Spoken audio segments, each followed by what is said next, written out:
you. Thank you so much for watching. Thank you. Have you subscribed? Yes, you. Have you subscribed? You. Yeah, before you go, click. It's free. Click. Just that's it. Have you subscribed? You're laughing. Have you subscribed? Have you subscribed? Thank you. Thank you. Thank you. Hey, madam, thank you so much. I can see you. I can see you. We have to get to 100,000 subscribers. This by the end of the year. How are we going to do that if you don't subscribe? Yes, you. Yes, you're about to click off. Why? Have you subscribed? It's free. If you don't, ask your son, ask your daughter how to. Just one click. Thank you. Thank you. I see you. Aha. Thank you very much. Thank you very much. I'll see you tomorrow.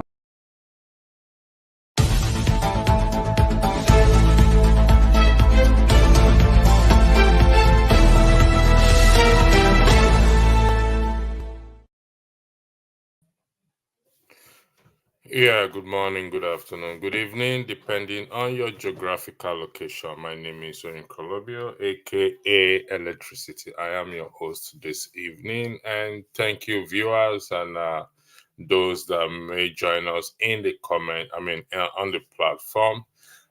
Today's broadcast will be interesting. Given to the topic and the thumbnail in particular. I've had, before I go ahead, I hope you've had a good week and your weekend is going on well. I've had few people reach out to me in respect of the thumbnail. That's what am I trying to say?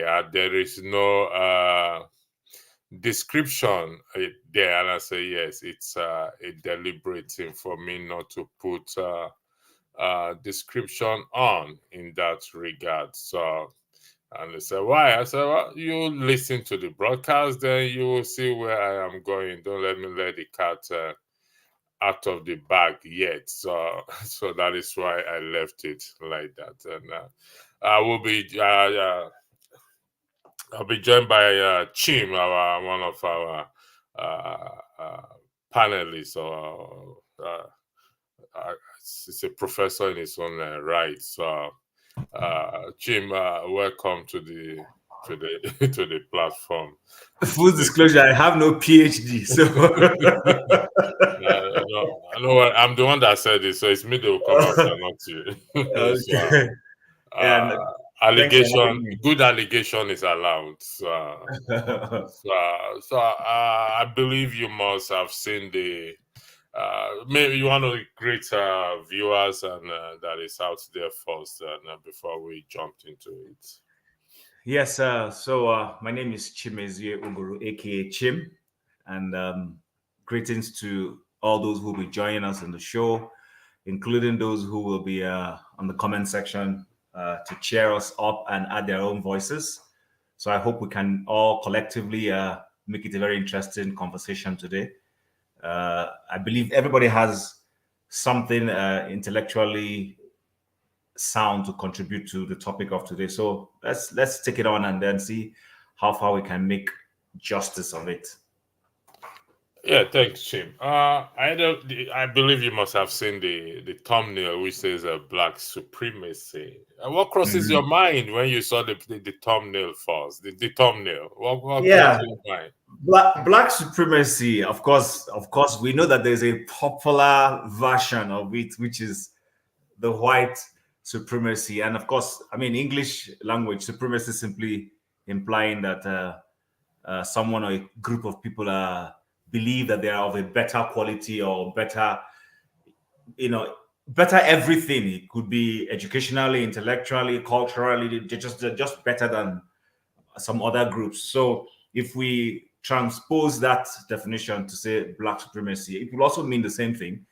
That we're saying that blacks. If we go by what you just said, better things than the other people. So you are in Canada at present, and if we say, will it be a fair statement to say that education you mentioned, electricity, there are a few things you mentioned better than your primary nation, which is Nigeria? Would you say that is wrong for one to say that they are more superior than you?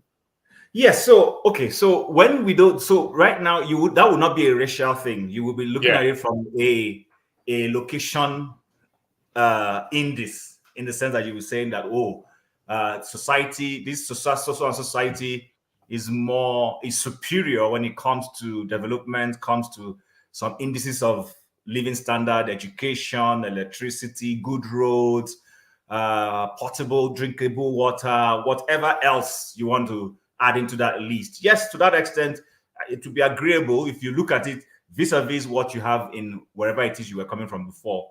And if it does not measure up to this, then these people they're obviously superior to you when it comes to that. So there is no reason for anyone to be offended in that regard. Would that be correct?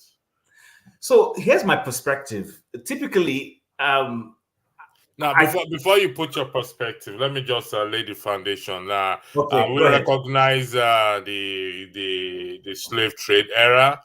That is recognized, and also while recognizing that, we must also understand that the Jews went through Holocaust as well too. However, they don't feel less the way we feel less. Would that be correct? Would that be a fair statement to make? Yes, that would be a fair. If you just want me to say a yes and no, yes would be the answer.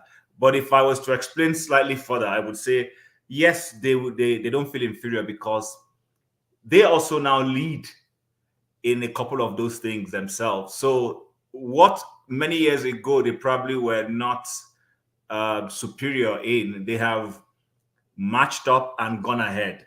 Similar thing you could say about certain Asian groups like the Japanese and the Chinese and even South Koreans.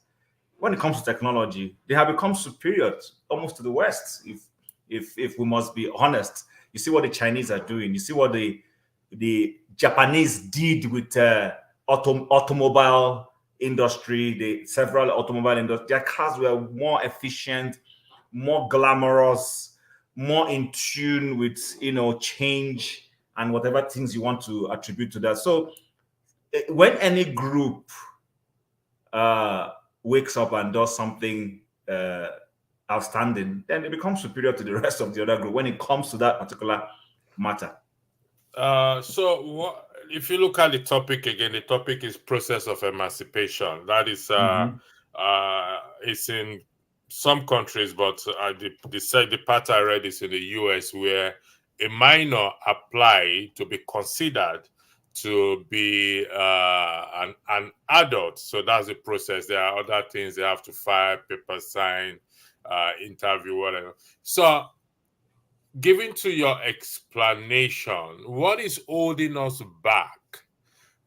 That means the continent of Africa and other Black nations such as Haiti and other ones, from us to come to that point to develop or start this process of emancipation. Remember, Bob Marley, one of his songs said, yes, emancipate yourself from mental slavery. None but ourselves can free our own mind. So we're adults, we are grown up. So when do we start this process of emancipation, and so that we don't feel less superior than those who have developed their society, in quote, the white people who have developed their society, and as such, because of that, we now feel inferior. Yeah, so before I go ahead, let me just thank AY for real, who has joined us, and acknowledge that we see him. So thanks for coming on board. Now, so electricity, thankfully, both of us are Christians. So I can say what I want to say first from that angle. Don't go to Christopher. We'll get there later. That's where I'm going. I want to bring Black supremacy, because there is Black supremacy, and we're going to get there. Yeah, so why I was trying to mention that, I was trying to pick something from the scriptures to help buttress my point. Hold that thought. Okay. Hold the thought. Say okay. something. Okay. Hold All that right. thought, please. All right. Okay. So I think what is, for me personally, my own understanding, what is holding us is it's us. You're responsible for yourself. So you and I have engaged together and we've shared space with a lot of other people. And it has become a common cliche to hear people say, the white men gave us, to hear other conspiracy conjectures. That is not to say that sometimes conspiracies are not actually true, but I think we've hung around those things for far too long. I'll give you an example. People will say, oh, that they help us foster the leadership that we have in our nations because they want to use that as a medium for holding us back. And my response is always, so a nation somewhere conspires to say they want to install electricity as president of a country against the wishes of the people of that country. And then the people of that country now enable that to happen by helping rig the election, for instance, or by voting the person who they know clearly is not their wish. Do you understand? Are you getting my argument now? So I'm saying that we owe it to ourselves. You know, when we're growing up, some people will say, oh, you're an olodo, you don't know book or whatever. And at some point, a lot of us began to say, okay, you know what? I'm going to prove people wrong. And you started doing things to prove people wrong. It could be spending more time reading your book so that you can begin to open your mind and have the knowledge that your classmates have. It could be as simple as doing your assignment on time. Do you understand? So that you submit it and get the required grade without necessarily, it could be a myriad of other things. We fail to take responsibility for ourselves. And I'm happy for the word you use. You use the word adulthood in the course of this conversation. So every nation should treat itself like an adult. You're an adult responsible for yourself. Pursue your own interest. Get into foreign policies that benefit your people. Don't sign agreements that are against your development and all those things. And then, of course, when the resources of your nation are budgeted for as a leader, and I mean leader, I'm not just saying president or governor, I'm saying leader. You run a state, you head a state enterprise, you head a ministry.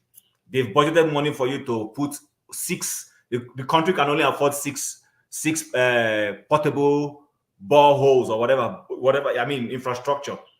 6 is not good enough, but at least they can afford only 6. Take the money for that 6, make sure you build that 6. So that next year, you add another 6. Next year, you add another 6. And as the more you keep adding, the more you get developed. But when they give you money for 6, you don't even build any, or you build 1 only, and you embezzle the money for the remaining 5. How is that America's problem or the white man's problem? That's you keeping yourself. So I will bring it down to those factors. We not knowing what is best for us. I mean, electricity. Before this program, we went forth and back, tried to agree on time. I gave you time that I felt was convenient. Do you understand? You also looked at it and we agreed. That's what I'm talking about. But imagine if you just gave me a time and I was afraid to speak and I just agreed. And at that time is not convenient. I won't give you my best. Do you understand? I won't come with my A capacity to the program. That's what I'm saying.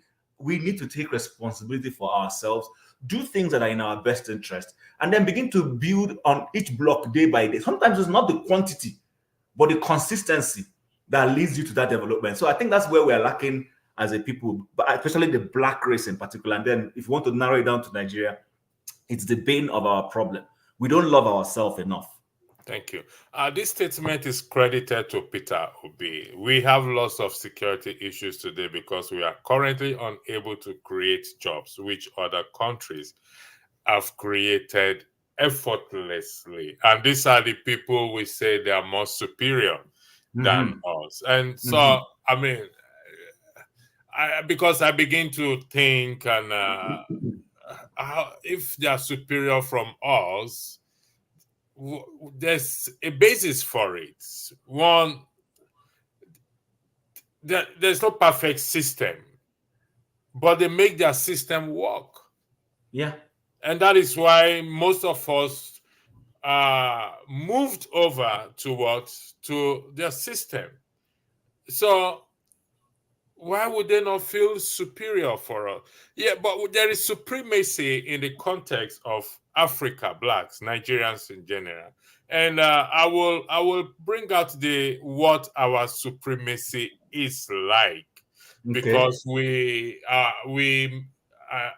don't know, recently there's a video that has been trending about no, let me play this video first. This is how our superiority or towards always play out between one another. So that's why I say you should hold that thought, and we will come there again. Supremacy video. So this is it. I mean, now before I play this video, let me say something. Before I play this video, I want viewers, audience to understand, because after Sunday's broadcast, like I said, I got a comment, private comment, that I'm attacking preachers, so I talk about it. That is incorrect, okay? You see,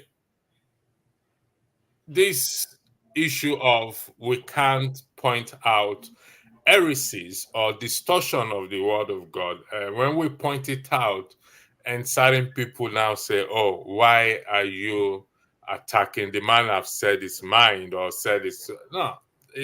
If we see an error or distortion, personally, if I see, I point it out. And because the Bible is one of the best literature book I have ever read. I use the word literature.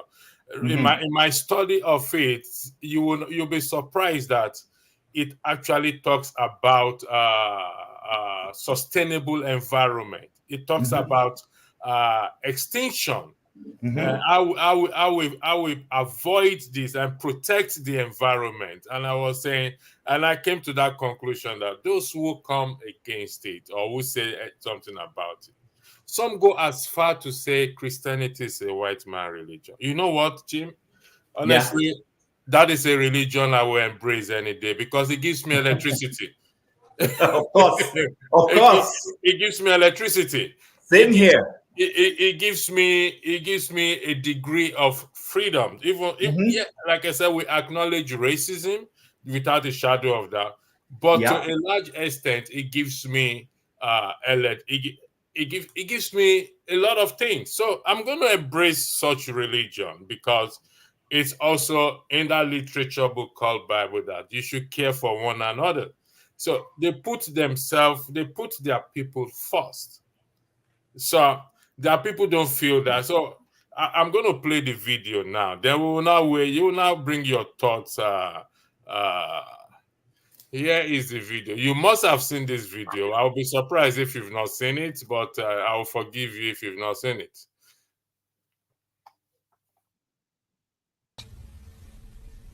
I fear nobody and I fear no criticisms.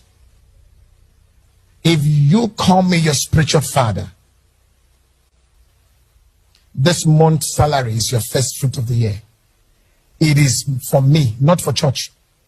It's for it is for this altar. It is for this oracle. Are you hearing me? It is for this vessel, this one God has prepared. It is for my welfare. If you honor me with the first fruit of your first year,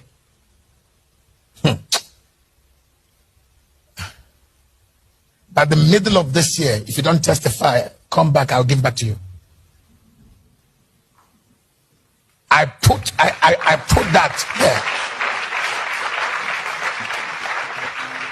You will see wonders. Covenant with my spirit.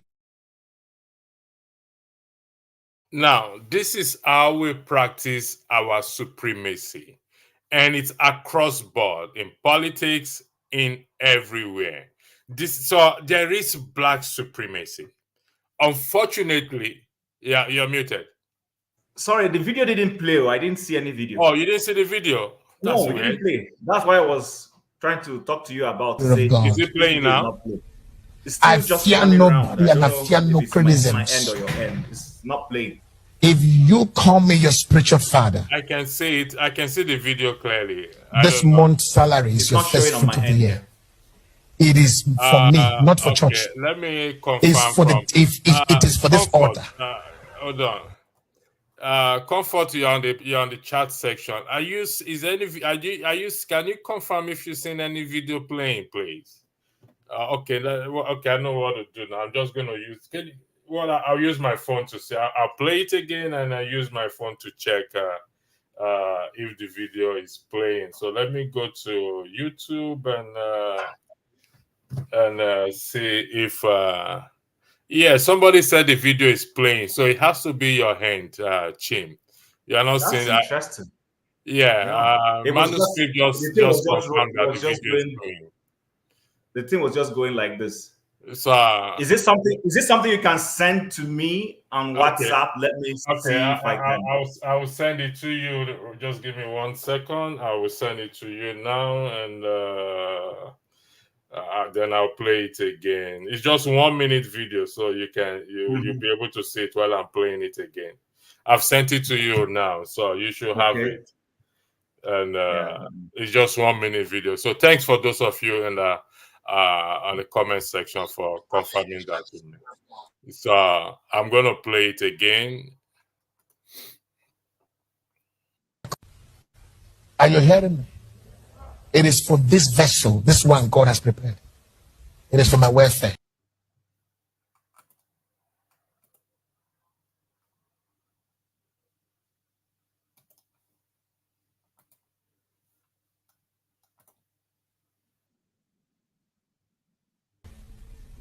I fear nobody, and you call me your spiritual father. This month's salary is your first fruit of the year. It is for me, not for church. It's for it is for this altar. It is for this oracle. Are you hearing me? It is for this vessel, this one God has prepared. It is for my welfare. If you honor me, I've watched it now. The first fruit of your first year.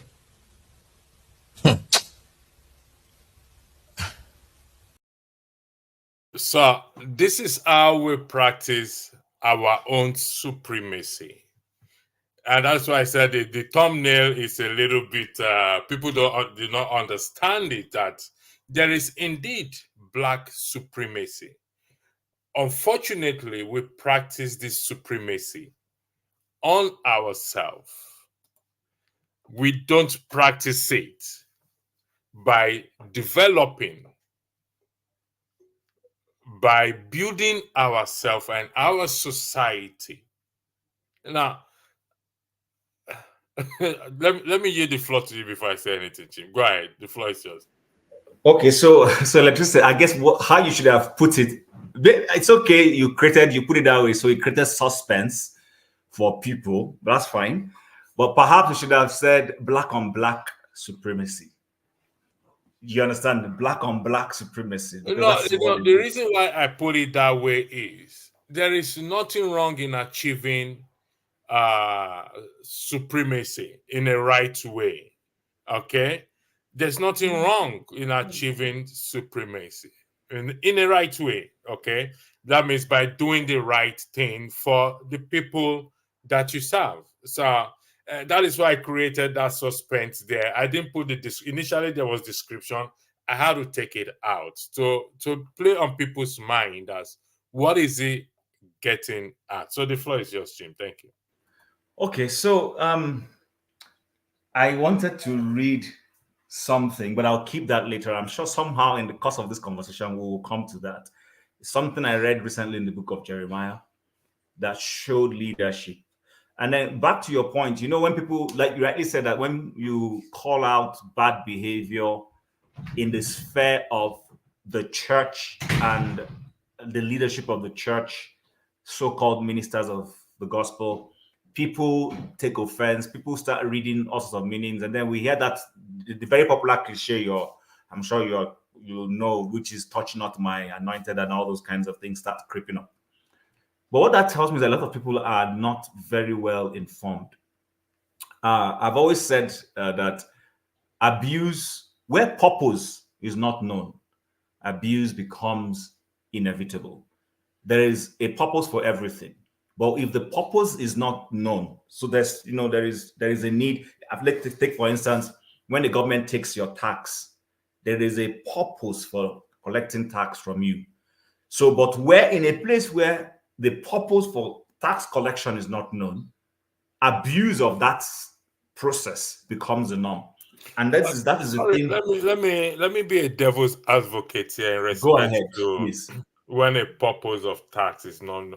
Is it the case No, that I didn't say tax. I said tax now. tax? Tax. I got So are you saying that people do not know, or is it the leaders that do not know the purpose of collecting tax, or the people do not know why they pay tax? Okay, so in our own societies that we're referring to, both the leadership and the people don't know the purpose. See, Are you when I say 100% sure you are making excuses for the leaders? I'm not making any excuses. I'm not making any excuses. See, in my expression. So okay, there's a difference between being enlightened and being educated. There's a difference. Yeah. You are enlightened. Okay. So our leaders are educated on what a tax is supposed to do. The people. Okay, we have Chim. Chim is frozen, and Chim, if you're hearing me, you're frozen. So your network, I think you are using Akpabio's network in Canada. There, it's okay. It's understandable. Unfortunately, you will not agree for Akpabio. Yeah. So there is black supremacy among us. And this supremacy is practiced within us, where we hold each other down. In respect to the video that I just played, this is for the purpose of correction. Like what Chim was saying, that we don't know the purpose of tax, our leaders. When it comes back, okay, yeah, I can hear you now. You got frozen now, so the floor is yours. Okay, so I was saying that our people and our leadership might be educated on what the concept of tax is, but they're not enlightened. And this is not an ignorant enlightenment I'm talking about. I'm talking about a willful ignorance. Remember that the person who takes one way, this is a road you're supposed to be going facing, you're not supposed to be on the other opposite side, right? You're told this is one way, you can only be driving on this direction. Nobody is allowed to drive on the opposite direction, and you choose to do it. Now, there's an ignorance in it, but it's not an ignorance of not knowing. I don't know what other word to use. It's a chosen decision that you have made. So when I said our people are ignorant, I'm not excusing them. I'm just saying to you that people choose to do what they want to do. So the leader who knows he's supposed to collect tax, and then they look at how much has been collected, and then budget it across the different needs of society for the benefit of the people, but chooses to rather use it in a criminal way. He knows what he's doing. So how does that constitute or interpreted as ignorant? I find it that word ignorant. So, okay, good. Maybe you should look for another word, because a lot of people, a lot of Nigerians will not agree with you in terms of that word ignorant. All right. So remember, I've also said in different places where both of us have been that there is a carryover of a mindset. There's a carryover from our traditional society. And when I use that word, I'm not using it in a demeaning way, because every system has a traditional society they come from. The British have a traditional society they come from. The Romans have the traditional, everybody, the Greeks. But systems keep evolving, and that evolution is what we refer to as modernity. You keep changing things, evolving, improving things. Either they keep improving, you throw away some things, you add some new things, you evolve. The phones we use have evolved. Remember, there used to be phones, but hey, so every society evolves. But in our evolution, we have not known the things to drop. Remember that the Jews, aka Israel, had kings. Today, they don't have a king. They run a democracy. Am I right? Remember, the kings used to own everything. But today, the presidents don't own everything. Electricity. Am I right? So, but we have not moved. While we embraced modernity. We embraced democracy. We embraced the shift into newer ways of doing things. We did not shift in our mindset. So our mindset remained the same. Okay, so which brings us to the topic, process of emancipation. In respect to the video you watched just now, the man Yeah. said he is an oracle of God, Mm-hmm. and he is the altar, and the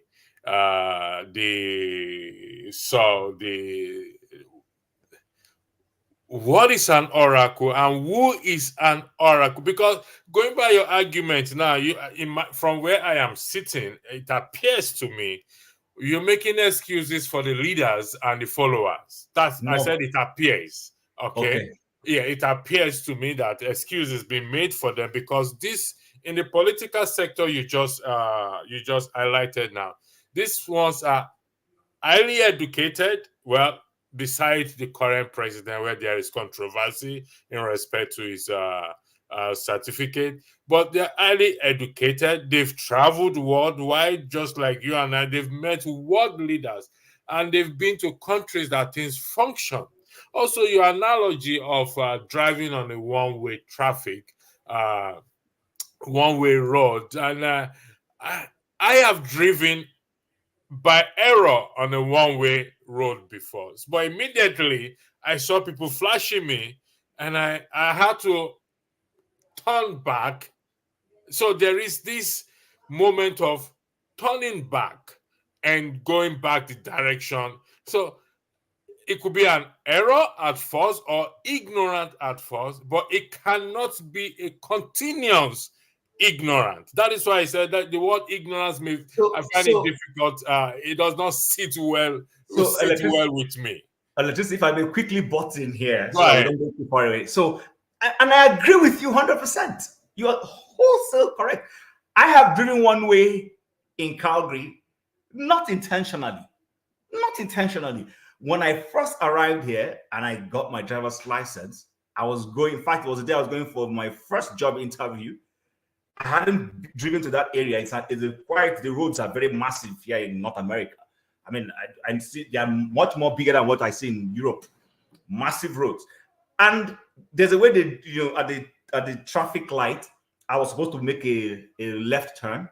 So in making that left turn, as I drove into the section that should be oncoming without knowing it. And immediately, there was no vehicle coming, but immediately someone just triggered me. Hey, hold on. You're doing something wrong. I just luckily no vehicle was coming. I turned back, headed back the way I came, and then crossed and went and did a proper turn because now I understood the road. And somebody who saw me laughed. The person knew that it wasn't intentional. The person laughed. So I spoke to someone later on, and the person said it's happened to many people, that I shouldn't feel anything unusual, that people get confused that because of the way they design it. So I was ignorant, but I changed, like you rightly said. And that's where the context I was using it when I said our people, that's why I said mindset. Remember, when you go to some societies, there's a period of quarantine they do to us. First of all, you cannot drive until you go and do a test. You go and do the theory test. You do the theory test first. Beautiful. Then you go and do the practical one, and then you do the test proper and get your license. These are processes. Why do they do those things? They acknowledge the fact that you're coming from a place where your mind has been set in a particular way. So they know this. It's not that they know that you're skillful, they know that you're intelligent, but they also know that there is a cultural issue from where you're coming overlay. So they want to help shift that thing in case that your cultural issue could be a hindrance where you will now create. Now, you look at what I'm going to use here. You will now destroy other people unintentionally. That is what our leaders and our followers in Nigeria and most African countries are doing. The leaders think that the resources of state belong to them. They don't see it as something they should be accountable for. I said here last week when we were having a conversation on the other group, and I said that I've once heard a governor in the north say, no, not heard the governor, it was a radio announcement. And the radio announcement went like this, says, the governor of so and so state in his magnanimity. Now, I'm not trying to prove myself as somebody who is too intelligent than anybody, but I can boastfully say this, that even when I was in Nigeria, I knew a lot of things were wrong.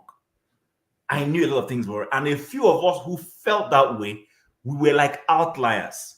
That's why you see you will feel frustrated, because when your mind is ahead of the environment you live in, you will feel frustrated. You know there's something just, and everybody begins to look at you and say, why is this one complaining? They are settled in it. You are not settled in it.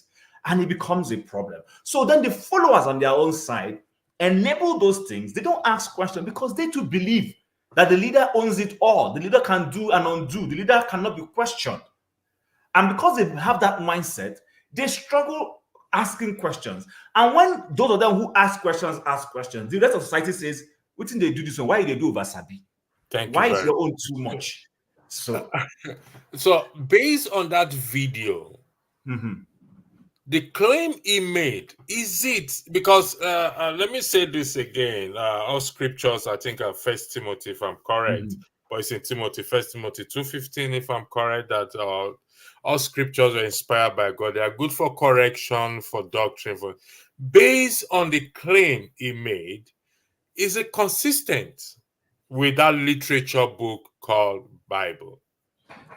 So the straightforward answer is actually no, it's not consistent. Because can you expand further on that? If we're possible, can you give us a reference for the benefit of the viewers who will see it now and see it later? Because what we're trying to do, both in the political atmosphere and in this atmosphere, is to see if we can help kickstart that process of emancipation, which is to change the mindset. And the only way we can change this mindset is if we read and start to practice it. So the floor is, if you don't mind, because we're dealing with facts here and not I don't know what's the grammar. Yeah, I get your point. Don't worry, I get your point. So number one, people should read 1 Peter chapter 2, verse 9. What does it say there? It says, but you are a chosen people, a royal priesthood, a holy nation, God's special possession, that you may declare the praise of him who has called you out of darkness into his wonderful light. You said you will go with this so-called religion. It gives you electricity. And you see where I quoted now talks about electricity. But this is not just physical electricity, it's electricity of the mind, electricity of the spirit. It opens your eye to a lot of things. I used to worship in a church back home where the minister once said that he was trying to create an environment where we will produce liberated Nigerians according to the will of God, who, though they live in Nigeria, their atmosphere, the way they operate, they will be operating like people who don't live in Nigeria. And I understood what he meant. He was simply acknowledging the fact that, look, we live in a decayed environment where people, are not enlightened, but he has been called, according to him, to liberate people so that people will see things differently. Then the other thing I wanted to quote, I remember here I quoted now is the New Testament. There's an Old Testament. There are many in the Old Testament, but I'll just mention one I read recently, just as recently as 2 days ago, without even knowing we're going to have this conversation. And that's in the book. I won't read it. Someone asked me to go and read, but I will talk about what it's talking about. This is in Jeremiah chapter 23, from about 25 down. And there is, even if you go to start from chapter 18, you will see it. And this is where Jeremiah was holding the leadership, especially the priesthood, accountable, where God was telling him about when someone comes to tell you, I saw a dream, I had a vision, how to check to be sure that these things are accurate. The problem with us is, like I rightly said earlier, there is a carryover from our African tradition. And this is not to knock our African tradition. For those who say, oh, yeah, he is elevating the so-called white man's culture and tradition and religion, sorry. No. The point is that there is some religious practices that are blind. You know what I mean by blind? It doesn't give you room to question things. From the Old Testament to the New Testament, the word of God in the Christian faith does not pardon or allow you to be blinded. It wants you to ask questions, but ask it respectfully, ask it genuinely from your heart, ask it, without the intention to pull down. Do you understand? As long as you're asking that question from a purpose of seeking knowledge, the Bible is in acceptance of that. And you will see that in different places in the scripture where people have genuinely asked questions, they were not penalized. There was no consequence. It is only when they are asking that question with an ill intention, like Korah and his brothers questioning Moses, that's when you see God says, no, this is what you're doing is wrong. But every other time people ask questions, is open, because the scripture and God wants illumination. He doesn't want anything done in secrecy. That's why he said, let there be light. And there was light. You understand what I'm saying? Everything has to be done openly. I think back to what we have watched. There is what we call voodooism now in Christianity. People are bringing voodooism, witchcraft, open witchcraft. And people are afraid. Remember, the scripture says that where there is liberty, there is no fear. I don't know how we put you. There's a way the scripture puts it that, in the presence of there's liberty. Liberty. Where can you say, come out and say you are an oracle? Even God himself, when he gave the tithing principles, defined what the tithing principles were supposed to solve. Go and read Deuteronomy and Co. and see what he was telling you. There were two types of tithe there. The one that he would give to the priest. And guess what? Electricity. The priests were, because they were not allowed to walk. Remember? So he was like, these people were not allowed to walk. He recognized that they needed to feed. And he was telling their brethren, take care of them. Because now I've called them to do a different assignment that is for your own interest also. We need to take care of them so that they will not steal. Because remember, when somebody doesn't have a source of livelihood, there's a tendency for them to want to go steal. And he didn't want these people to bring disrepute to him. People don't think that the scripture is logical. They think that the scripture, the word of God, is exoteric and just super spiritual. No, God is a God of sense. He's not a God of mysticism. Just everything is mystical. No, he's not. So I think what this guy is using is what the Yoruba people will call Abba sense. He's just trying to, what's the word now? Bulldoze his way, which is what also the Yoruba people call Besele. Remember when I said I keep referencing the fact that kings used to own everything. Yeah. The king walks into a place, he places his leg on a lady, that lady becomes his own. He places his leg on anything, that thing becomes his own. We carried that over, electricity, and I'll end here. We carried that over from our traditional system and we didn't modernize it. That is our problem. I just highlighted comment. Could you please, thanks for that comment. Could you detail what is the African religion you are referencing to there, please? I will appreciate that. Thank you. Now, Jim, do me a favor. Can you open that Bible to 1 Peter chapter 4 for me, please, if you don't mind? I'll give it to you, then you will open it. I want to weigh in on this issue of the oracle. Just to provide, like I said, I became emboldened when I got those challenges last week, and I said, listen, I must be saying, chapter 4? Yeah, 4 verse 11, please, if you don't mind, please. Okay, so you want me to read it? Please, for the purpose of for the audience, please. Let the record reflect it's 1 Peter chapter 4, but it's recommended you read from verse but you read verse 11, 12, and 13, please. Okay. If anyone speaks, let him speak as the oracle of God. If anyone ministers, let him do it as with the ability which God supplies, that in all things God may be glorified through Jesus Christ, to whom belong the glory and the dominion forever and ever. Amen. You said 13. The definition of oracle is divine. One of the definition of oracle is divine utterance, to give divine utterance. So it's claimed that it is an oracle of God.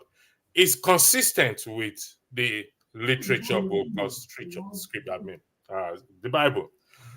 But the content of what is said is not consistent with the scripture. Now, everyone who recognizes that scripture, what happens to be an oracle, because you are giving advice. For example, Jim, telling you that you should not steal is a divine utterance.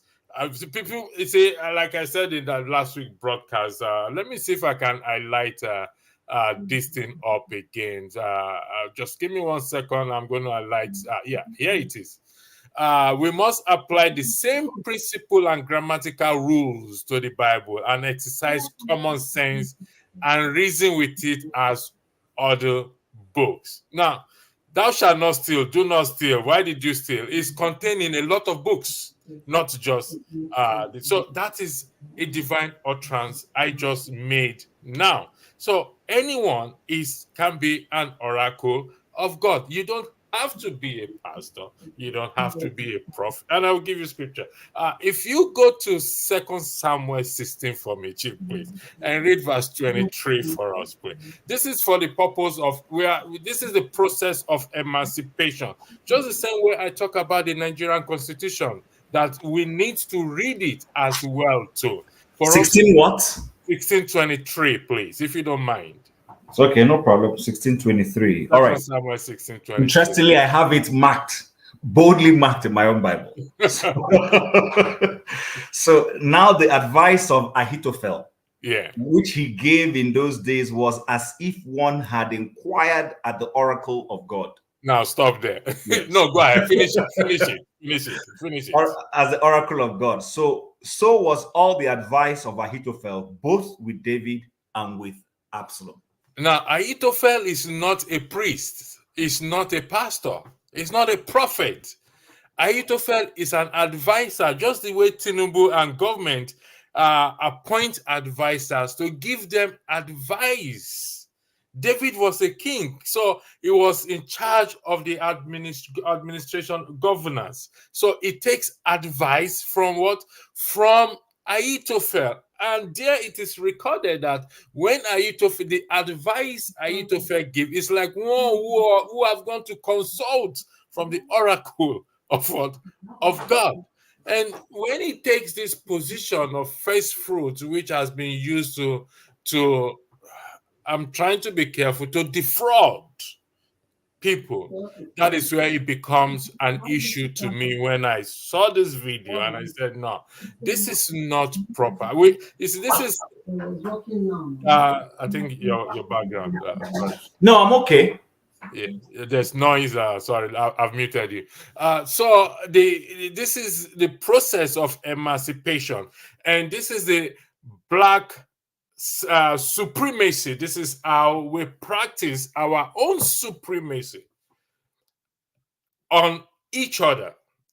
That is the point I am trying to highlight, where the leaders feel they are more superior, and they put this thought in your mind, and they feel it is you should consider it a privilege that they are serving you, or they are talking to you, or they are doing you a favor, and as such you hold them your life, you hold them everything. Now I wonder if God is such a wicked God that would tell you to bring your first salary. I mean, it's I don't know. Something just came to my mind now, but I yield the floor to you, Jim. I'll say it later on. Thank you. So, electricity. I don't want us to just keep going around in circle on this particular matter. The thing is, it is so clear. I mean, it's so clear to even an unborn child in this mother's baby that when somebody comes, that the essence of leadership primarily is to serve. Even when, the funny thing is, even for the so-called kings of in the days of the Jews in the Bible, you will see that what was the reason why David was deemed selectable was that God says, look, I have seen this guy and I know he's going to take care of my sheep now meaning my people and all that. And that's the concept of leadership. When Christ came here, we don't see many instances of people giving to him per se. Not that the people didn't give anything to him. You don't see him asking anybody to give him anything. In fact, he even cheated the leaders to say, you people are placing burdens on the people you lead. Because leadership is about caring for this. And he says, a good shepherd lays down his life for for the sheep. You will do everything to defend them, to protect them, to provide for them. Now, does it mean that the shepherd will not be taken care of so that they don't dry up and be? No. But what it simply means is that the shepherd is not so much focused on what he's going to gain, but on so much of taking care of the needs of those people under his care. And in the course of doing that, it will get a reward. Our leaders are so interested in the benefits of what I refer to as the trappings of leadership, the trappings of office, the glories of office, that they're not interested in the people. So, I mean, this last week, we all saw what happened in Plateau State again, the killings that just happened. The killings happened when the president was still in the country. The president, after these killings, boarded an aircraft and flew to France. Let people think about it for a start. The president, whose country is burning, his citizens were killed somewhere, did not stay back, did not make an announcement, did not say, okay, let me go. Okay, let's even say for purpose of security that perhaps the place was too hot for him to go to. But he had planned to travel on a certain day. On that day, after these things had happened, he boarded the aircraft, waved to people, and flew to wherever he wanted to go to. So let us sink in on how the Nigerian leadership takes its people. It is not only different. Remember, Andrew, I always say this. The quality of the leader of the citizenry manifests in the quality of the leadership. It is the citizen of today that becomes the leader of tomorrow. So it is what you already know, what you've been indoctrinated into, that you would manifest. That's why people carry this mind, even in public and private sector. Your manager wants to literally make you sweep the floor he or she works on. If your manager is giving freedom in a holy Nigerian company, they will ask you to go and buy food for them and come and, do you understand what I'm saying? So people have this tendency of wanting to be served. Do you understand? And before you say, Jack, they will point you to the American president that is being protected. They forget that the American president is still liable somehow, does not have all powers. The Supreme Court can take decisions that he doesn't like, and he will respectfully accept it. He can be impeached. His government can be shut down by the legislative arm of government when they have a little face-off. Those hands happen. He can't. So they fail to realize, but the Nigerian leaders, president, governor, they are all powerful. And our pastors are also all powerful. They tell you that they have life. They can pray for your wife to have child, and they can pray that your wife doesn't have a child. They can do and undo. There's a lot of this perception. And that's why you see people are afraid to speak out. So when they see an electricity boldly saying no, they're like, electricity is not afraid of God. See him speaking against a minister of God. And they don't even ask themselves if what electricity is saying, if there's common sense in what he's saying. Do you understand what I'm saying? So it's a carryover. There is it's a whole mindset that needs to be, pulled down. Okay, so how do we start this? How do we start this pulling down, this process of emancipation?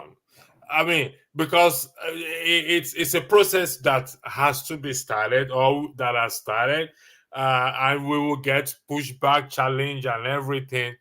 And that is why I have decided to say I'll come every Sunday. The first broadcast is Sunday service broadcast, and we'll be having one this Sunday, which is an interesting one, which is about the submissive wife. What is a submissive wife versus a forward husband? How we go about it. So this process of emancipation, those who know the process in law, is the child wants to be seen or considered as an adult, but he or she has to go through a process, and this process involves documentary proving that they are capable of taking care of themselves. I think there are about 5 or 6 steps. Now, in bringing this to Africa or Black nation, are we not capable? Are we saying we are not capable of taking care of ourselves? And at every point we say, white supremacy is responsible for our backwardness. Is that the case, Jim? So electricity, it's a continuous process. It doesn't stop in one day. And trust me, even societies that we think have emancipated themselves, they continuously keep working. There's a paper I'm trying to write. I've just been lazy. I've started it. I've been, looking for ideas to enrich it. It has to do with critical thinking. It has to do with culture and education. That's what culture versus education. And I hope that before the end of next month, I will be able to flesh it out very well. And I want to publish it on LinkedIn. Let me do a little bit of pushback here. You said it's a continuous process. Are you saying that we've started the process? The process of emancipation? Now, so for me now, it will be wrong of me to fully make a categorical statement to say we have started. Some may say we have, some may say we haven't. It all depends on the prism, the way anybody is looking at issues. I will argue that we have not started.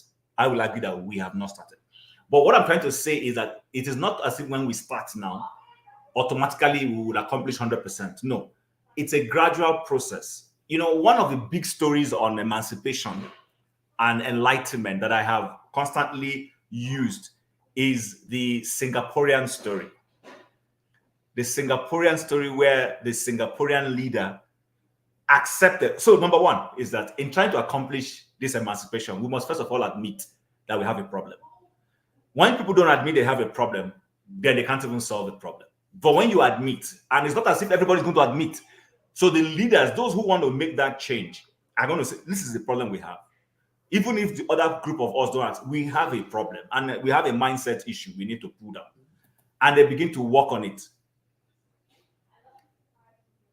Electricity, you've gone off. Yeah, go ahead. I can hear you. Okay, so they make an effort, they start working towards it. There will be pushbacks. When the children of Israel left Egypt and went into, there was a lot of pushback in trying to change their mind, in trying to make that. And you saw some of them wanted to go back to Egypt. Some of them were still longing for slave life. There will always be people, and that's why we have accomplices in our country and in our continent who are still accomplices with our bad leaders. They still believe that, oh yes, leave it for the leaders. Let leaders enjoy all the. Leaders don't need to be accountable. Let them do anything.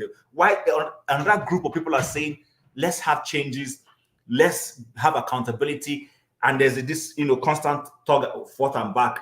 What we have lacked is to have a consistent leadership that is continuously handing over from one, makes an accomplishment, hands over to the next. The other one pushes the bar a little bit, and then continuously. The Singaporeans accomplished it. If you ask me, I don't know how we're going to do that, but they took advantage of an era when democracy was not so much in vogue. The leader became a dictator, which is from him we got the title benevolent dictatorship, because the man wanted the best for his people. So he knew that if he just allowed it to the whims and caprices of full democracy, he might not accomplish it. So he locked down the society. He admitted he locked the society down, had a one-state rule, but was training his people. Remember, part of what Singapore accomplished was that people were being sent on education abroad. They were sending them to Oxfords, the Harvards, the Cambridges of this world, with a bilateral agreement with those leaders to say, those countries say, the moment electricity writes his last thesis, drops his pen, and you say he has succeeded in passing this exam, he's a PhD, he's a master's, he's a BS, put him on the next flight. None must stay back. Okay, Jim. Nigerians. So let me just end. Let me just round up where I'm going. All right. So I think what we need is that consistent, intentional leadership. It won't be a dictatorship anymore, anyways. That will start living by example.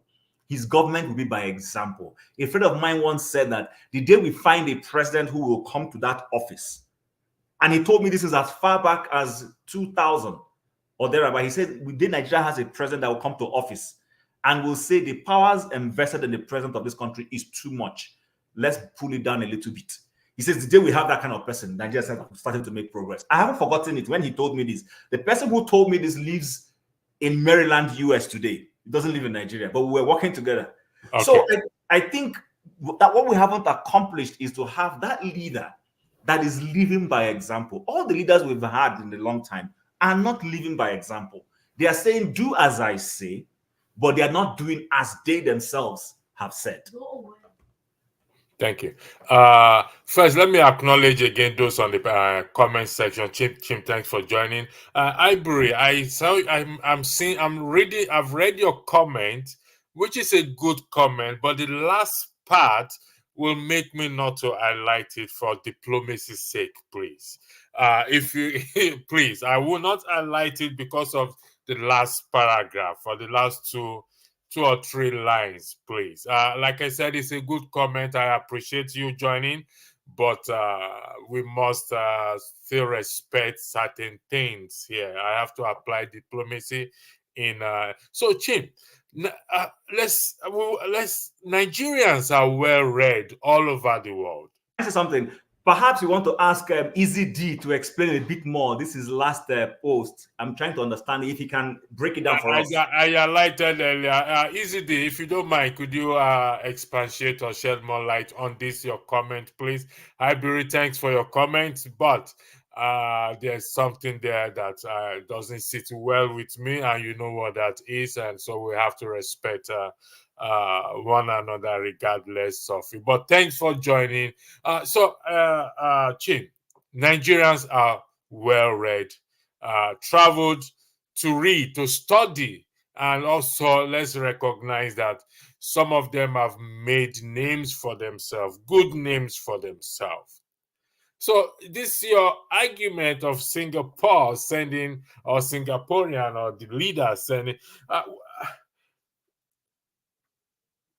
Do you think we need such dictatorial or dictator with a benevolent heart? I mean, if we use that benevolent heart to soften it in Nigeria as it is. So remember, every comment I make and every so life is all in seasons. You know, there is this Shakespearean this thing that says that I hope I can put accurate. There's a tide in the affairs of men. Sorry, Chim, let me interject. Ivory, again, thank you. Yes, with all due respect, others can learn from both of us. I agree 100%. But if you can you repost your earlier message at 9:15 and delete the last three lines, that will be highly appreciated, please. If you don't mind, please. I'm appealing to you. Thank you, Chim. The floor is yours. Yes, I'm trying to quote this thing accurately for us. If you just give me a second, just a second. I'm trying to. Oh, why does it keep giving me? This question that Rokoya just asked, posted in the comments section. Mm-hmm. He asked, I don't know whether it's a male or female. So, Rokoya, I don't know if you're a male or female. What is the role of the religious elites in the decay of our society in all aspects? Thank you, and we are going to weigh in on this your question. I'm going to highlight it. I'll be off camera for 2 minutes, Chim. You hold the rem while I'll be back to attend to one or two things. I'll be back in 2 minutes. Okay. So Brutus said something about that there is a tide in the affairs of men that when taken, seriously, produces some other things. I'm not very good at quoting that. I think it was Brutus that quoted that. And what he literally was trying to say is that, we've narrowed that to mean strike when the iron is hot. So the kind of leadership that would have allowed us to do the Singaporean kind of thing, the era, rather, let me use the word, the era. We've moved away from that era. When our society was still burdened, we didn't yet have as many enlightened and educated people as we have right now. When we would have formed a national ethos, a national mindset, and all those, we lost that opportunity. And we've had that opportunity many times. We had it when we gained independence newly, when our politicians, rather than unite the country, although I know people always acknowledge the three, four founding fathers, Ahmadu Bello and Co. and all that, and say, oh, they did that. Fine, I won't take away whatever they accomplished. But I also perceptually believe that some of the problems we are facing, the ethnicity we are facing, we might try to hide away from it and call Awolowo this and call Zik that. They also cost it. So we lost that tide. That tide is gone. Then the military now came. And rather than military using their command structure to help us galvanize and produce people who are loyal, corrupt-free people and all those things, they enable the corruption, enable nepotism, enable sectionalism in their own cases. We lost that opportunity. So what we need now, we can't go back to that kind of era. What we really need now is now that the leaders themselves will come to office and say, you know what, I need to lead by example. It is no longer trying to change your people, because a lot of our people are more informed and more enlightened than even the people who are on the power seat. So what we need is someone who's going to come and say, okay, you know what, I want to lead by example. I want to be the president who, in an economy that is buoyed down by inflation, or, we don't have enough resources, cut down the cost of governance, cut down the cost of running my office as president, cut down these things and all that. Lead by example. It doesn't mean that in the glorious days when the economy is booming, you shouldn't now, spend properly, but of course with sense. I'm not saying that because you now have money, then you spend anyhow. No. So right now, we don't have leaders that are exactly leading by example. And we have many things. I don't want to start pointing fingers. It looks as if you're against one government. A typical example is our vice president, in whichever house he lives now, is very comfortable. Why do we need to spend that amount of money we've been hearing on trying to build or renovate another one? That's a bad example. So why do we have to have a president who knows that there is an extant law that says if you're running National Youth Service, if you're currently serving the nation as a youth corper, what we call a youth corper, you can't work elsewhere? So somebody has gone into politics. We know the person is privileged. You know the person is not working for any private sector, but you want them to be in the ministry, to be a minister. Why doesn't the person first of all go and conclude that assignment first? Then come back when you have opportunity, you appoint them and give them a political appointment. Why does the person need to be a serving youth corps member and be a minister of the Federal Republic, even when the law is against it? Do you understand? Why do we have to have separate cows? So those are some of the little mindset. You'll be shocked the kind of progress Nigeria will make. The moment we have a leader that comes and is respectful of the law, not necessarily a perfect being, because we will find no perfect being anywhere.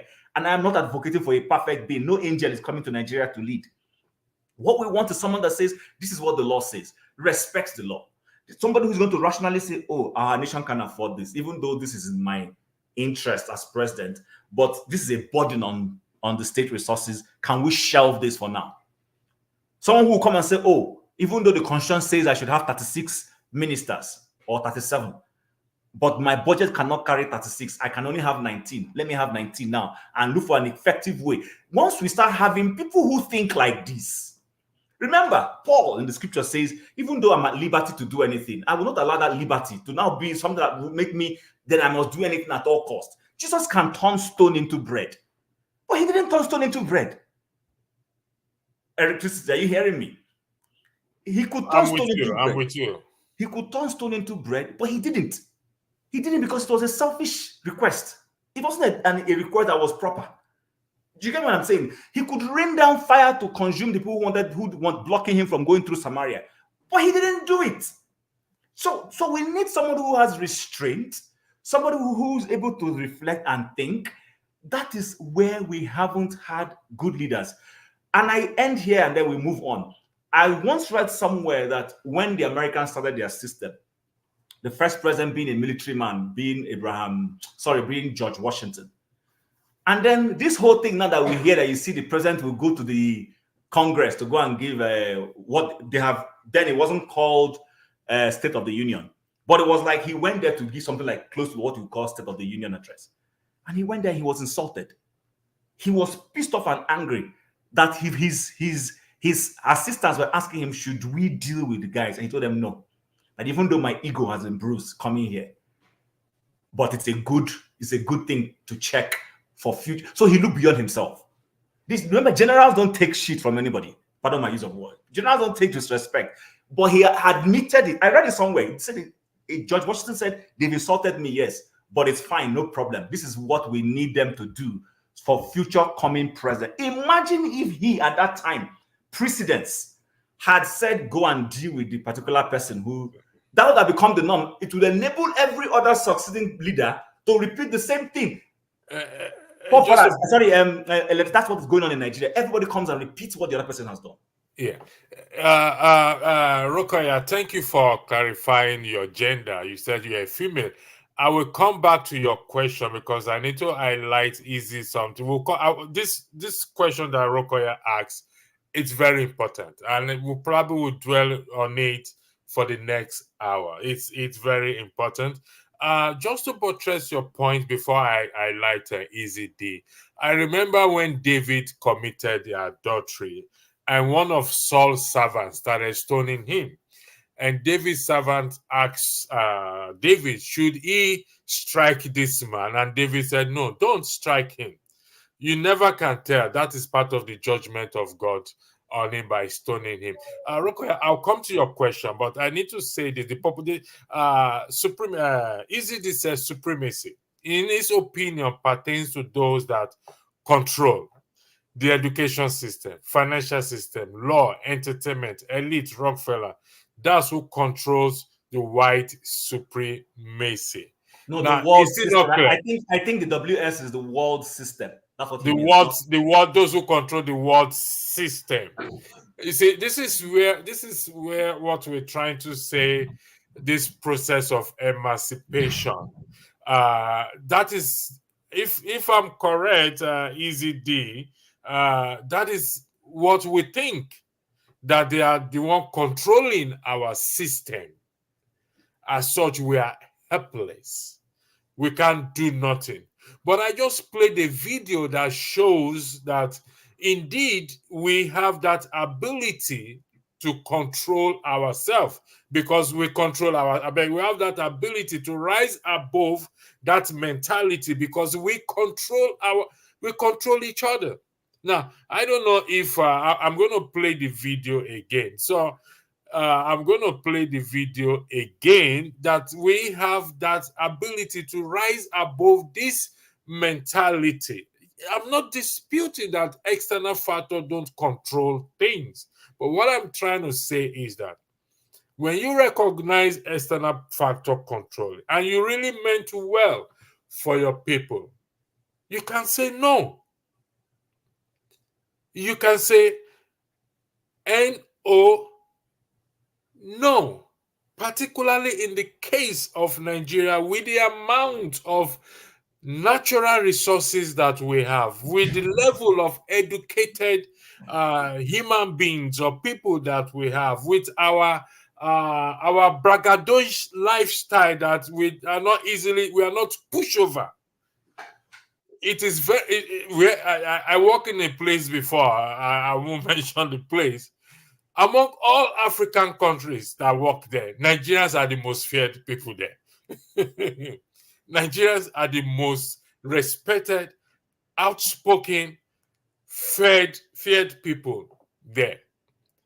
So, when we start to go with this mentality, because we budget, for crying out loud, we budget money for education, for all these things. Did they come to steal the money from us? We hear that it is that we steal this money. So how are they controlling that? So are you saying if I put Chim as a minister of education in Nigeria now, and he embezzled it, and then I'm not going to blame the white supremacy, the white man that is responsible? When are we going to take responsibility and start this process of emancipation and this mindset that we are responsible to change our system, and stop blaming people or blaming them? Because if we blame them or we continue to blame them, then the thing is, we don't have to come here then. We don't have to come here. If we say that. So Electricity, let me help you. Right. For those who have heard me give this, call it a testimony or something, please don't be offended that I keep referencing it. I have referenced it frequently on this platform generally. I was in a place It was a church. And the common denomination was every time the minister's name was announced to come on the podium to preach, everybody would stand. There will be a hysteria. There will be clapping. There will be rejoicing. There was this. And it went on for years and years and years. I was part of it. And then one Sunday, I just had this inner conviction not to do that. And I sat down. I'm not joking. I sat down for like 2 Sundays. And my spouse sitting next to me asked me, why are you doing this? And I said, something is not right. That my spirit is telling me that something is not right. And that this is turning to idolatry. And then, I'm not making this story up, trust me. The 3rd Sunday, this minister, I did not discuss this with anybody. The only person who heard me, because she asked me, was my spouse sitting next to me. The 3rd Sunday, this minister came up and addressed that matter and begged the congregation to stop standing up for him every time he was coming to preach. See, that thing became indelible in my mind for a long time. That's why every time I keep saying it, he said it, he begged. And you see what? He now went a step further. After the Sunday, he explained, he took time to explain why it was wrong. Which means he too has started getting a revelation that this was wrong. He took time to explain to supposed enlightened people in the congregation why it was wrong. The Sunday after he did this, people still repeated the same thing. So he now had to come with a strategy, which I believe they still adopt because the church still exists and is waxing strong where they are. He said, when it is after they have done all the other parts of the service and it's time for ministration, if he's the one, because sometimes he's not the one to preach, he will be in the congregation, someone else will come and preach. But if it is him, or if you want to invite a person to preach, somebody else will come on and then ask for people to bow down and pray. It's time to hear the word of God or whatever. While people are bowed down praying, he will sneak in and come to the podium. And that's how they eliminated that particular procedure. Now, how does that relate to this mindset thing we're talking about? That's a man who understands what his job is, and that the fact that he's not necessarily better than everybody. It's the privilege that he's the one on the rostrum having to dish this food out to other people. It could have been the other way around. He would be on the other side. And he was sensitive enough to realize when something was becoming abnormal. Sometimes the followers are the problem. A lot of times, actually, the followership are the problem. They enable. I think if I weigh in on that, I think it is the followers' problem, not the leaders' problem. And I apology for interjecting there. Why I said the followers are the problem is this, not the leaders. I always take my viewpoint from that wonderful literature book, because when Christ was talking to his disciples in Matthew chapter 24, verse 4, he said, take heed that no man deceive you. So it wasn't addressing the leaders. He said there will come false leadership, but you, the follower, your responsibility is to take heed that you don't get deceived. So there is already an established argument that leaders will deceive, corrupt ones, or will become corrupt, or will stray away and start to deceive. Jagun will recognize you, I'm coming, and start to deceive. So in my own book, I beg your pardon, the people, the followers, the citizens, as Nigerians, as I often says, is the greatest problem, because we've seen in developed world, developed country, when the citizens don't like things again, they start to address it. They start to attack their legislators, which I have always argued that our legislators are the greatest threat to our democracy. So, Jagun, welcome. Let's go to this question that Rokoya posted. She clarified that she's a female, not a male. So thanks for that clarification. She asked the question, what is the role of the religious elites in the decay of our society in all aspects? I love that last part. Okay, I'll try and weigh in quickly so that I want to hear. I would like to let Jago also weigh in. So here's my view, and I'll try and make it as short as simple. You know the scripture where we have what we refer to as the lesser prophets in the Bible, the Joel, Hosea, Chloe, and co. All those people. I want Nigerians to go and read it. People need to go read those scriptures and see the role those men played in keeping leadership accountable in old Israel. People don't, you see, that's what our people, sometimes people think that what they see today in terms of so-called their papas and mamas, that's the standard. That's not the standard. That's not the standard when I read my Bible. The standard is that the leadership holds political leadership accountable, religious leaders. They speak up. You quoted when David sinned. Who came to hold him accountable initially? A Nathan, that's a spiritual leader. When the King Saul was erring, who was the person who came to hold him? Was it not Samuel that came and quoted for him what's that scripture, that popular scripture? To obey is better than sacrifice. Who quoted it? It was a Samuel, a religious leader. Do you understand? When Jeroboam, who broke away, started worshiping idols, who did God send to go and correct him? It was a religious leader. I can go on and on. When Ahab was going for battle and carried Jehoshaphat along, and Jehoshaphat said, no, we need to get an alternative, because all the ones there were singing his praise, go and fight. Who came and quoted or prophesied the correct thing that happened? Was it not a religious leader? Or the religious leader that God sent to go and perform an act and told him not to sleep in anybody's house, and he disobeyed and a lion ate him? The problem is my people perish for lack of knowledge. People don't read this book. They wait for someone to climb the pulpit and read and interpret for them. That's the problem. And that's where Christianity has a bad name. If people read this, they will realize that I'm not talking about politicians who come to play, religious leaders who come to play politics. Those who will tell you God has asked them to go and run for office. No. There are people, stay in your office. You have a role. If as a citizen, God has called me to be an activist like Ghani, I shouldn't be seeking to be president. I'm a conscience of the society. Those people have their role.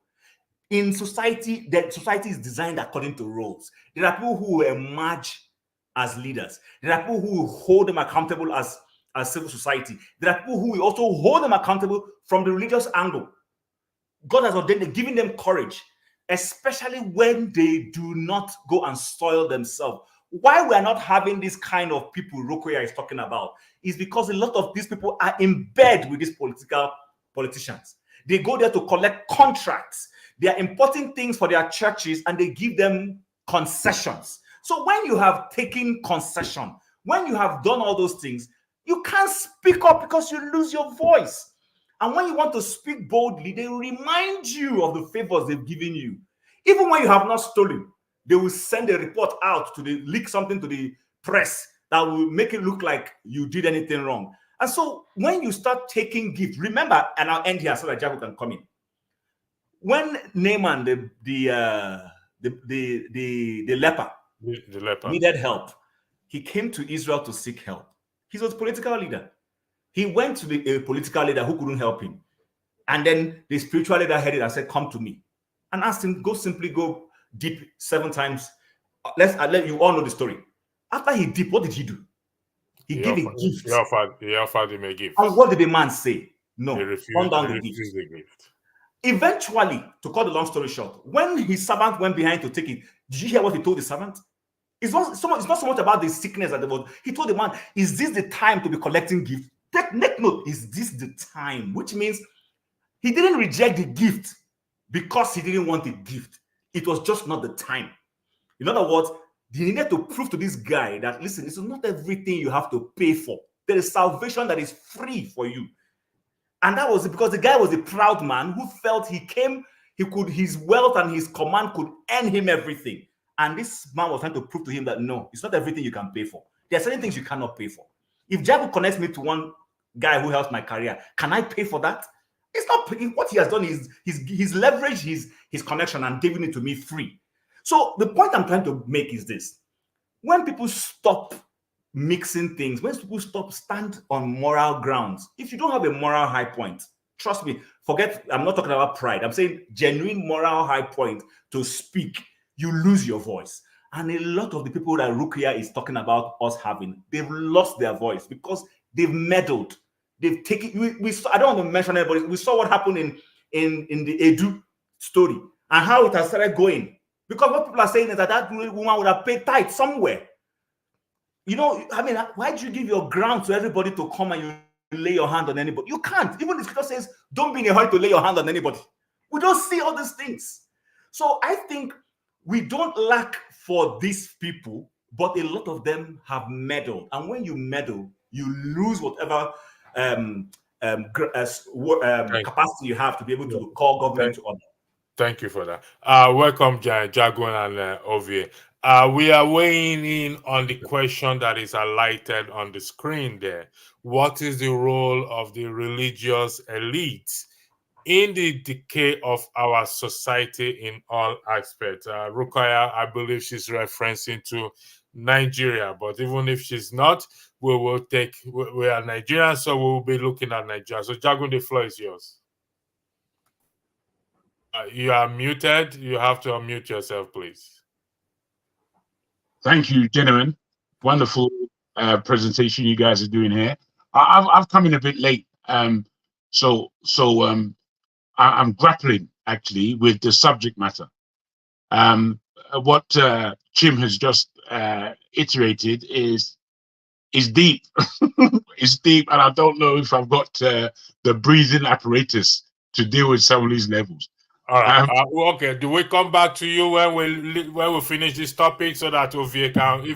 I don't know if no, it's not that you come back to me necessarily. I mean, I would just want to say, as you cleared up yourself, electricity. We're kind of referring to Nigeria, but I think the subject matter or what the title is about supremacy, process of emancipation. And the process of emancipation. Now, emancipation, I think, is a very good word where we are concerned as a people. And generally, you know, without going too biblically, largely because I don't necessarily have the references needed. But generally, the reason why I say emancipation is the word where we are concerned. And as I have to agree with Jim that we are the ones doing this to ourselves. After we've blamed everyone in the world, we have to come back and look in the mirror. Continually, we have to look in the mirror. What I see generally is that there's a deep sense of exonerating self from responsibility. And with that, nothing's going to come out of it. Nothing is going to come out of it. When we're talking about emancipating ourselves, are we speaking about Nigeria or the whole entire African world, as it were? We're talking about the continent of Africa, cascading. mostly countries controlled by populated by blacks. Because I remember the topic, the thumbnail is black supremacy. We started with white supremacy, blah, blah, blah. But they have a reason to feel more superior than us, Dago. You are in the United Kingdom and you are sitting in the comfort of your home and probably using your phone. I don't think in the last 10 years you've experienced blackout types of electricity, except there is a bad weather, a wind like the last wind storm Isha, whatever they call it. But beside that, even if you are struggling paying your electricity bill, they still come to a certain, they negotiate with you to say how, okay, we are going to take you off constant electricity and we are going to put you on pay as you go. And so that is what, so in that sense, they're bound to feel superior than us. And we shouldn't take it badly, because we also practice this black supremacy. But what we do is we practice it on ourselves by pulling ourselves down, not uplifting our society. I yield the floor back to you. Thank you. Thank you. You've reorientated me very well. I now remember what it is that I have to say. When we speak about superiority and the Western style of superiority, I feel strongly that without context, historical context, we have no point of view. One has to understand how the world has come to where it is today. I do a lot of research in history.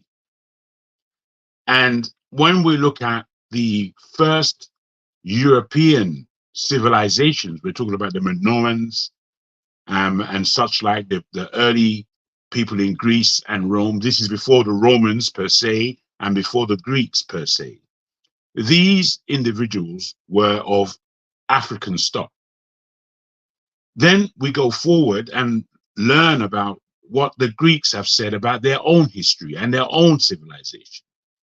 And they put it squarely in the hands of the Egyptians, who were African, as they have underlined. They who were there as the Greeks. And when we're reading historical text, we can't be there physically.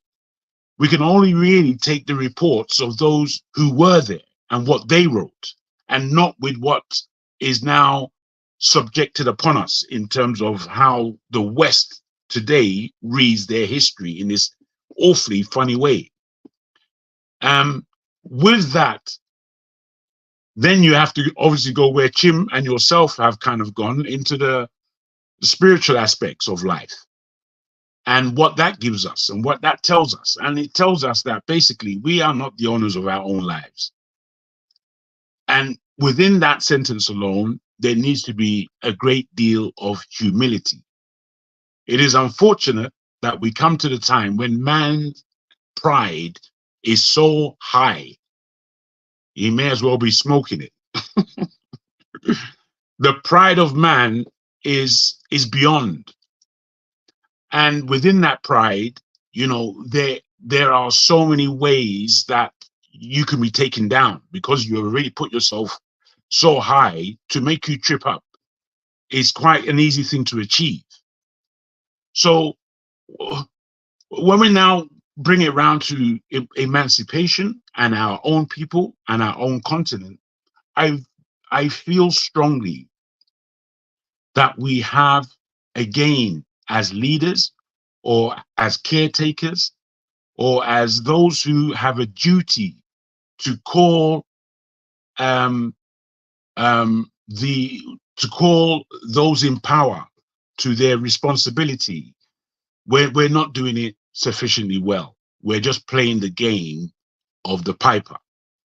Now, with that, again, it's a losing game. We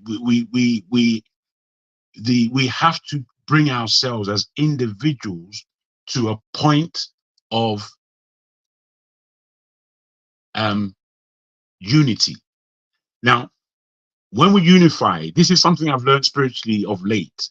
When we unify physically, when we unify amongst ourselves, when we unify under a political context, we are unifying wrongly. If we look at Nimrod and we understand how he unified under his power and brought his people together in order to attack the heavens, which is to say that we know the laws that you've put down, but we as men aren't going to do that, not under my watch. That sense of pride is so deep, it's in all of us. Now, the unity that God is looking at is the unity, depending if you're Christian or this, but it's the unity in him, whereby every man is attaching themselves to the Father. Jago, let me That is unity. Hold on 1 second, Jago. Let me interject. Okay. Please do. We are looking at look at I'm trying to put it this way. Okay. So the white supremacy, that idea of we are more superior than you because they've done a lot of things which we've highlighted here. This your illustration that we have to look up to him, which we do, but yet does not reflect in our society up to date. How do you balance that? Well, that's because we don't. You know, there's a big difference between religion, to me, and if we look at the life of Christ, you know, I don't want to speak necessarily from a Christian point of view. You know, let me highlight something. Hold on, Ovie, please, I beg your indulgence. There's only 4 of us. We have time now. Huh? We have time. There's 4 of us. We have time to explain our thoughts. We don't want to overflog it, and we have no. so that we don't lose the audience attention. Look at this. This says here now that we must apply the same principle and grammatical rules to the Bible and exercise common sense.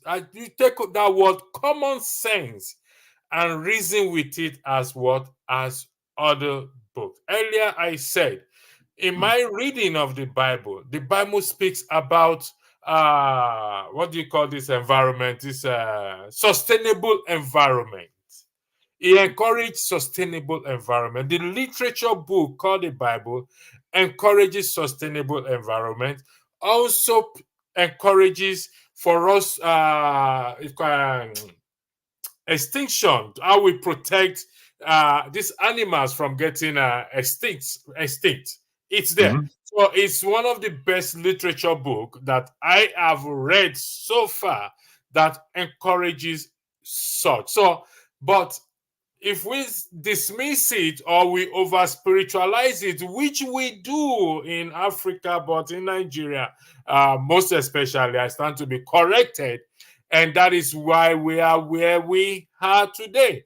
Because what the people actually want, citizens want, is what you and I are experiencing over here. Before I come to you, let me give Ovie 5 minutes, 2 minutes to say a minute to say hello to the audience before I fall asleep. Ovie, are you there?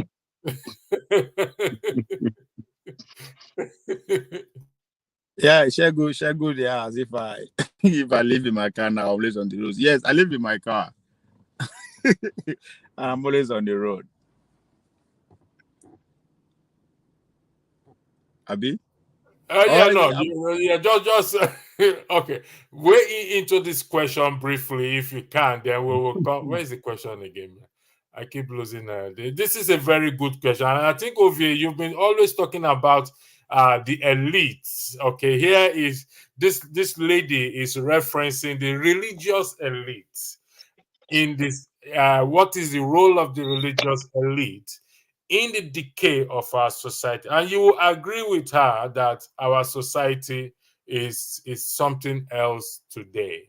It's something else today. And we're now process of emancipation. The floor is yours, Ovie. I greet everybody in the house. Robert Nesta Marley said, emancipate yourself from mental slavery. And I think it's our time. We, Nigeria, need to emancipate ourselves from Bible and Quran. It's our time those 2 books end up in the dustbin, take away from the shelf. And what need to proceed is you have to teach people that they are a member of a nation. That is a tax that all of us, I'm saying all of us because we know our government, Why do I say we need to emancipate ourselves away from Bible and Quran is today, every Nigerian, you go say, me, I'm from Zion. Now heaven is the goal. So to answer your question about the regional elite, they are doing extremely well among all the leaders, the elite sectors in Nigeria. They are the ones that are doing extremely well. What do you mean by that? Could you expatiate on that, Please please? qualify this. You are extremely well. Did you say? Yeah, that's why I said you expatiate more on it, please. Okay. So far, they are the only one that are building infrastructures in Nigeria that are up to date. We might not agree with those infrastructure because we don't believe in believe in all those their religion. When you say infrastructure, could you please clarify what infrastructures you are referring Nigeria can boast of about 5 auditorium that will seat over 100,000 people comfortably. Okay. I don't think any nation in the world can boast of that. Okay, well, infrastructure, what does it do? That is their infrastructure. You are talking about the religious elite. That's what their life is about. That's what they believe in. The doctors should do the same. The engineers should do the same. The royal father should start opening their palace as a tourism to start bringing in money to the rest of the. They should do the same. It's a competition. Where you are in London, it is a competition. Those who build London School of Economics are intellectuals. I think I lost you there. I'm not sure. That's exactly what. That's why I said we might not agree with what they are building, but that is what their institution is all about. That is what their lifestyle is about. Okay, how does this institution that they build or this infrastructure build elevate people from poverty, please? That's to you that's what you don't agree with because you don't believe in their. No. It's not about belief. Hold on. It is serving their members who are Nigerians. Doesn't have to serve you. The institution they are building, the schools, the universities, the hospitals, the big auditoriums, is serving Nigerians. It might be minute, but they are Nigerians. You don't belong. If you belong to that institution, you will enjoy those facilities. That's where they generate their money from. That's where their ministry stays. Obvious. Sorry for interjecting you again. Okay. If you follow, yes, they build university and they build a secondary school, which is difficult for even their own members to afford to go. Sorry, hold on. Let me make my point so that you ask me a question. Okay, the religious elite, what are they doing? I'm telling you what they are doing. They are serving a section of Nigerians. That's their job. They cannot serve everybody. Right? And that now shifts the attention to the farmers' elite. What are they building? The doctors, all the professors, the web, the likes of Wale Sheka, what are they building for their own niche? What are they building? You asked me a very specific question about the religious elite. What are they doing? Their contribution. I just mentioned their contribution to you. Ota is a city. That should be a forest, a bush. It's a city. They have banks. They have all the infrastructure there. That is winners' contribution to that part of the nation. You have to give it to them. You don't have to agree with it, but that is what they believe in. They are serving the Nigerians who believe in that. So don't generalize all of them. You said the religious elite. Those infrastructure, we might not agree with them, as I said, because that is not our denomination, right? India is celebrating 75 years as we speak. Do you know what they start with? Buddhist temple as a national monument. Billions of dollars you're sinking to it. That's what they believe in. So it is not left for you. You now say, okay, if the religious people are putting their money where their mouth is, Where are our engineers? Where are our business elites? The entertainment elites, what are they building? For their own people. Our ex-actors, they every day they come on TV, they beg for money for operation. Their elites within that, what have they built? I don't think Oyedepo will come out one day and be begging that, oh, I need money to do operation. No, they have hospital that will care for him. As I said, we must say, oh, they are too expensive, not available to all Nigerians, but the people who are enjoying it are Nigerians. I live in America. Not all the infrastructure that is available to every poor people. If you go Vegas, you know if you afford them. I went to California 3 weeks ago. Nobody tell me I run. Why? Because I couldn't afford it. It's too expensive. So you ask a very specific question. The religious elite, what are they doing? My brother, as far as Nigeria is concerned, they are the top of the pyramid. They are the one that are actually living up to their name. When it comes to a segmentation of the elite, they are the one they are putting their money where their mouth is. Now, you said the Bible and the Quran should be thrown into the dustbin. Now that's it. Now you are saying that they are the one living up to expectation of building the infrastructures, which is the book, which is the same book that you say. That was a specific question. Now, coming to the issue that you talk about, the emancipation of your people, then now we now debate if what they are doing is good to the Okay, yes. 1 second. You just highlighted about the infrastructures. They are the one doing things in the society, building infrastructures. And what they use to build the infrastructures is the same Bible and Quran that you said they should be thrown into the dustbin.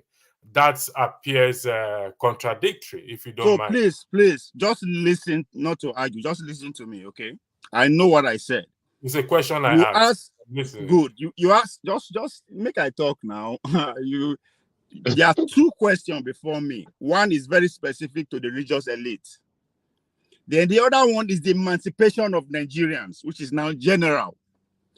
Now, while I was trying to justify what I mean by the religious elite, instantly you have an objection, right? Which goes to the direction of, oh, what they are building, ordinary Nigeria cannot afford this, which is a legit argument and it's a legit point that you have, right?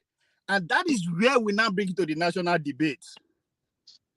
These people, the good that they are doing for their people, how does it affect the generality of the nation? Is it positive or negative? And as far as I'm concerned, we can do without them. Or we can rechannel those institutions. Because it's all about orientation here. And I make one point, why I said we should emancipate ourselves from there. I said that by following it with what I spoke, by saying every Nigerian who belongs to this denomination have their mindset not in Nigeria, but above heaven. So consciously, they are working towards heaven, but not towards Nigeria. That's why if I commit crime today, may God go do it. May God forgive him. God go do him. That is the effect of that. So that's where I now agree with you that whatever you say they are doing, how does it affect the totality of Nigeria? That's a very debatable point that you are bringing up. So it's a two general. I'm not convincing myself. I know what I'm saying. It's because you were specific about the religious elite, and I have to give them credit for where credit is due. I see them as a businessman anyway. So that's why that was very special. But in generality, our psychic is fucked up. We all want to go to heaven. I don't work out for this world. Now only us they think like that. Only us they think like that. At the moment, everybody's jackpying, not just everyone. Not everybody's jackpying. Okay. It's not everyone. It's jackpying. Paul, welcome to the platform. So now only us. Sorry, before you go to Paul, understand that these two books, were brought to us for a reason, because when they conquer our leaders, then the royals and those that govern the society, when they conquer, they finish with hard weapon. The next thing was, okay, what story do we sell to the people? And that is where the Bible and the Quran come from. The guy who first bring this teaching won't give us what's the name? The Yoruba guy that actually brought the Bible first to Nigeria was trained in Rhode Island. Ajayi Crowder. Ajayi Crowder. Rhode Island. Now the blueprint of Rhode Island. Nine they take on emancipate all of us.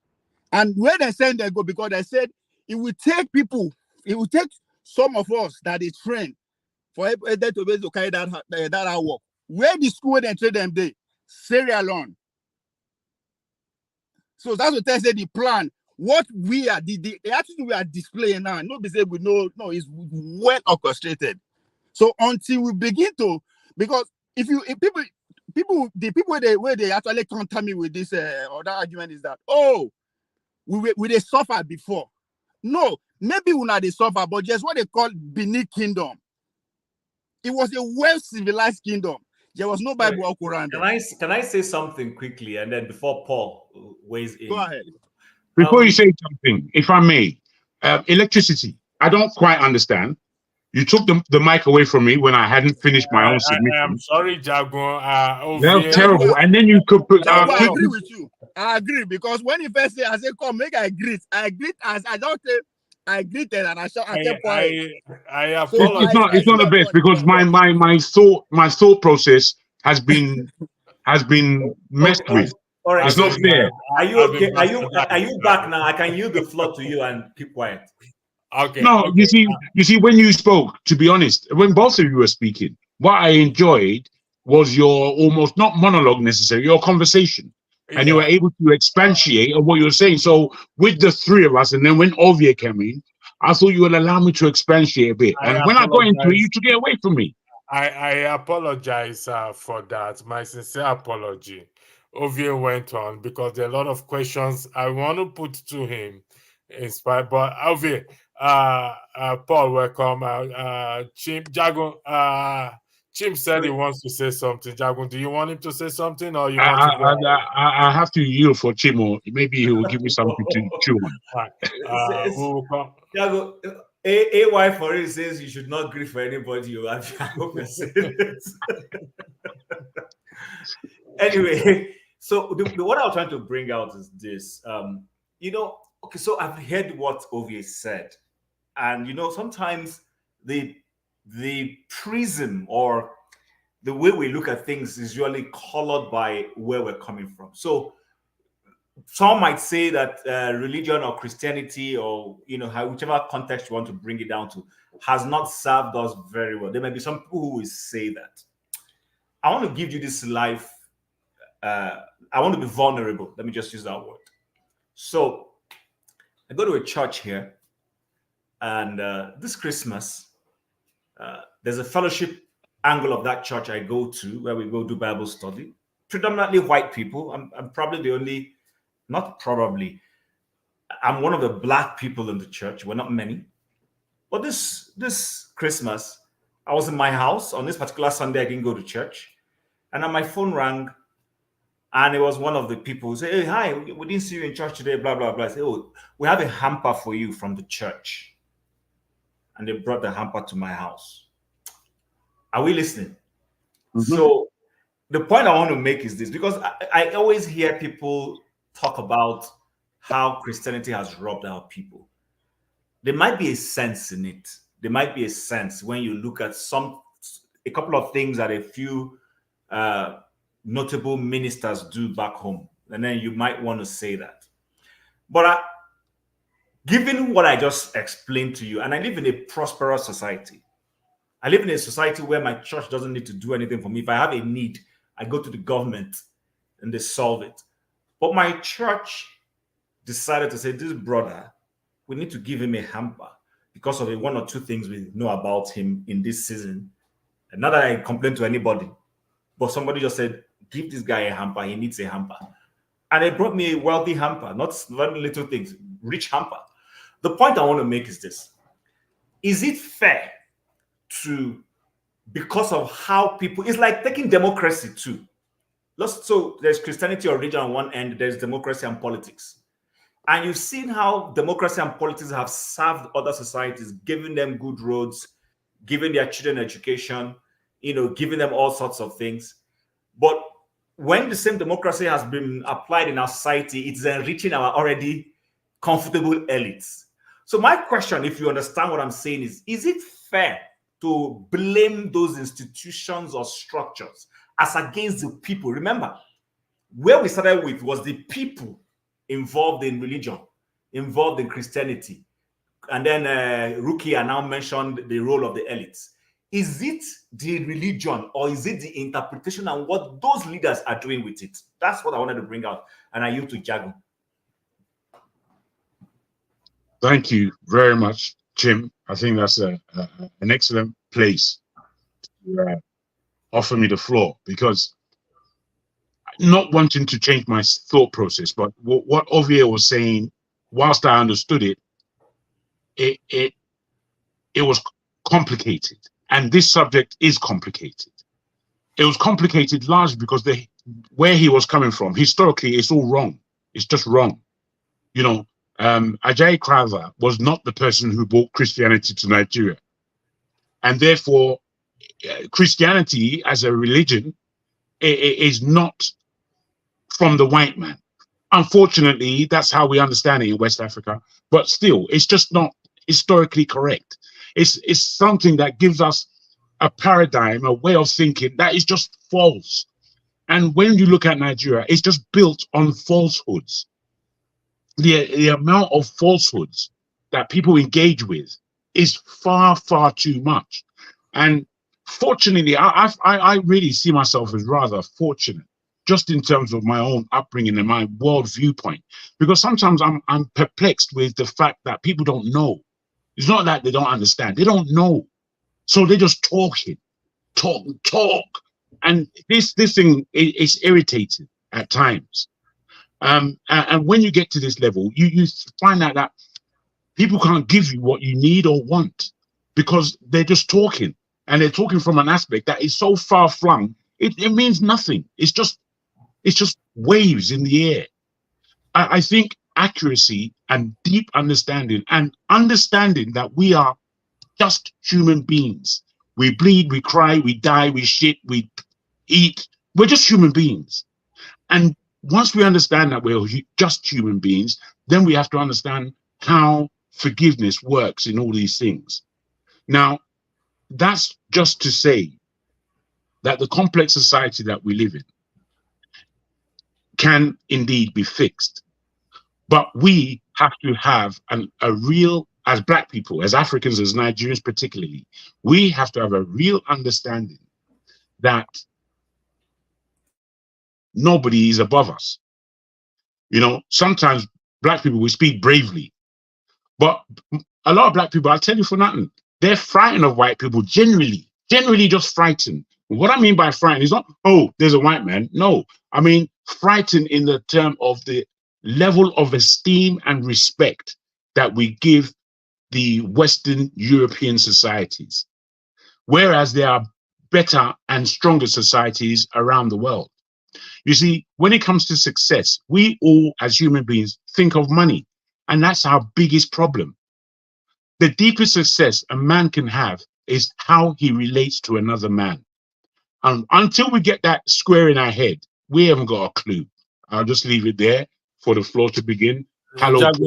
Thank you very much for that. That success is how we relate, or in other words, how we uplift one another. And I said this earlier. I actually was talking to my daughter earlier today about this subject and comparing the society we are in right now, where they do everything within their power to provide or help their citizens in terms of job, health, and everything. And I played a video earlier of what black supremacy is. So for those just joining us, I'm going to play the video again. That there is what we call black supremacy, just as we have white supremacy, but we practice our own in the opposite direction. Now, I use this video, but it's across board, which in politics and everything we can think of. So I'm going to play the video again. Then I will go to Paul, and Paul will speak afterwards. Thank you.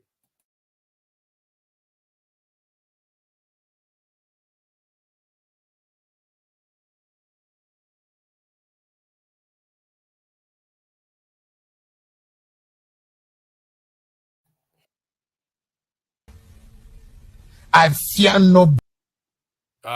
Please let me know if you see the video, because Chim was not saying it earlier. It plays now. Okay. If you call me your spiritual father, this month's salary is your first fruit of the year. It is for me, not for church. It's for the it is for this altar. It is for this oracle. Are you hearing me? It is for this vessel, this one God has prepared. It is for my welfare. If you honor me with the first fruit of your first year,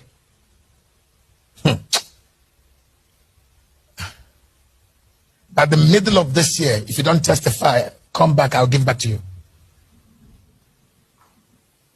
I put that there. You will see wonders. Covenant with my spirit. So, you've seen the video. Where is it again? So let me remove it from the screen. Now, I did say days. I highlighted days. It's one of the problems we're having. And that is why we over spiritual things and we don't ask questions. It says we must apply the same principle. Remember, the man is talking about the Bible. We must apply the same principle and grammatical rules to the Bible and exercise common sense and reason with it as what other books. What is the common sense there? Organ of sense as the eyes, ears, nose, tongue, palate, fingers, and the nervous system in general. And you find this in Hebrews chapter 5, verse 14. Paul, I yield the floor to you. Thank you. Thank you. I don't know what to say with this. That is black supremacy we are seeing there. Yeah, some of this religious charlatan. I saw one in River State, Port Harcourt, Ibiyomi, when he talked about if you work for church and they pay you money, you will never succeed. You will die poor. You understand? It's just funny. You are telling the man who played drum instrument in church, the guy who cleaned the toilet, who do all those things, because this church is so big. It's a very big, large infrastructure, like Ovio will tell you. Then the people who do those work to keep this infrastructure going, if they earn salary, if they earn income from that place, they will forever be poor. But guess what? He himself is earning income there. It's okay for him to earn income, but it's not okay for any other nobody, because nobody will join me, because I myself, being the supreme mercy, the supreme leader, is the only person who is entitled, because it is only me that have the calling. The rest of you are just mere observers. That's how I see it. You understand? When somebody threatens that you must give me your first salary, when I look at every one of us face here, I know none of us is a kid. Let's tell ourselves very well. Some 30 years ago, when we were going to church, did we hear this thing first fruit? Let's tell ourselves the truth. Let's just even start from there. Is it that they just rewrite the Bible like the way we used to have 1963 Constitution, 1967, 1979, it's the same 1999? It's the same. So how come we didn't hear this thing when we were going to church when we were living?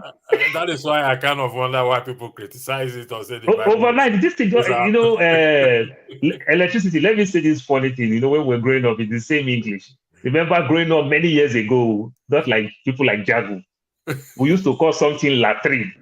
Yeah, Somewhere along Latin. the line, they call it Latin. toilets. Now they call it restroom. They call it the gent. So it looked like this is how religion is changing now. You understand? From latrine to From toilet, Latin to soccer away. it's upgrading. It's Shalanga. just, I am telling you, because the people just, one thing you will never lose that I get to understand is called faith. It's called hope. You can never lose it. If you lost hope, immediately you will replace it with false hope.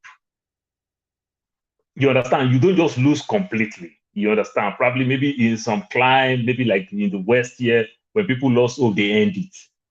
In our own part of the world, it's hard for us to end it.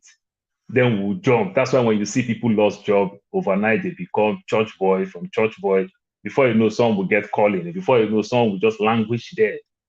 You know, so these are the things. So immediately, once they lost hope, they replace it immediately with false hope. They replace it immediately with that that thing called faith, that has no work. And faith without work is dead. You understand? I know people can read all these parts of the Bible, but let's look about James 2:18. He said, if a man says he has faith, show me your faith by your work. You understand? But I just see, because people lost hope, so these guys just take advantage of them, take advantage of their vulnerability, and everything. I'm trying to help my little niece down here while I'm struggling to try to coach her and everything. But guess what? I am the one that suggested. I am the one that is paying the money. I am the one that is doing everything. But guess what? The part that she's playing, she's just busy taking her own little resources to go give to somebody else, be praying, and everything. The time that she will use to do all the research, you understand how to go for an interview. No, she just believes God will do it. Then I ask, why do you want to let God use me, devil, to do it for you? Why did God use your pastor to do it, your church member to do it? That it is me, devil, that started the process. Well, the Bible said it about Libya. So you see the type of people that we are. I see so many people who come to church here in America. Church will help them, give them mattress, help them for them to get their feet together. You know the level when some come with the wrong visa. But do you know these people started getting money? They'll say, this church no get fire. They are still paying heavily tight in their Nigerian church.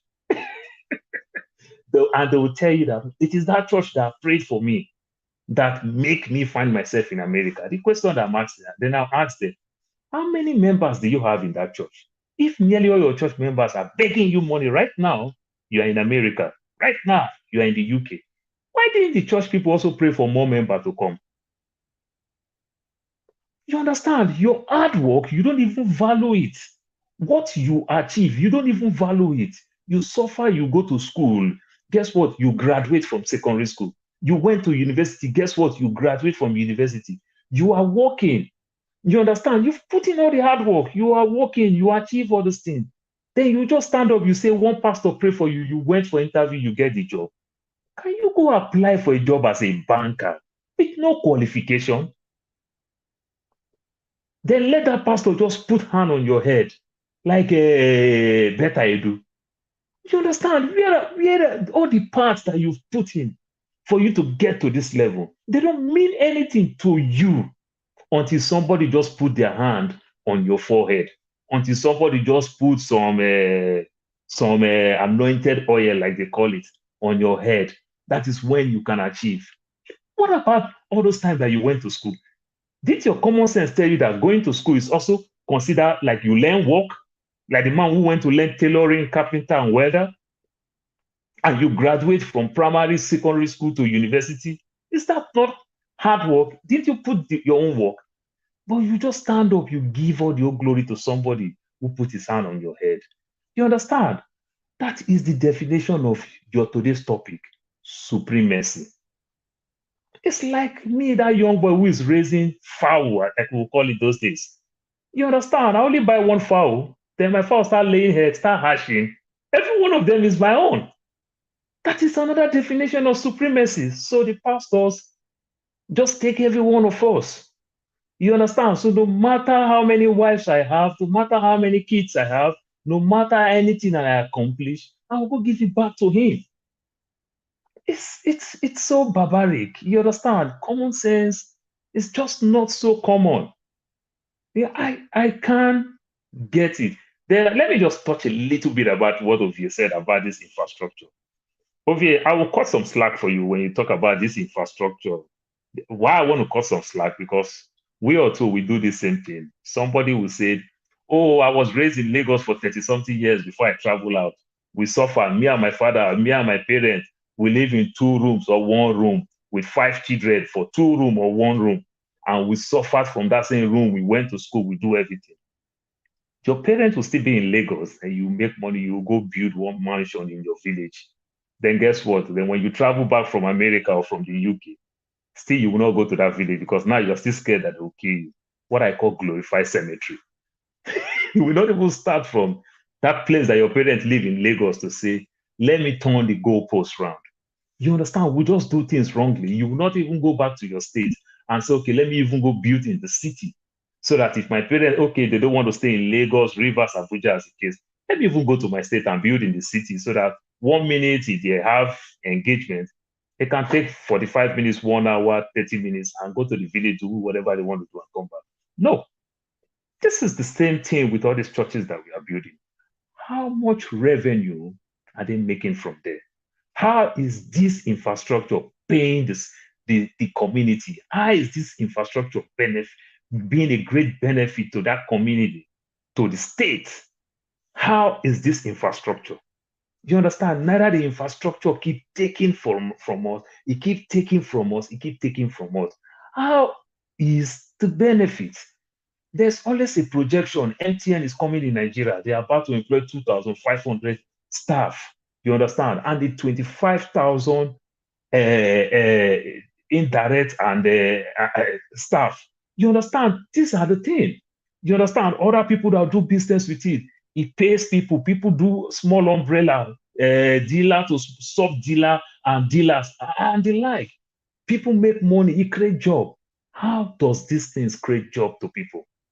Neither it take the little resources. That it just I can't understand it. Let me let somebody else talk. Thank you for that. Ovie, look at what is on the screen there. Can you read what is on the screen there, Ovie? Read down for me, Aweg. It is tiny. Really do your eye. No, it's still now phone that they use. So okay, may I see? Since sentence for evil are not carried out immediately, and there are many ways of I have to shift my screen. And there are many ways of escaping the penalty. The heart of men belongs become set fully set on running the risks of doing evil. Do you agree with that? Of course, yes. But let me. Now my time to speak. No, hold on 1 second. You will speak. I'll give you the floor. Do you agree with it in its totality? Yes. Now, human being will be. Isn't it obvious? Don't you know they see the word? You see, this statement you just read is taken from Ecclesiastes chapter 8, verse 11 in the Bible that you said we should throw away. Do I need the Bible to know that? I'm just telling you that the literature book. No, wait, listen. I am just telling you that this literature book that you are saying we should throw away. Good. Let me. So I'm just saying, before we listen. Hold on, Ovie, hold on. I try to keep a liberal mind. I don't know if I'm using the right word, because I'm not going to dismiss anyone's argument in respect to the Bible or the Quran. I've never read the Quran, so I can't. And I'm not going to defend. I'm not here to defend the Bible. The Bible defends itself over the years. It has defended itself over the years. So, but before we come to a conclusion to say we're throwing a book away or that argument, they say you don't judge a book by its cover. You have to read it first before you come to that conclusion that, okay, it is not the problem of the book. Just the same way they said our constitution is crap, we should throw it away, we should do this. The constitution is also a literature book. As far as I am concerned, every book is a literature book. I yield the floor to you. Thank you. Yeah. Now, come. I know our viewers, the fan of this platform are smart people now. No be people where we go need to explain it literally to them. throwing it away doesn't mean they make you. I mean, that is not even possible. I can't say about the Bible and throw them away. I'm just trying to buttress the point, right? I'm just trying to buttress the point with that. Now, to my point, Chim, the fact that you could not see the problem from your analogy back the point I was trying to make. What analogy, please remind me? Your hamper analogy. I am pointing how that book, how it destroyed millions of Nigerian psychic. Which I just said, if you hold on 1 second. You said the book. God. Oh no, you will speak. You said, I just want to be sure which book. Is it the Bible and the Quran you are referring to that it destroyed millions? I'm talking about the Bible now. I don't think I'm qualified. Andrew, let him speak. Don't worry, let him finish. All right. Chim, No. You go ahead with the moderation. I'll be in the backstage for the next few minutes, please. Okay, yes, go on, Ovie. Yes, I've not studied enough about Quran to say I'm talking about the Bible now because it affects me too. So I only talk about something that affects me directly. So you are comparing a goodwill gesture, Hapa, which even Jujuma self they give. They just do a masquerade festival of my village with the shared Hapa bags up and down in the name of the masquerade where would they carry, right? You are comparing to the damage to that what that book has done to average Nigeria. Just say if you approach average Nigerian on the street, where they go tell you it's in a heaven, right? A book where now. Along that statement, I also said that there's a need for the government to teach its people that they're a member of a nation. This book in southern Nigeria take paramount from every other thing where we can ever think of. In fact, matter of fact, that book no they lie. And that is dangerous to our psyche. Now, the fact that you are comparing the goodwill to that kind of damage, just like when the America today we are talking about the opium crisis, when you talk about drug crisis, that's where you are comparing an app that gets your gift from, which anybody can do anyway. Then, Mr. Jagon, I wasn't talking about who brought Christianity. For God's sake, when they born Ajayi Crowder, why I go to say they brought Christianity to Nigeria? The Christians already in Nigeria committing havoc, destroying all the gods and all their way of life before he was even born. So I wasn't talking about the Christianity. I was talking about he was the pioneer of among the people they sent to come and educate our leaders, our community, the new community leader that they chose among them. Bible was their syllabus. That's true. That's what I'm saying. Bible was the syllabus. So the foundation of our modern behavior is the Bible. Literally, that's what it is. So that's what I was pointing. I wasn't saying, oh, Christian. I was saying, when they born them, Christians all they do havoc all around the world, keep people destroying everything before they born them. So can I come in real quick? Ovie, I understand what you are saying. But you see, there's a way that we must speak in order to really communicate, rather than just. Wait, let me land. I'm not trying to stop you. Please don't. We don't have to fight. Let me just land a little bit, please. All I'm saying is that there's a way we must communicate with each other, not for our own understanding, for the understanding of the people in the panel and in the comment section. Make sure they understand what we're saying correctly. Now, when you're using these terms and they're brushing, it's too. You're asking me to pick from your wide brush. I can't do that. What am I doing that for? You're supposed to communicate accurately to me, so I understand what you're saying. Then we don't have to go back and forth. We will understand. All I'm putting to you is that you're almost saying that Ajayi Crowther didn't do a good job, and then we have to argue: did he do a good job? Yeah, yes, exactly. It's penetrating you because you're not touching. Now, you could say that the Bible is the syllabus. Now, we have to understand that Ethiopia and Armenia. Jacob, please, can you allow me to, when you get to your turn, you do your explanation.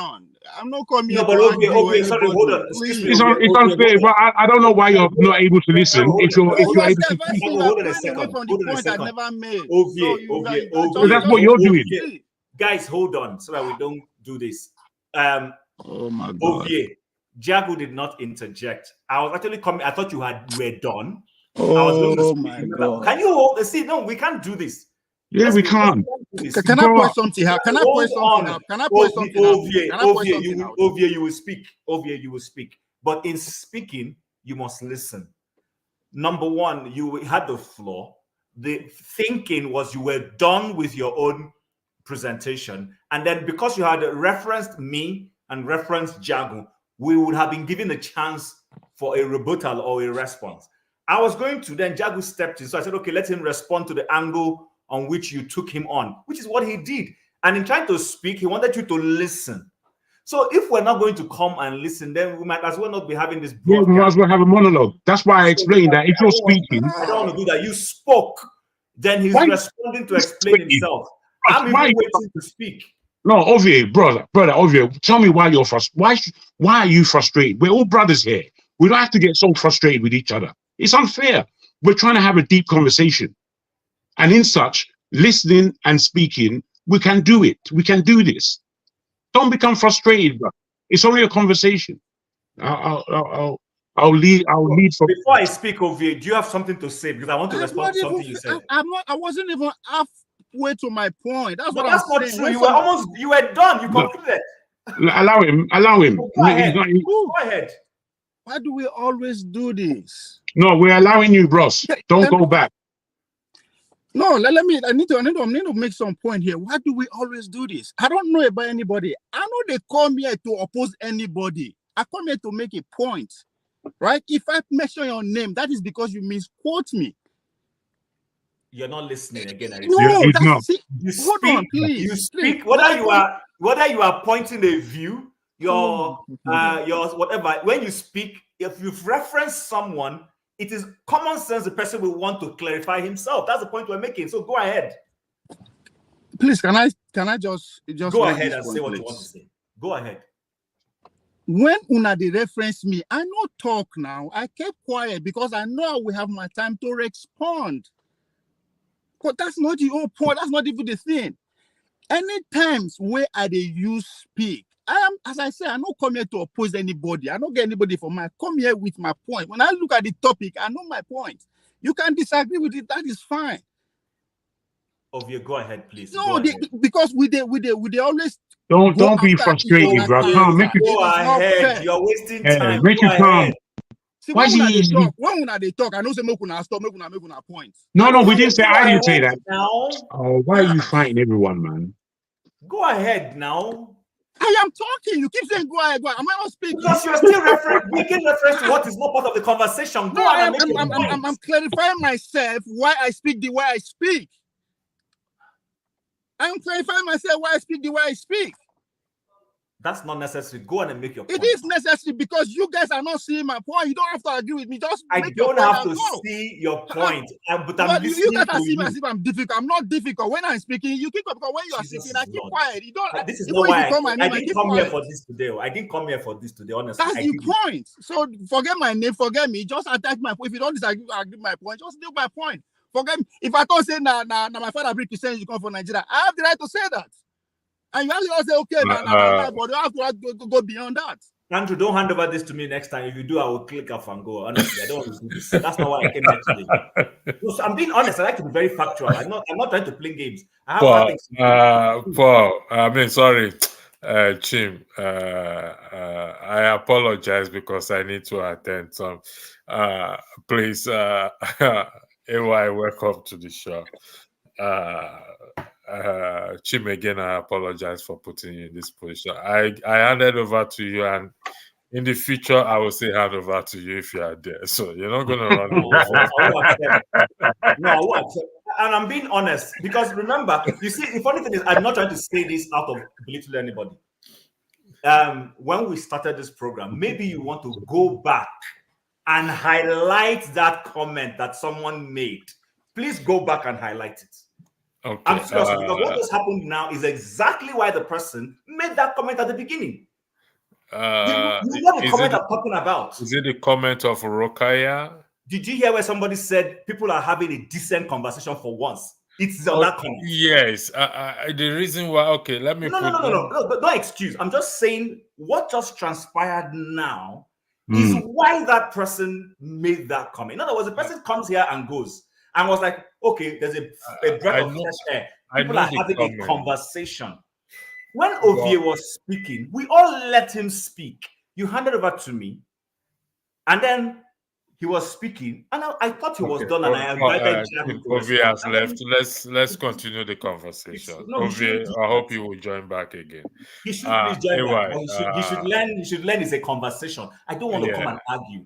Conversation doesn't mean I agree with you or you agree with me, but we just lay things down. I'm just. all this man. You don't see what the religion don't cost now. Not be religion cost am. Not be religion cost am. I'm sorry. Religion didn't cost anything. Truly, it's not religion. I'm just. All this grown-up man go keep person there. Now so this is highly dangerous for a man's heart, you know. Anyway, I don't want to highlight that comment because of okay, you can go back and read the portion. Okay, I have it in front of me. The person said it's refreshing to see two men having a great conversation with mutual respect for each other. With all due respect, I'm not going to read the rest. So that's the reason why I'm okay with that. Don't read the rest. I get you, and I'm also not in support of the rest. But why I want to emphasize this, you see, I've said this to a few of us. We come here to learn. Yeah, I mean, this broadcast. I didn't go to work today. That's why I'm on this broadcast, and you know why. I told you, oh, I'm home today. I'm off today, so we can have a conversation. We come here to learn. Let's not always come here. And you see the way the conversation began, and we were just having decent conversation, discussing things. You challenge me, you throw. Let's have conversations. Let's just have conversations. Even the things we're talking, that we keep blaming religion, blaming Christianity, blaming Islam, it's not those religions per se. It's people's application of those things. That's the problem. Because I've asked us now, democracy is working in other countries. Some of those countries, the UK, where you and Jagu live, used to be a monarchical society, heavily monarchical society. And they liberalized and brought in an aspect of it which is democratic. They are still making progress, even though we will say they stole our resources and everything. But at least they are making progress, holding their leadership accountable. Even the monarchy is now being held accountable. But we are not accomplishing the same thing with the same democracy in our own society. And then before we say Jack Robinson, we say the black man's political system is our problem. I struggle with some of those thinkings. You know, that's my frustration. There is actually no system that if human beings open their mind, and we're not perfect, but we make an effort to apply those things with an open and honest mind, that will not get a good result. There is no system. Is it business? Do decent business with. If I do, me and Paul enter business. Oh, Paul, let me provide you with so and so. This is, and Paul, I provide, and Paul pays me, and everybody is happy. We keep going for them. When we start having problem is if I begin to defraud Paul or Paul defrauds me, then wahala go enter. Then we go say that business be the issue. Business no be the issue. Now my character or Paul character now be the issue. That's what I want Ovie to realize. That's what I was letting him know when I use that. And I rightly said I want to be vulnerable. It's my story that happened to me, but I chose to share it to explain, that you can't just make this is a problem. Can you stop muting me, please? Electricity. It's not necessary. I'm quiet here. So anyway, let AY say what he wants to say, then we continue. Chim, sorry, Jagun, I didn't get what you just said. 1 second. Shall I repeat it? Yeah, please. I didn't get what you said just now. My microphone keeps muting, and I'm very quiet here, so I don't know if it's you doing that, but if it is, I'm even though you're quiet, because it's if you want to speak, because there's no noise coming here. If it's noisy, now your own kicking the middle. Those are very minor issues. It's minor. It's minor. I want to swing a little bit into the political arena. We're still on the same topic: process of emancipation, black man supremacy. I don't know if AY has been done. it is rumored. It is rumored. There's no confirmation yet. It is rumored. Jagun, you have to turn on your video. I'll put you backstage. No, don't do that. I'm here. I'm here. I'm just doing something that you don't need to see, so everybody's even. If that's applicable. If not, I'll come out of the camera side. I'll leave it on. All right, guys. It is rumored that what's this guy's name? Dati Baba Ahmed will be floated as the Labour presidential candidate come 2027 because Peter Obi is not acting as he should act because Dati Baba Ahmed. You hear what Aburi said the other time, that if it was Dati Baba Ahmed, the nation would have been divided. It's a rumor, so I don't know. But anyway, welcome to the show. Let me yield the floor to you to weigh in on the current topic. That we go into politics if time permits. Thank you. The current topic, it's a very difficult one, though. It's an emotional topic. Why is it difficult? It is difficult. I'm just gonna say little stuff. I'm not gonna say too much. It's a difficult topic. How can I tell you? Because we are not even ready for this conversation. What? We are not ready. Trust me. You don't go deep with that, so you don't enter. No, I go hit up. Yeah, we are not ready. Because if there is something Chim said now, like Chim said, religion is not the problem. I agree with you, Chim. Religion is not the problem. The people, we are the problem. I can tell you. Because most of the stuff you see, right? Like, we kind of abuse religion in Africa, in Nigeria specifically. I'll tell you some story. I remember when I was in Unibed then, like, in the morning, we rush it to go attend classes, 6:30, for us to be able to get seat in 500 LT. That you will see normal Nigeria, you see like 2,000 plus attending lecture in 500 LT. You know what that means. You got to be there early to occupy a seat. People will bring religion into this classroom. So one mistake I feel we made in Nigeria is we did not allow religion to be in its place. I usually say this: if I have opportunity, this is one thing I'm going to implement.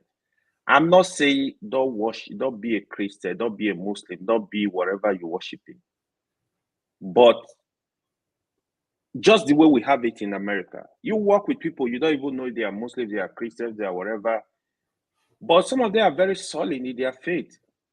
Worship at home, worship in your worship places. But what we did, right? People tend to bring religion to the public place to disturb everybody. I will not, if in the South, it's very common with the Christians, especially the Pentecostal Christians. In the North, it's kind of common with the Muslim too. It's not a one-way face thing. People don't respect the public.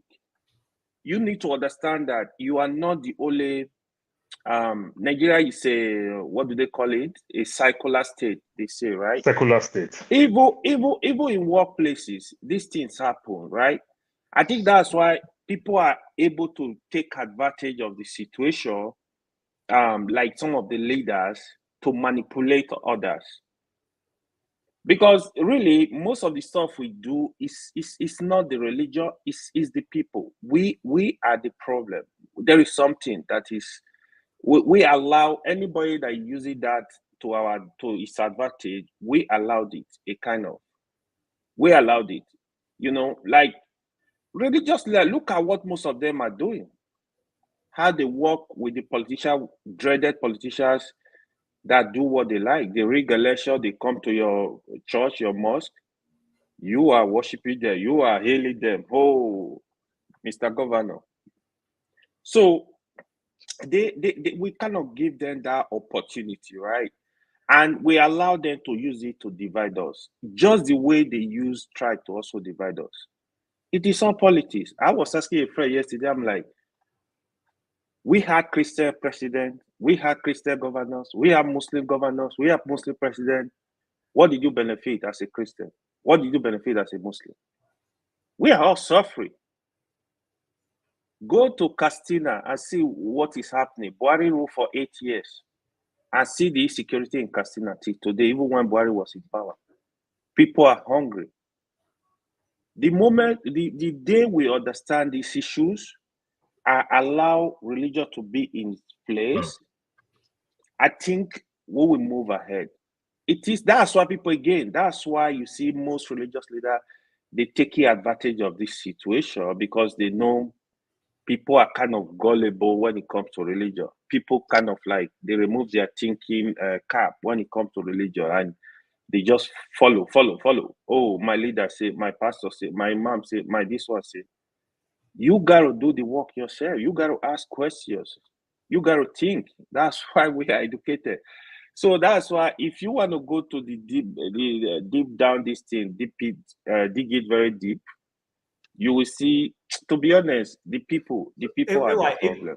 If can I just say something? You know, I agree with you. I agree with your submission. I don't even find any point of disagreement. But I just wanted to add this. So let's be more practical.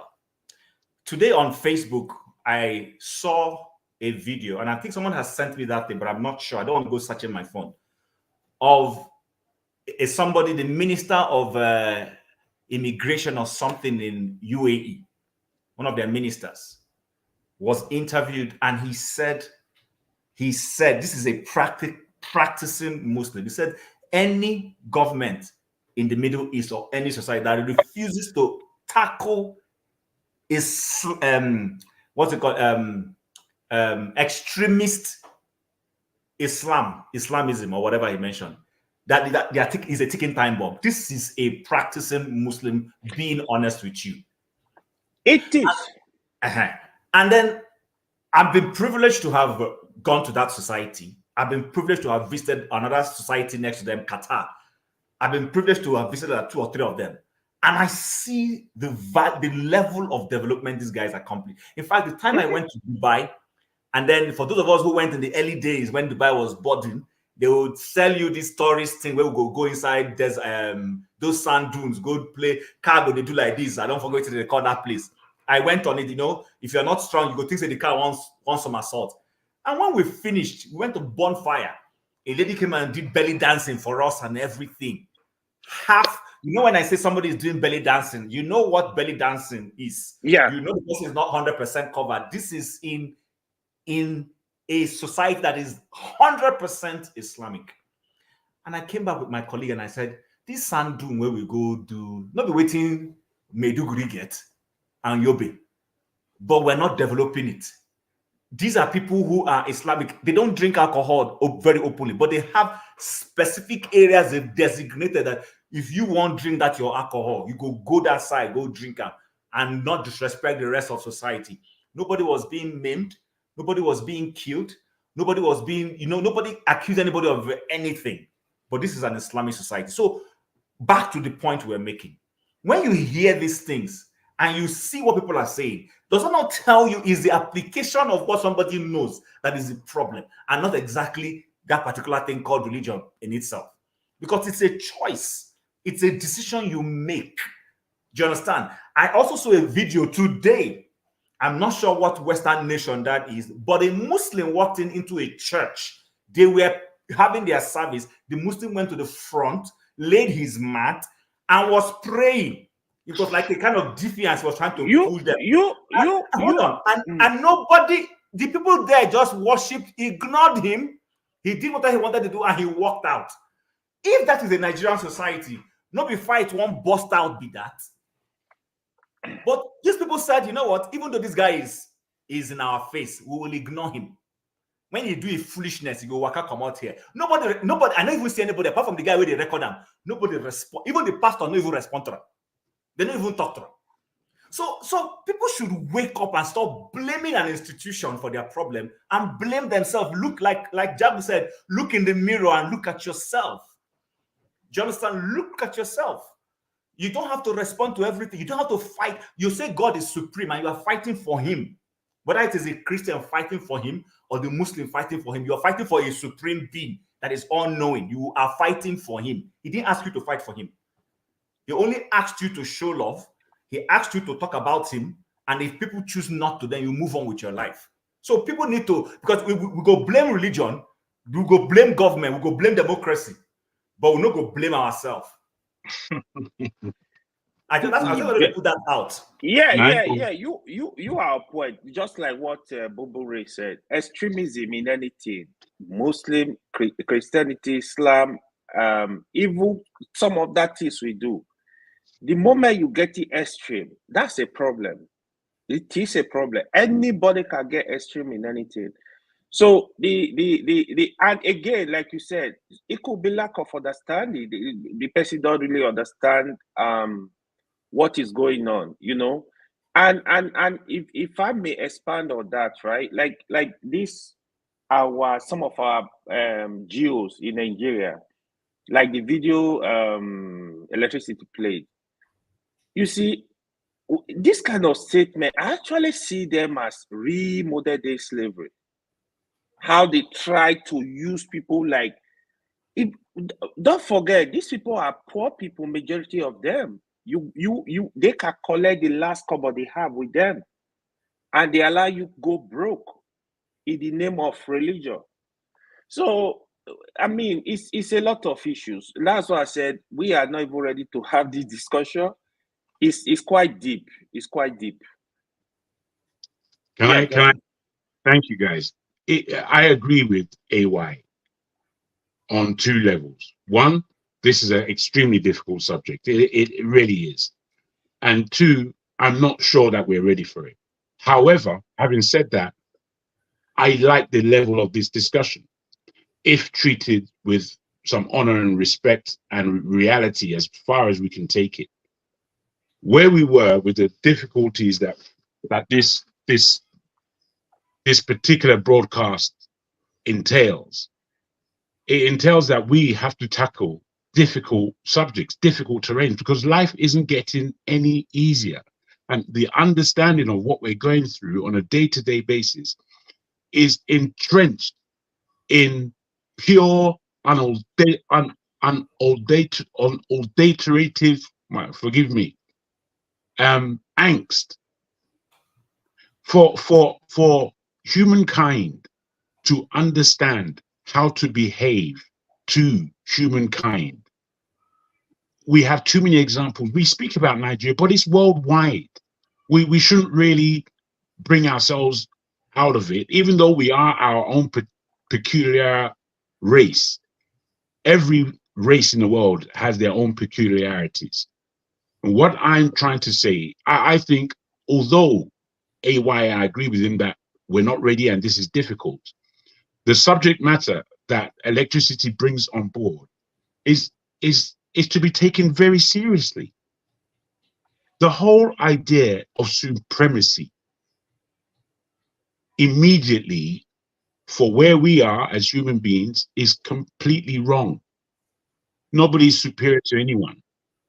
But because of the way hierarchy works, there is always this incline for superior notions.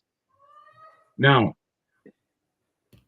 are we in a position where our communication here can affect change in any individual? If the answer is yes, then we need to have these kinds of discussions. Okay, so Jago, the answer is yes. The only thing is that you and I may not be able to tell who that individual or who those individuals are. Are you getting my point? The point you've made, the point everyone has made, one way or the other, do have effects.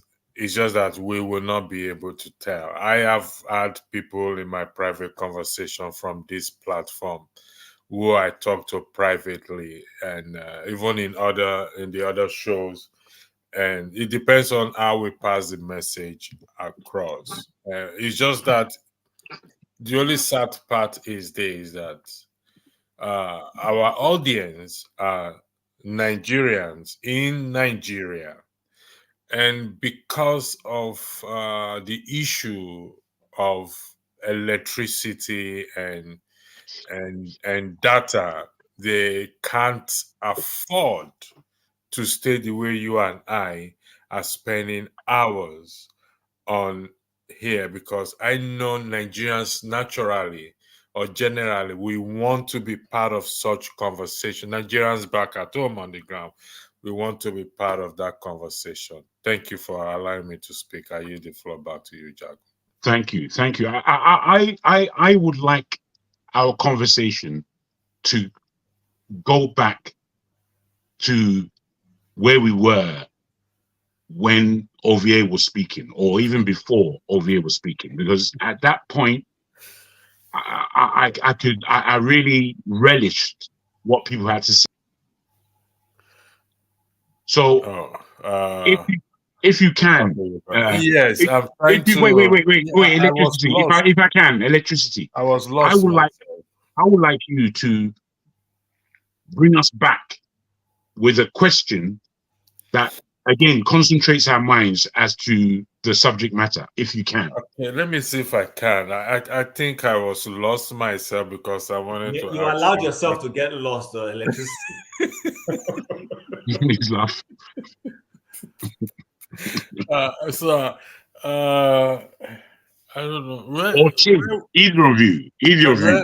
Yeah, so I think what we were doing was, and it was going well. He had some questions he asked, and then the last place we left was when what's her name? The lady. Rokoya. Yes, Rokoya. exactly. That's when we started losing our trend. Yeah, she asked a question on the role of. Let me see if I can get that question. Oh, yeah, I think I know. I'm going to swing it around now, but we will stay on that question. Yeah, hold on. Let me just look for the question again to help us to. What is this question? Yeah, I found the question. This is the question: what is the role of religious elite in the decay of our society? AY and Jagun, you guys said we are not ready for such discussion. We are not prepared for such discussions in terms of this subject matter. Jago, you want to clarify what I just said? Am I wrong? No, you're absolutely correct. Go on.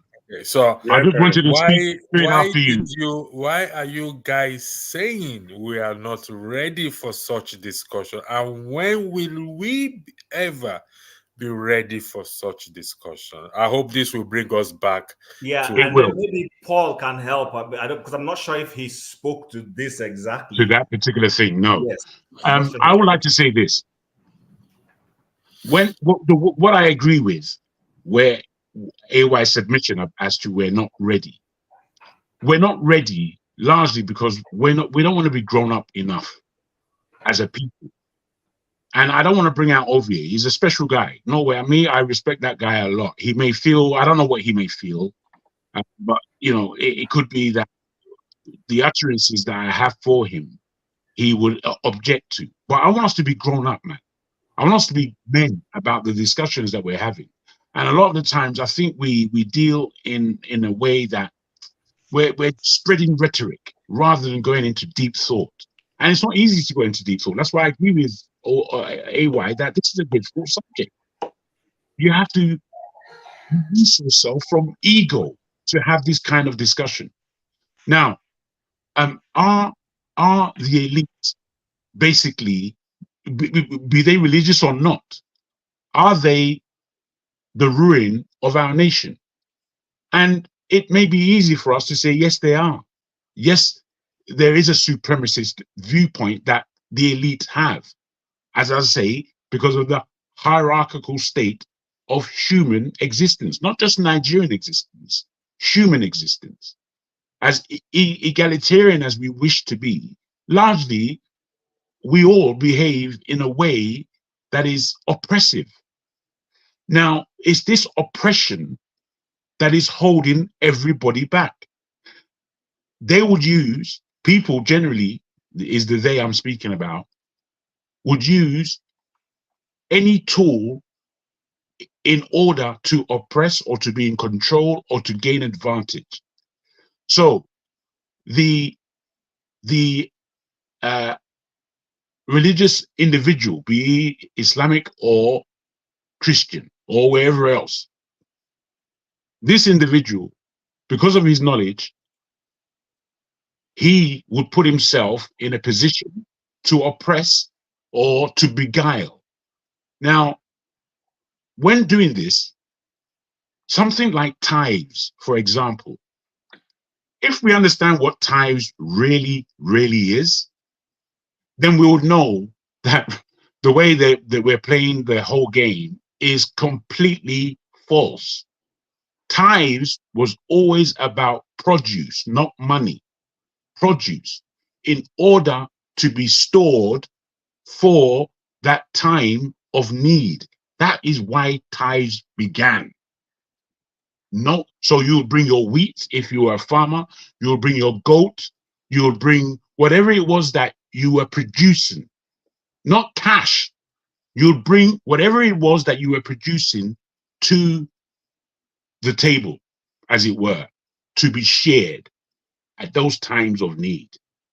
Today, because people don't read the Bible, because people don't understand their religion, because people have no history context in their minds, we can be played. Simply, we can be played. So if I've got something by way of knowledge, instead of me sharing that knowledge, I'm using it as a weapon against my community in order to empower and enrich myself. This is the issue. And if we are going to have this discussion, I think I would like people to be sharing their. I like what both Electricity and Chim had to say, speaking of religious or biblical understanding, especially when Chim went into what he called lesser prophets and how they were holding the elite, the pastor, whoever it was, to task. Now, these are what each individual is supposed to be empowered to do, which is to say that because I have an issue with my parent, my teacher, my pastor, my politician, it doesn't mean I'm going to sit down and just take nonsense. It means I have to stand up and speak. However, our society dictates that we just obey. Now, obeying what you don't understand, I find it very difficult. Unless you are a child, and to be given the respect a child has, which is a child needs to learn.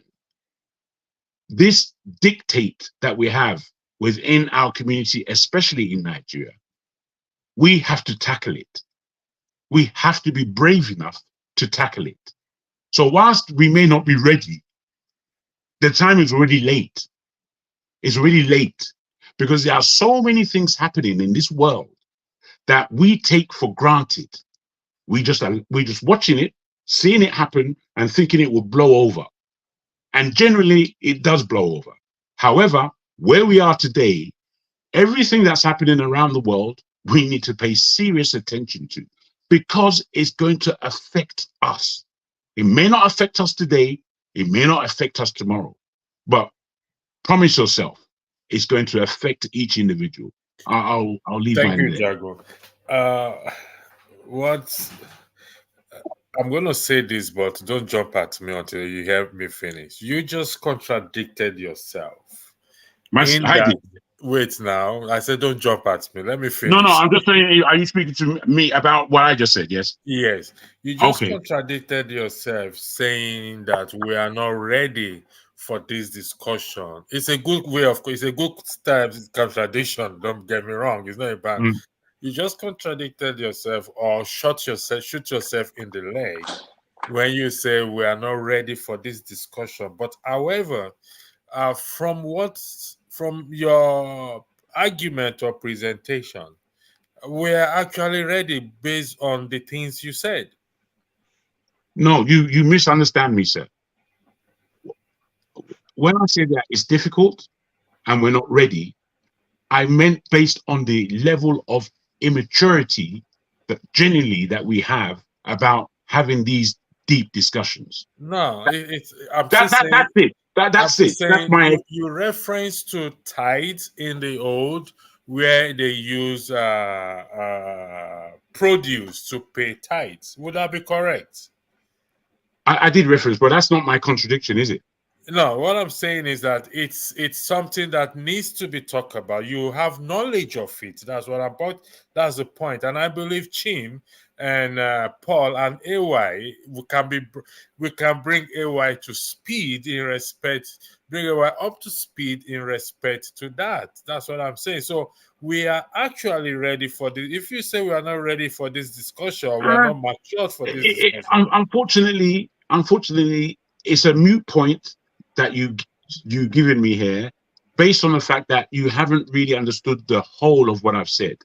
You know, you can pick apart. Can I say something quickly without and then yield to Paul, please, if you don't mind. So when Jago said we're not ready, he has repeated himself. I understand what he's saying. What Jago is saying is that it is not that we are not ready to have the conversation. We can have the conversation, but people are not mind matured enough. It's like saying a grown guy who's grown up.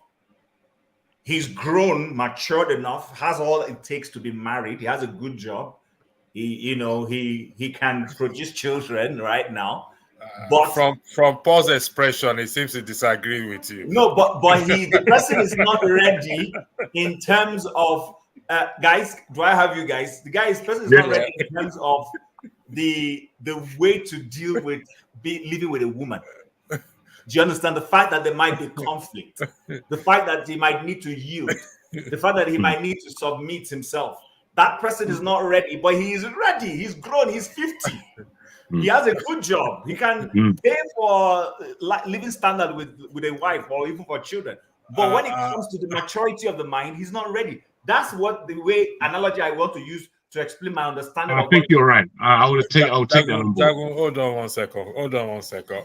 Paul and AY, do you agree with Jago and Chim? I don't even know what to say. If you say Jago and Chim, both of them, they're coming from a slightly different place. So I don't know where to say yes and no. In terms of readiness, he's saying in terms of readiness. For readiness, I think we're more than ready. It's just that the way we are being wired, like Fela would say, you don't want to talk in the living room, but when you go to the bedroom, you whine and whine and whine. And for you to whine, there is something to say. That's why you can even whine. But you just don't want to be the black sheep in the house. For me, I will go two different routes when it comes to this aspect. There is two major ethnic groups in Nigeria that we used to know, the Yorubas and the Igbo. If you remember the stories like they told us, these days so many people keep questioning it, the story of the killing of twins, the story about Mary Celeste, as we were taught. Today in Nigeria, if an Igbo woman had 5 kids, probably maybe got pregnant again to have the 6th one and they become twin, you automatically take that first child and say, Mama Chinedu, Mama Ifoma, with outweigh the first child, like we normally call mothers with their first child. Mama Chinedu, Yadele, Mama this. It will become Yajima, Yabeji. You understand? That's our quality. But that twin itself before, it was a cost thing. It was a taboo. But somewhere along the line, raised it. Now, let's not amongst the Yoruba, amongst others, not amongst the Yoruba.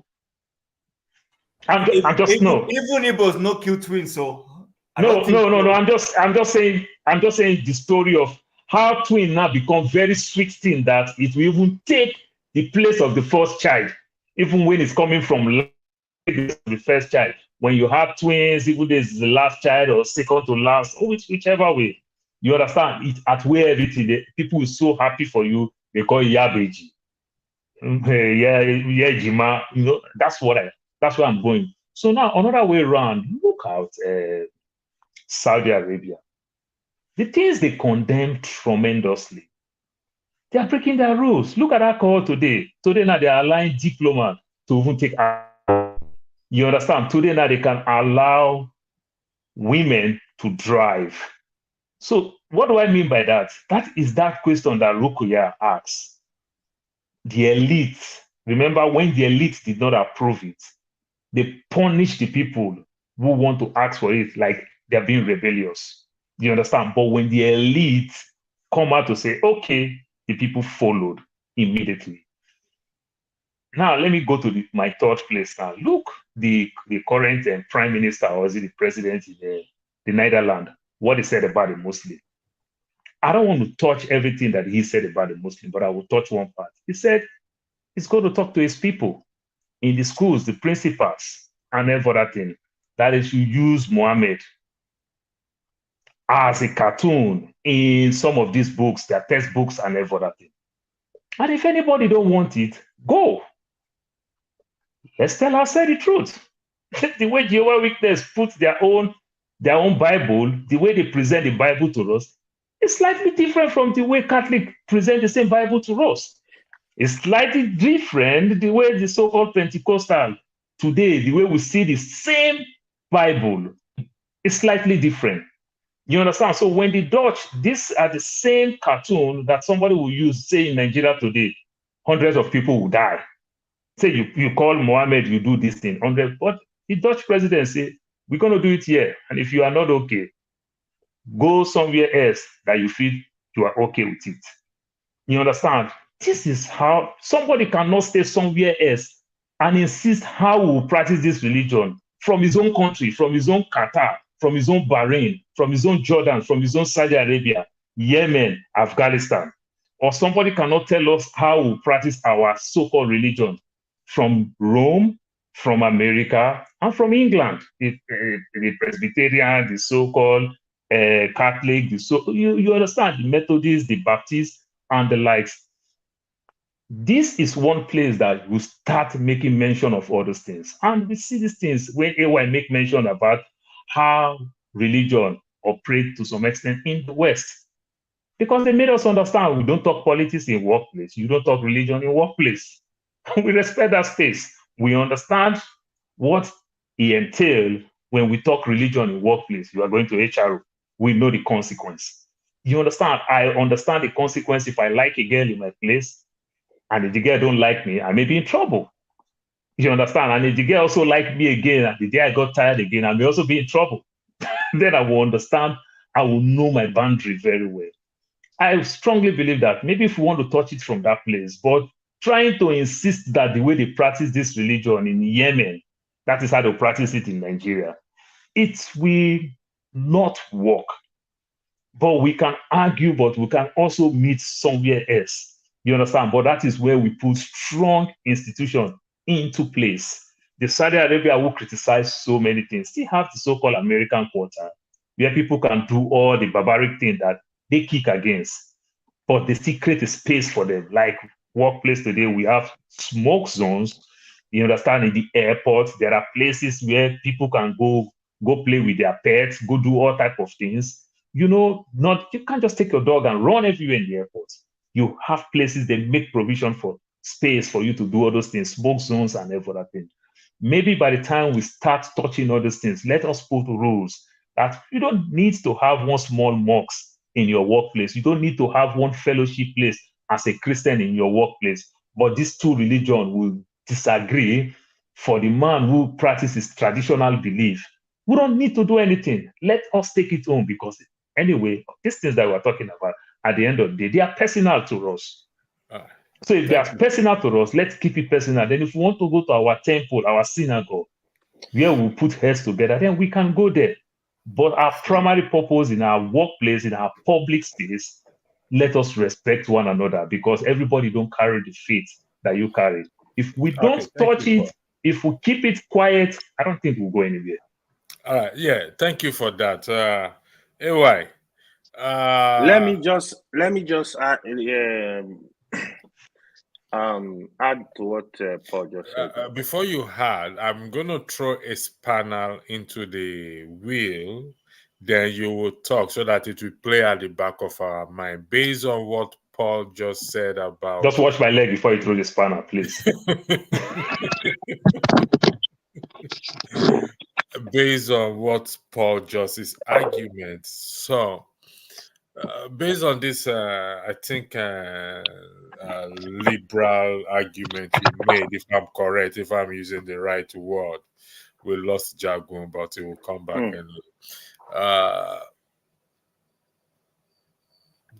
Therefore, we can argue that polygamy, it's not wrong and does not constitute as adultery. Anyway, the floor is yours. That's the spanner I've just thrown into the wheel now. So anyway, okay. So Paul, I'm gonna say this, right? If you ask me, for example, the Dutch president, why do you have to have Mohammed in your paper? I don't know where he want to draw it. You see, even if we are saying like I'm Remember, there's Christ everywhere. There's Christ everywhere. No type of catalog in school. No, I'm just saying. As you ask the question. I'm a big person when it comes to keep religion what religion belongs, where religion belongs. Why I'm saying that is does not mean we have to respect ourselves in all ways. Even dealing with you as a person, the moment we don't respect ourselves, we're gonna have issues. So it's not sufficient for you to say, oh, on what ground do you want to draw him? Do you get it? It's just like say, even other religion, you don't even believe in at all.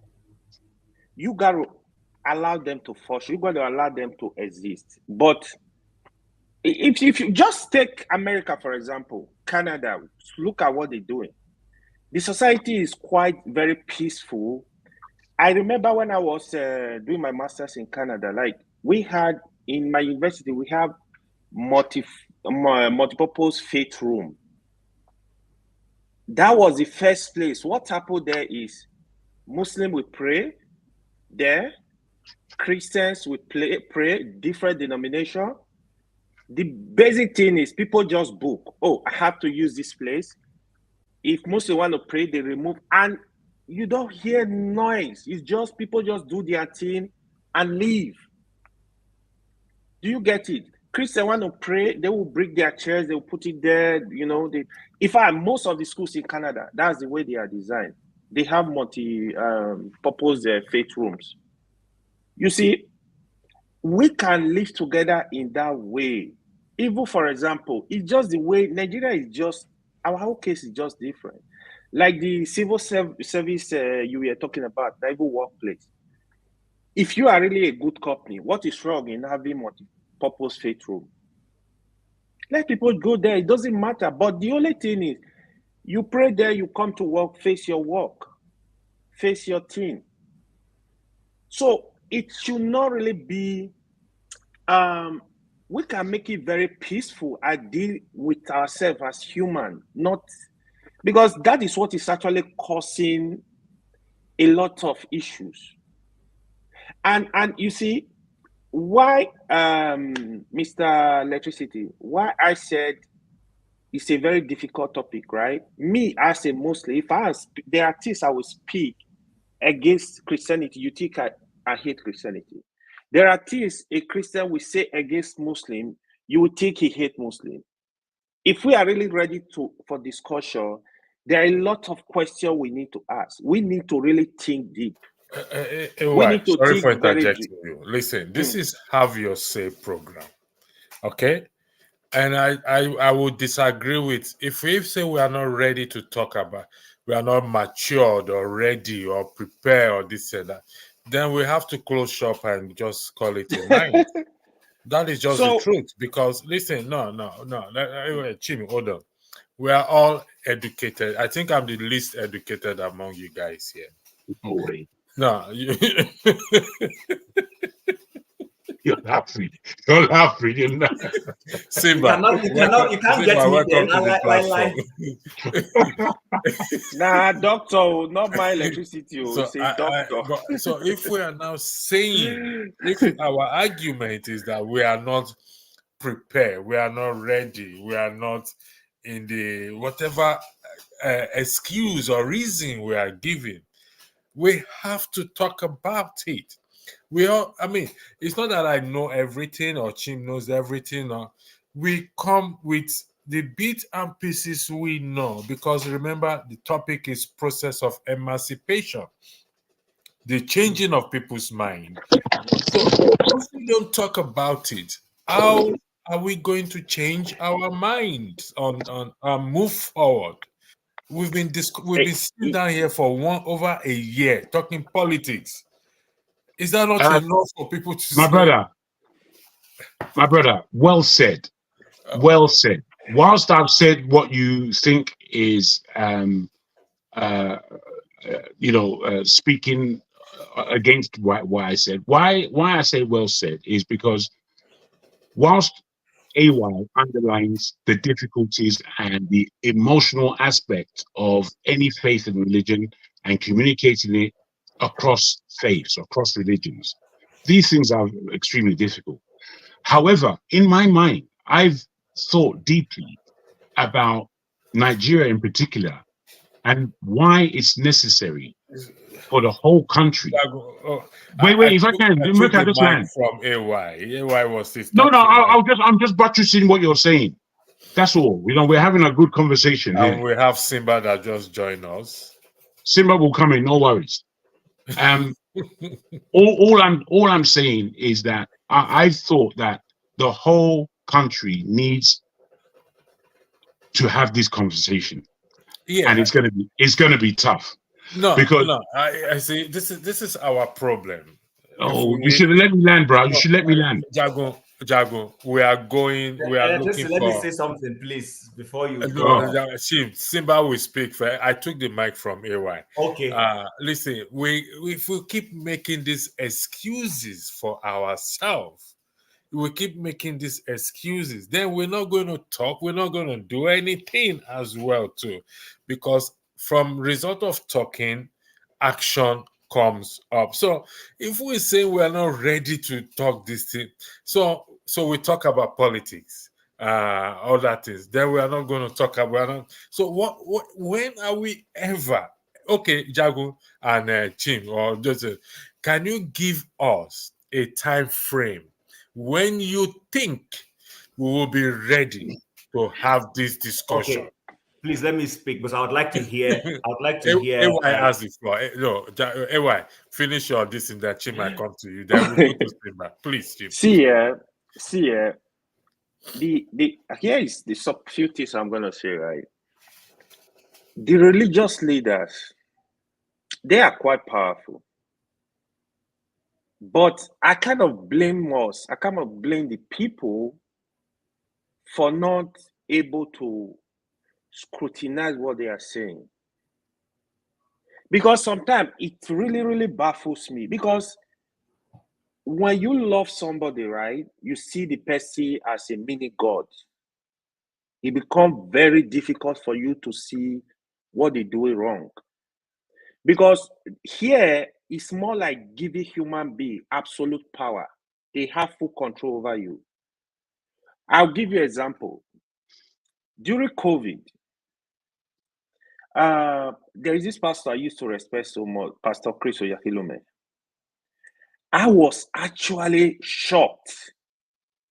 Some of the stuff he was telling his congregation. I'm like, Pastor Chris can say this kind of stuff at your level, with your experience, with your education, you can say you don't believe COVID, you believe it's 5G, they doing some kind of funny stuff.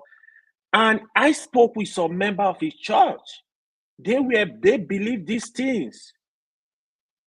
Jago, I had friends that were working. I'm not taking word out of your mouth. As of today, Pastor Chris and his church member, they're also using the 5G phone to do.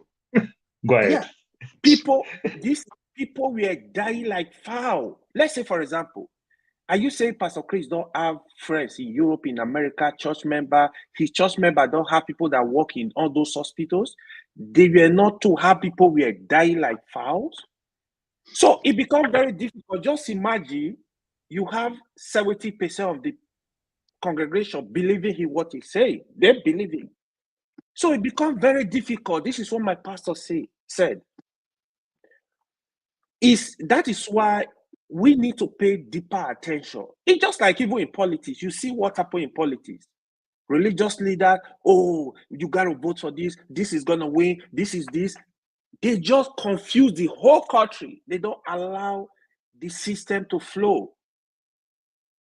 When I was a student in Univer, there was this pastor, Jitan. What's his name? I forgot his name. He started Jitan.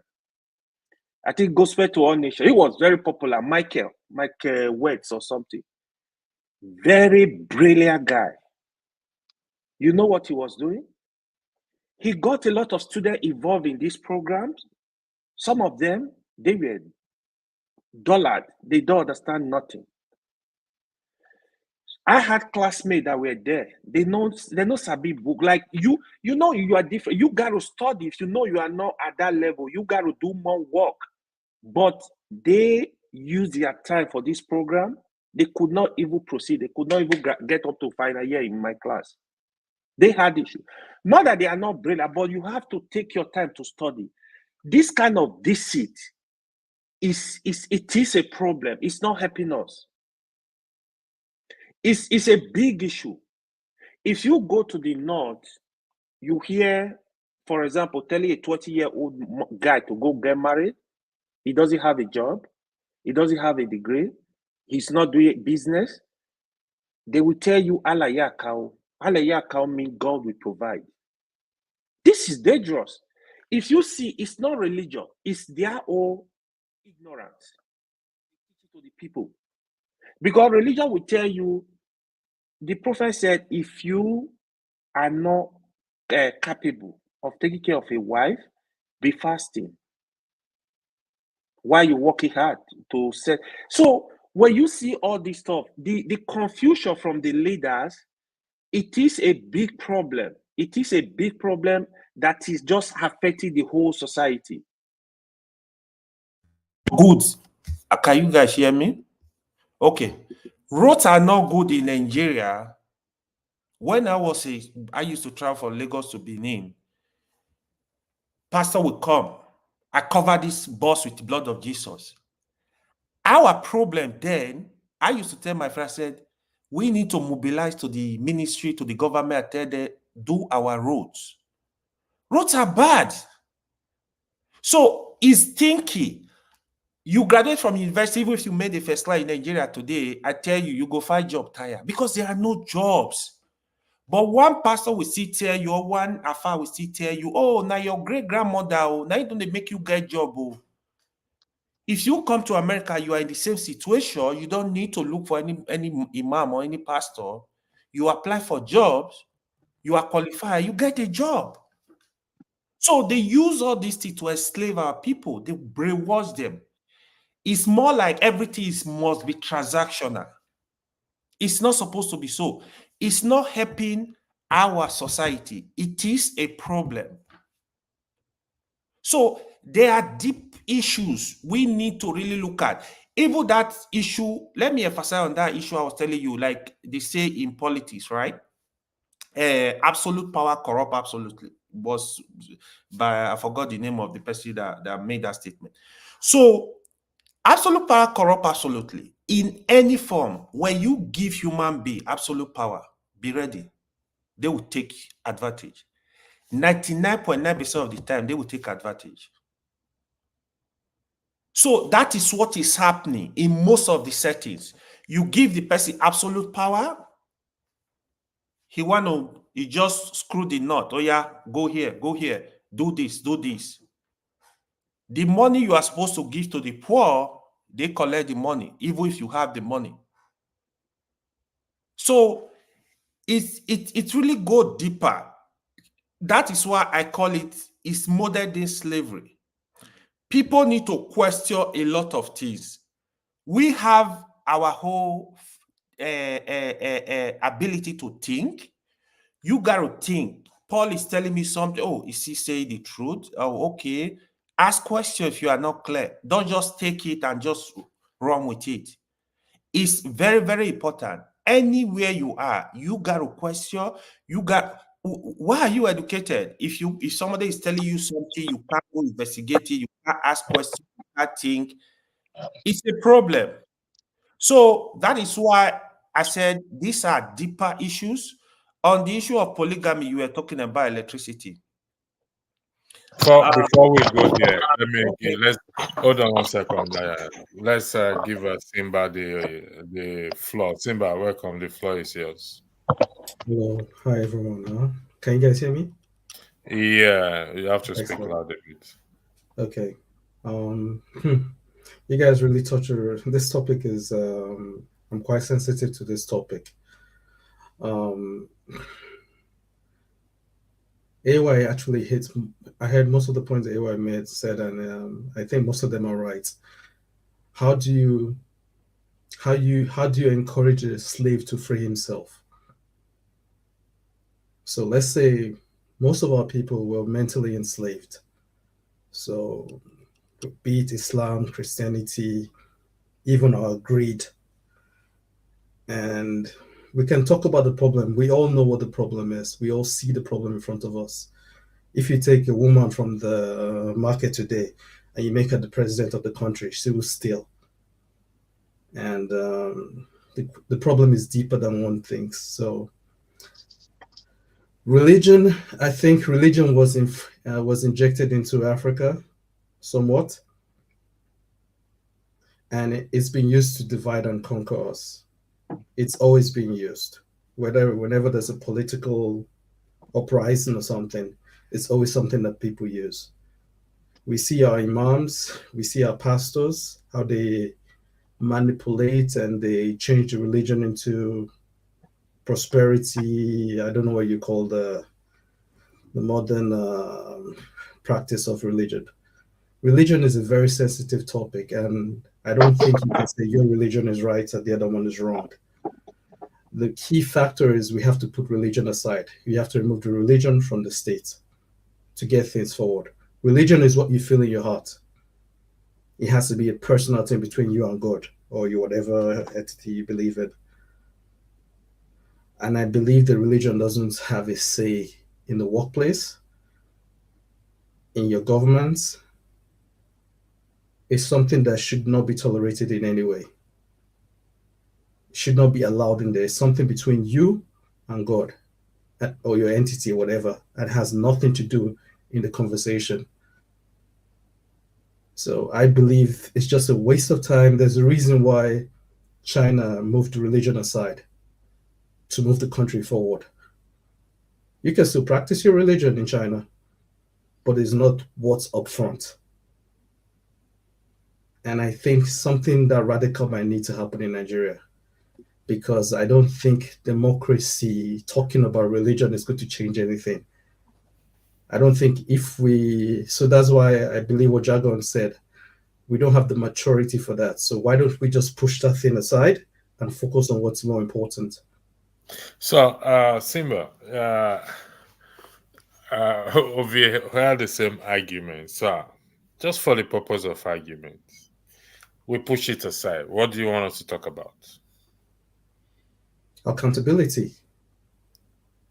Accountability. And when you say accountability, mm-hmm. I don't know what religion you practice.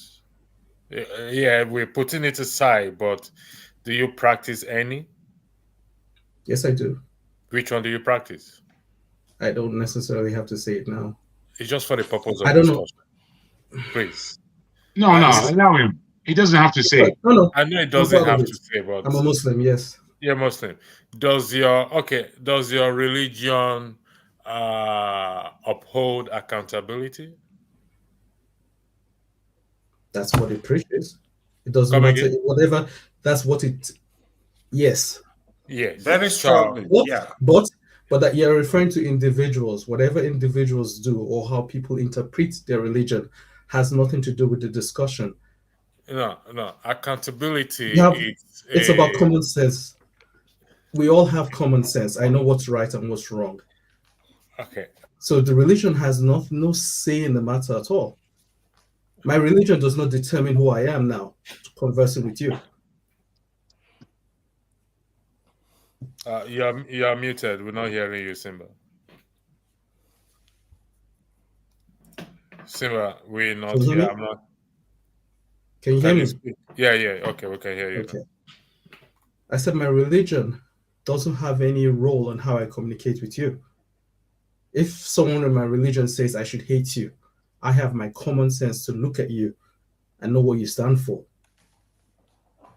So it has nothing to do with the issue. That's why I said everyone's religion or everyone's interpretation of a religion can come out differently. So it should have no equation in the plate of what we're talking about, the question of Nigeria. Okay. Tim, do you have a question for him or?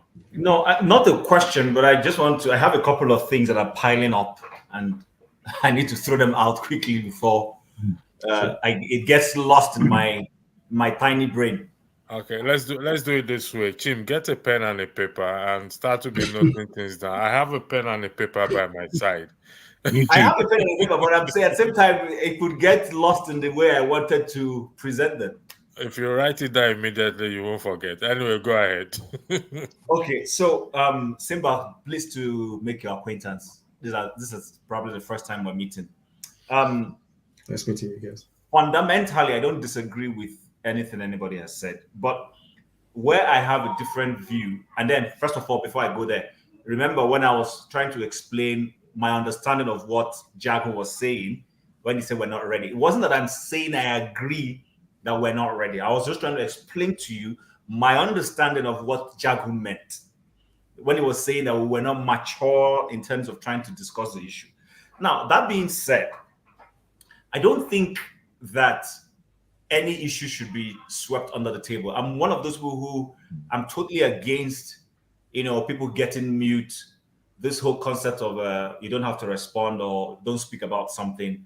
The popular memes that I used: see no evil, speak no evil, hear no evil. I don't agree with that. While I use that meme to play around with people, I don't agree with that concept. There are no sacred grounds. Actually, we human beings are the ones who create supposed sacred grounds and say we shouldn't go to certain areas or do or ask questions of certain things. Now, so I think religion is worth discussing, but the prism from which we're discussing religion is that how do we hold these men or women accountable? That was where we began from. So we have religious elites. We know these religious elites are quite influential in society. Some of our bad politicians reverence them. They go to them. They ask them to pray. Now, I know when we said religion, the first thing that has come to mind is Christianity and Islam. But there are people who are traditional worshippers. They go to their Ifa chief or to their Amadioha shrine to tell the Amadioha guy they are going for politics. The Amadioha person or the Ifa person should pray for them. And these people do pray for them. Sometimes in praying for them, they tell them to go bring fowl. They tell them to go bring goats. Sometimes they tell them to go bring human beings. That, you will not win that election until you have gotten one human head, opened the ground, and laid it. And guys, you guys agree with me that I'm correct. So because they prayed for Goodluck Jonathan. But what we were discussing, where electricity brought it, was that what should we do with these people? And then somebody in the comments now asked a question that triggered it. My belief is this: that when it comes to religion is not necessarily bad. The problem is the individual, the person's interpreting and applying these things. I've said it here several times. There were missionaries in the Christian faith who came to Africa, established schools, run those schools, developed people, encouraged people to grow, and they left. They were not necessarily with the colonialists. They were a set of people like that. They came to do good work. They just felt, go and serve humanity. We might misunderstand them because, but I know what has happened with colonialism and everything, and then we say, this will brought bad religion to us. I get it. I get it. I understand it. But there were some people who came with a genuine heart of service to offer service. Now, in my contributions, I always like to bring personal experiences because it helps me be authentic.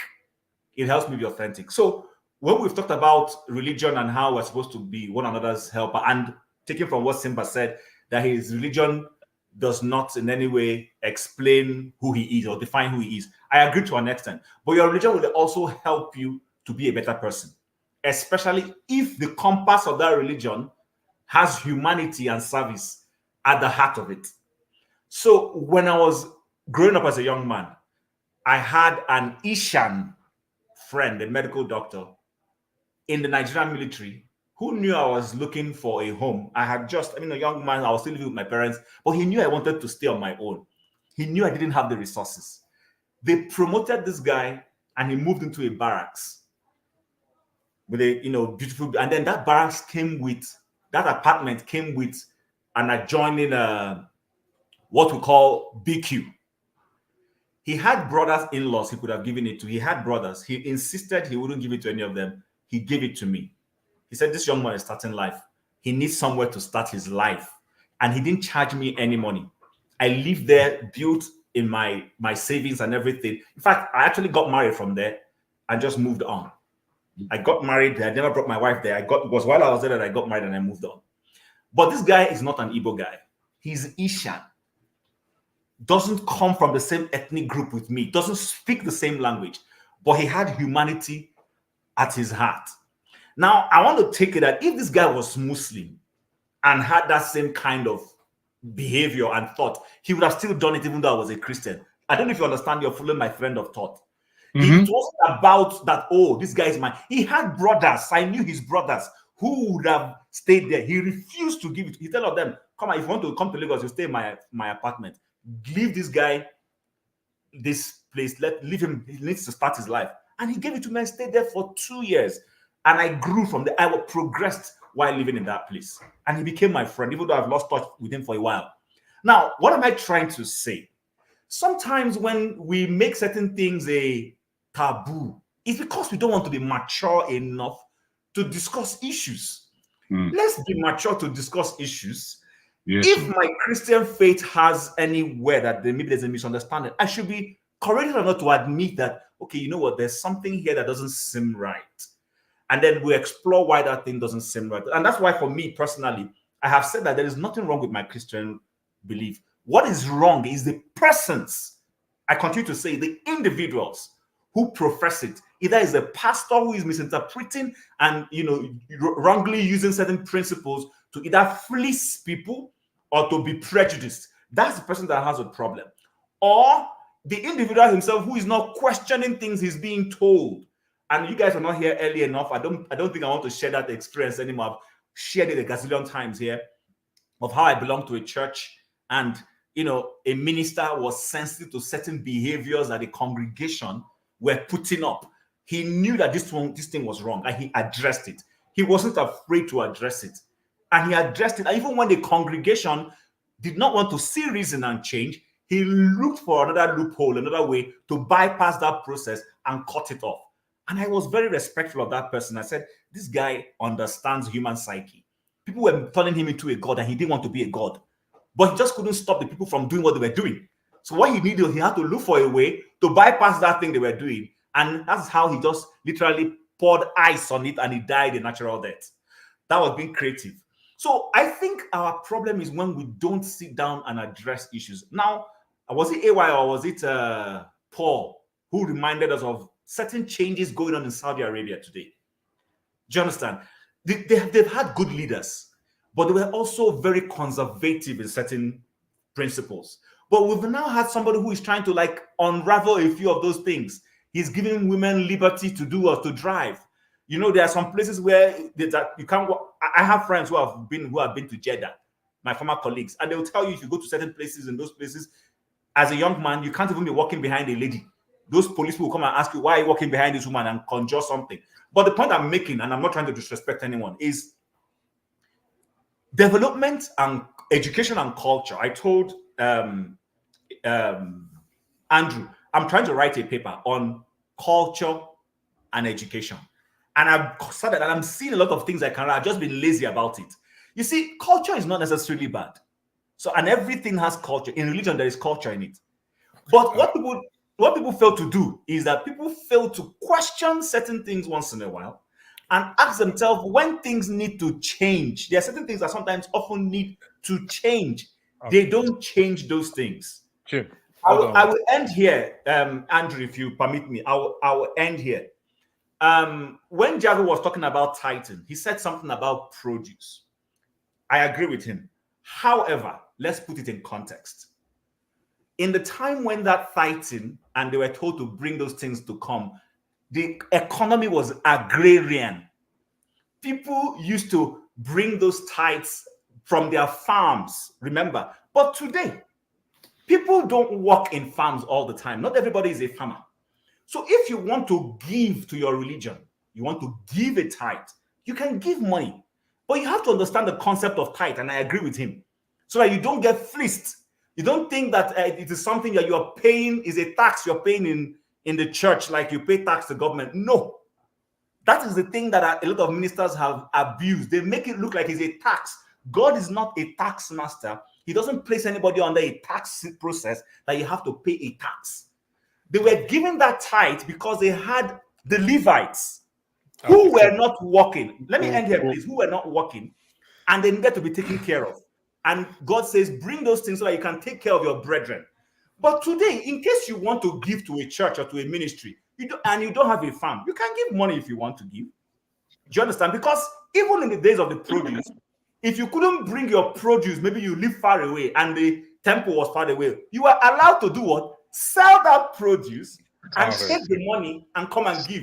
All right, Jim. So I wanted to make out those points because they were there. No, we will come to that point. Desta, welcome to the. Can I say? Welcome to the platform. So what we're going to do now going forward, usually I don't like allocating time. If we will apply discretion and keep our argument to reasonability differs. So my team reasonability and mine may be different in terms of, but I want to swing this discussion in a way that people were Simba, Desta, welcome. But I'm going to do this a discussion. There is this president, ruler, whatever you want to call it. In 40 years, he fed from his own personal, he took care of his government, and he fed 30,000 people every year in his palace. 30,000 people every year in his palace. Now, the question I want to ask is, do we prefer such a person to be president of Nigeria? I'm going to repeat. I'm not sure if you're getting what I'm saying. There is this president, king, who he fed 30,000 people in his palace for 40 years. If the citizens also were well-to-do, do we prefer such a person as a president of Nigeria? I'm being specific now. Yes or no will suffice before I tell you who the person is, please. Chim, are you speaking? No. Can you repeat the question? Answer, no. I didn't quite get this thing. That's what I'm asking. We're having electricity. One answer for me, no. You will not prefer. I mean, the citizens have electricity. It created job for them, just as you are in America. You won't want such a president in Nigeria? Nigeria needs more than that. No. Huh? No. Nigeria needs more than that. No. Okay.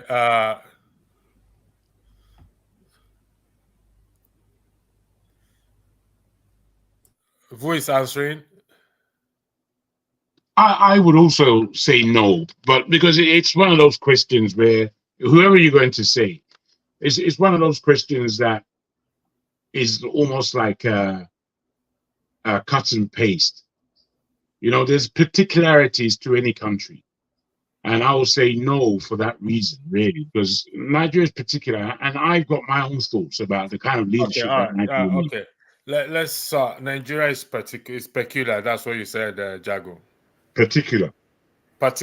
So let's now say, what is the particular about Nigeria? Electricity, I still don't understand the question very well. No, Please, that's why I don't want to say yes or no yet. Ignore that question, Chip.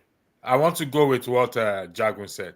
What is particular about Nigeria that, as such, we have to look for somebody from a different planet? Jagun. We don't have to look for somebody from a different planet. That's not what I'm saying. I'm saying that what Nigeria needs is this kind of discussion amongst not just the elites, but amongst the people in its entirety. And when we Jago, we are all Nigerians here. We are having discussion. That's the welcome apology. So when you say this is a kind of this for Nigerians to talk about, we are all Nigerians here, and people are watching. So yes. I don't understand your point. Let me try and give you a quick understanding so we can move on. Brief, please. Oh, there are over 500 spoken languages in Nigeria, over 250 ethnic types that we can identify. With that, it is particular or peculiar.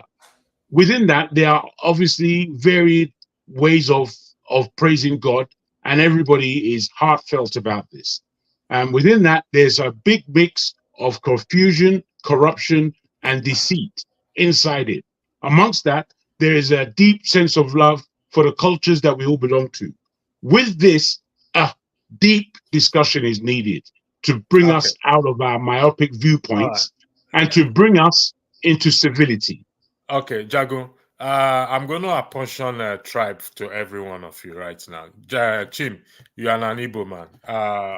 What's your name? Paul, you are an Hausa man. AY, you are from Ifik. Dexter, Simba, I beg your pardon. You are an Edo man. Jagun, you are Dexter, you are an Isha man. I need you to answer this question and be sincere with yourself. Which among you here do not like electricity? Constant electricity. Raise your hand if you don't. Please, can you raise your hand if you don't, please? Which among you here do not want employment in its community? Which among you here do not want good roads? Which among you here do not want good health center? Which one of you here do not want a national airline where they can travel free? Which among you here do not want a supermarket to walk into, accessibility, internet, mobile phone, security? That's not the reason why I said that's not the reason why I said no. Hold on 1 second. Let's see where he's going. I'm not sure where he's going. Let's see. Yes. I think you are the only one that not sure where I am going. Every one of us, I believe everyone here. I've just asked a simple question. And we've answered. I listed. I didn't answer because you didn't explain properly to me, so that I want to respond to that question. I said forget that question. Okay. I'm saying what I've apportioned tribe or religion to every one of us here. Different religions. Let me be the ones serving juju. Okay, you do anything. The question I am putting to every one of us here that say Nigeria, particular Jago, Nigeria is peculiar with 500 tribal. I ask a simple, basic question, basic need of humanity, regardless of your religion and belief. That you, Jago in UK, Chim in Canada, Paul in the US, I don't know where AY come from. Maybe it's from the planet. Japan. Maybe it's I don't know which planet it is. Simba, the basic thing that every one of us is experiencing, that we've sat down here 3 hours, 45 minutes, and 51 seconds and counting. Electricity. Which one of you do not like it? Do not want it? Irrespective of which one of us? Exactly. So why is it that we are now highlighting because we're speaking different language? We are denying the basic things that every one of us need that unite us for us to achieve this thing. So it becomes so difficult to say that it's a deep thing for us to not to talk about. I don't get it. No, we didn't say it's not something we should talk about. It's jargon that because it keep referencing this thing is so deep. This thing is so deep. This thing is so deep. We are not ready let's remember we're having a discussion, and one mustn't be hurt necessarily by what people say. but to ask a question as to why. Now, you know that with all the complexities that Nigeria has, as much as we may attempt these communications, push to the limit, Nigeria this kind of discussion could make Nigeria explode, or when I say explode, that there will be bloodshed with this kind of discussion. Deep, no matter how cerebral one individual may think he is, and how that individual thinks he may have all the answers. As you put this kind of course forward, where human beings are concerned, particularly in the concept of Nigeria, bruh, there are too many unthinking people. There are too many people who are set in their ways. There are too many people who are ready to brandish a cutlass and take your head off based on what you're saying. Can you hold on? So given that paradigm, wait, my friend. I'm moderating right now. Can you please hold your thoughts, please? Desta, the floor is yours. Thank you. Why did you do that? I don't understand why you did that. Desta, Jagun, I said hold your thoughts, please. Desta, the floor is yours. Yeah. Thank you, everybody. I've been listening on the background throughout, so let me just join in. I don't think sometimes most of these things we cannot really give a definite answer. I mean, what you are saying, electricity is very valid because the basic needs of man, everybody needs it, irrespective of tribe or religion. You know, everybody needs the basic needs. However, you know, that modality, you know, it's not everybody's culture that will accept it. You know, I think some sections, you must appreciate that in Nigeria there are some sections that are egalitarian, and that's what they want to be. You know, there are some sections that will accept that kind of, okay, one person can provide everything for us, we live in a happy way, fine. But there are some sections of Nigeria that you have to appreciate that they want to contribute, they don't want you to give them food to eat, they want you to give them a farm. They don't want you to give them the fish. They want to own a fish pond for themselves. So we cannot really answer the question just yes, as much as everybody wants that. But the way we get there also is very important, you know, and that's what I'll have to say. So that's your question. You know, it's very valid question, and everybody wants. It's just like if you are traveling somewhere, the route you take may not be the same route Chim wants to take, may not be the same route Paul wants to take.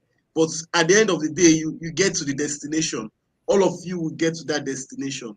Some people might want to take the faster route. Some people might want to take the countryside that will be longer, you know. And you cannot now say, oh, everybody must follow one route, you know. So I think that's my take on that question you asked.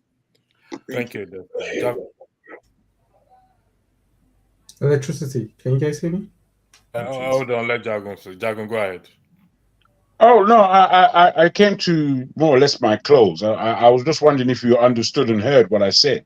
I understand very well what you said, and you said if we go in this discussion, it's going to explode. I don't know what you mean by not necessarily here amongst us. You see, you put forward a scenario, and all right, we lost him. I'm not responsible for that. Electricity. Sorry, and I don't mean to be persistent on something that shouldn't. If you don't explain to me, I'll be lost in this whole conversation. A call was coming in, and it was someone I didn't want, so I was looking at what do I do, and because of that, I didn't quite follow what you were explaining. And so I needed you to explain to me what you were saying, so that I can respond and then also follow and understand what people. Okay. And who is that person? Is it okay for me to re-explain? So I'll make it brief. Is that okay? Simba, you wanted to say something. Who is the person you're referring to? Come again? Who is that person you're referring to? No, that question has been disregarded. I've thrown it into the bush. I'm not going to go there. So I'll just say we're focusing on the might be matter, possible that person has a pit bull behind him. But Chim, go on. Yeah. Let me just repeat the question, okay? Mm-hmm. I'll make it simpler. I'll simplify this question. We all are in different geographical locations. Primarily, we are in diaspora. If you are not, you won't be sitting here for the hours you have sat here so far, because the basic things are there: electricity, internet, water, good roads, employment. All these things are there. Now, regardless of your religion, your belief that you are lying to, we all need these things. Am I correct? Yes. So, can this thing that I just highlighted, is it possible for these things to unify us in spite of our religion, our language, different language we speak? Yes. And is it possible for these things to unify us? Of course, it is possible to unify us. I don't see So why it if shouldn't. it is possible, we are saying it. Does everyone agree with that? I know, as Desta already spoke, it's so why do we think we cannot achieve what we desire back in Nigeria That's not what if we we said. agree on these things? Because we all need these things, irrespective of our differences. Okay, so for me, just to contribute quickly, and then anybody else can say what I want to say, is is that not basically what the Nigerians are looking for in a leader? Somebody who will give, at least for now, Exactly. security, electricity. Because whether I speak ethic, or I am a vulcanizer, or I'm an Igbo man in what they call it, a computer village, I need power to be able to be innovative. I need power to run my restaurant. I need power to run my hotel. I need power to run my company. If I have those things and then I can travel, I've done jobs here where I live that I close by 2 a.m.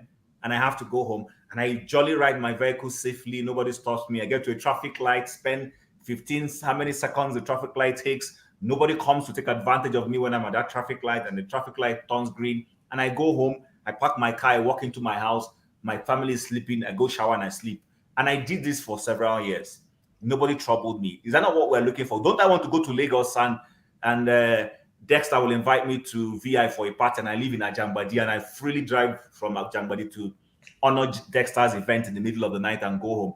Don't you want an economy that also runs 24 hours and all those things? And then internet, we have our good brother Righteous Man that calls in into the show and complains of data. Don't we want to have that data and then we can discuss with him?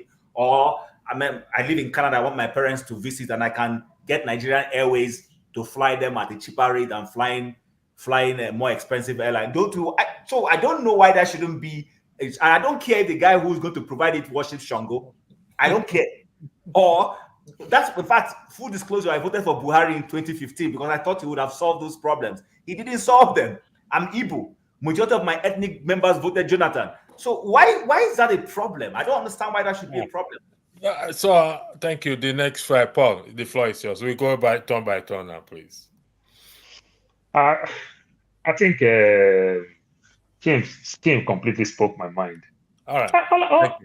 All we just need that good leader seamlessly.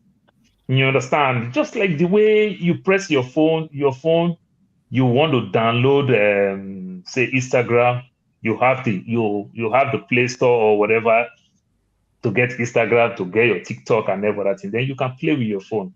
This is how system work in the so-called what they call the first world. You understand? Just like that. We don't need to think too much about anything. Truth be told, this is election time in America today. The Republican and the Democrat, when you look everything these people are talking when it comes to this politics, all nonsense. You understand? But because of they've put system in place in so many aspects of the government, it just makes things work. If there is no system in place that the president, Donald Trump, will be like a monarchy, or Joe Biden will be like a monarchy, they will worse than Nigeria. But because there is system in place, you understand? Other than that, I prefer to vote for Sanwo-Olu as a president of America than to vote for Donald Trump or to vote for Joe Biden. In as much as I will condemn Sanwo-Olu in Lagos, Nigeria, but I would prefer him 1,000 times to Trump nor Biden with the rubbish that they're doing. You understand? But system in place just makes a difference. So I don't need all this, my Yoruba man, my Igbo man, my this one good man. Put system in place, seamlessly let things work. Like they'll say in my my call. Autopilot. So that the captain can sleep, so that the captain can stay inside his cockpit and still look the fine girls when they carry for flight. You understand? Yes, now. Okay. Paul, AY, the floor is yours. Okay, man, thank you. I have to go. All right, thank you. I'll be in the background okay, watching. Paulo. I appreciate Easy, your Paul. time. I don't even know where the discussion is going again. but but the thing I'm gonna say, right? So we might be discussing religion today. That's just the topic. But I think the tribe thing is even stronger than the religion in Nigeria. AY. I can understand when you say you don't know where it's going. So that means you are lost. You've been in a trance since. No, not that I'm completely lost. It's just that we diverted the topic. It kind of. No, I ask a question. You're a Yoruba man. You like you want electricity. Sorry, wherever you are from. I don't know. I say don't initiate me for Yoruba. Wait now. I apportion tribe to everyone and religion. And I highlighted few things: electricity, good roads, water, blah, blah, blah. And it's what every one of us want. And this thing is enough to unite us. Do you agree on that? 100%. I Point. know you asked that question. So, to be honest, me, what they hear? If not Chinese man, Chinese, we fix the problem in Nigeria. Give us light. Give us whatever we need. Steer the country in the right direction. I go worship him. I will so much follow him. Careful how you use your language, bro. Bro. I know. Okay. The way my mind work, right? Like, if it's a single tribe, all our ministers are from a single tribe. Whatever they believe in, I think most people do. Even when you see us push it towards our tribe, I think most people do. Like, Nigeria just wants solutions, If we have solutions, some of the discussion we are having today, we will not be having them if the country was working. All what I think everybody, even if you believe in your tribe so much, trust me, all most people want is let the country start working. If the country was working, nobody is going to talk about Muslim ticket. But today, they are politicians. Muslim ticket is garbage. If the country was working, nobody is going to care about Christian ticket.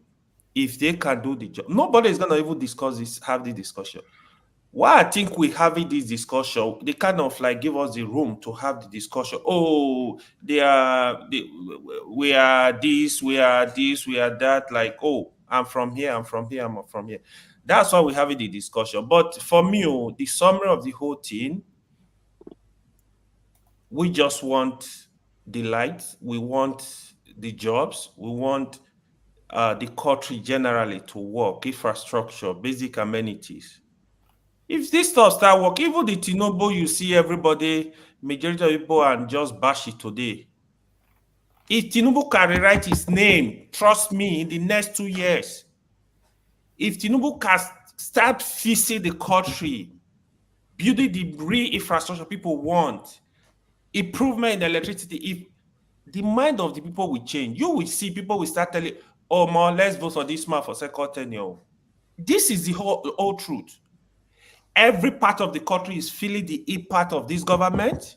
Trust me, Nigerians will came behind Tinubu. Even we that are criticizing Tinubu today, that is just all we want. But if we are not getting that, that is why people will keep shouting. Even the Obi they are praising today. If Obi is in power today, is not doing well, people will still turn against him. This is Nigeria. Thank you. It's not that because they push it for Peter Obi is gonna come and just do what he like. No, it's not gonna have that. So we just want this to work. If this start working, everybody will relax and just do it their own thing. Thank you. Thank you. Simba, the floor is yours. Okay, if I knew all this information, I think I have to just qualify the reason why I said no. I didn't say no to electricity. I said no to how it's going to be implemented. I said no generally because, I mean, I know this corruption is very strong in Nigeria, and the corruption bites back in Nigeria. If you want to, let's say, for instance, the man has good intention and he wants to make electricity, what are all the elements in ground that will sabotage his goal? They could kill him. Even if you go to the government right now and you say you're going to be in a local government and you don't want to be corrupt, they will kill you, or they'll kick you out, or they'll frustrate your life. Corruption is very strong in Nigeria, and I was just trying to go directly into the solution. Of course, I wish the best for the country. If a man is going to give electricity to Nigeria, it's not that easy. It's not something he can snap his finger. The infrastructure, he has to get the mindset of the people in there. And I'm afraid Nigerians need koboko. They don't, it's just generally how they are. They don't, corruption fights back. What's in it for me? If you want, let's say it's going to cost him 5 million to install electricity in one place.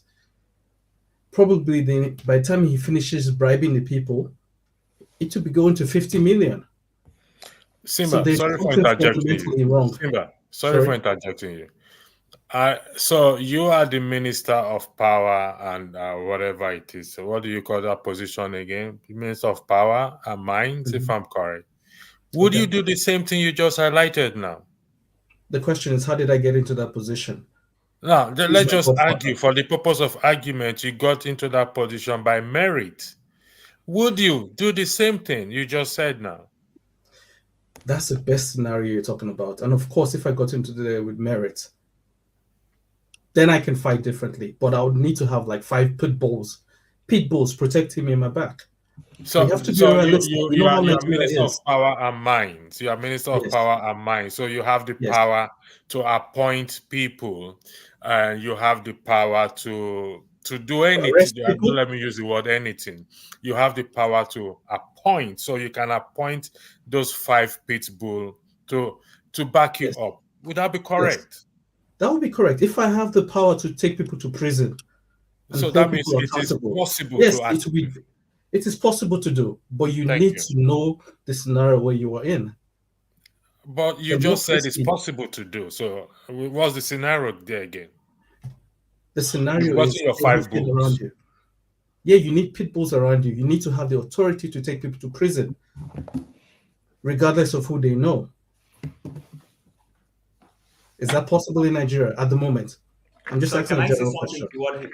Can I ask him a question or just make a comment? Because he said something that is quite that has kind of triggered me.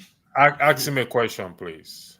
So, sorry, apologies, please. Simba, do you mind if you ask questions? No question. This is what we're having. The discussion is good. Yes. Okay, go ahead. Go for it. So Simba, you in your analogy, because I hear this, I've also been guilty of that, so don't take it personal. And it's not an affront on anyone. We keep saying corruption fights back. I've actually started questioning myself when I say those things. Corruption fights back. Now, you're the president of a country. You've been given all the latitude. You've been given the power. And then your minister has just been found guilty of siphoning funds. Do you necessarily need an inquiry to prove something that is facing you? The law says don't move money into personal account, which is corruption. And this person moved money into personal account. Why, as president, can't you just say, please, madam, step aside, that is wrong? And then I don't even want to hear from you. You've already broken the law.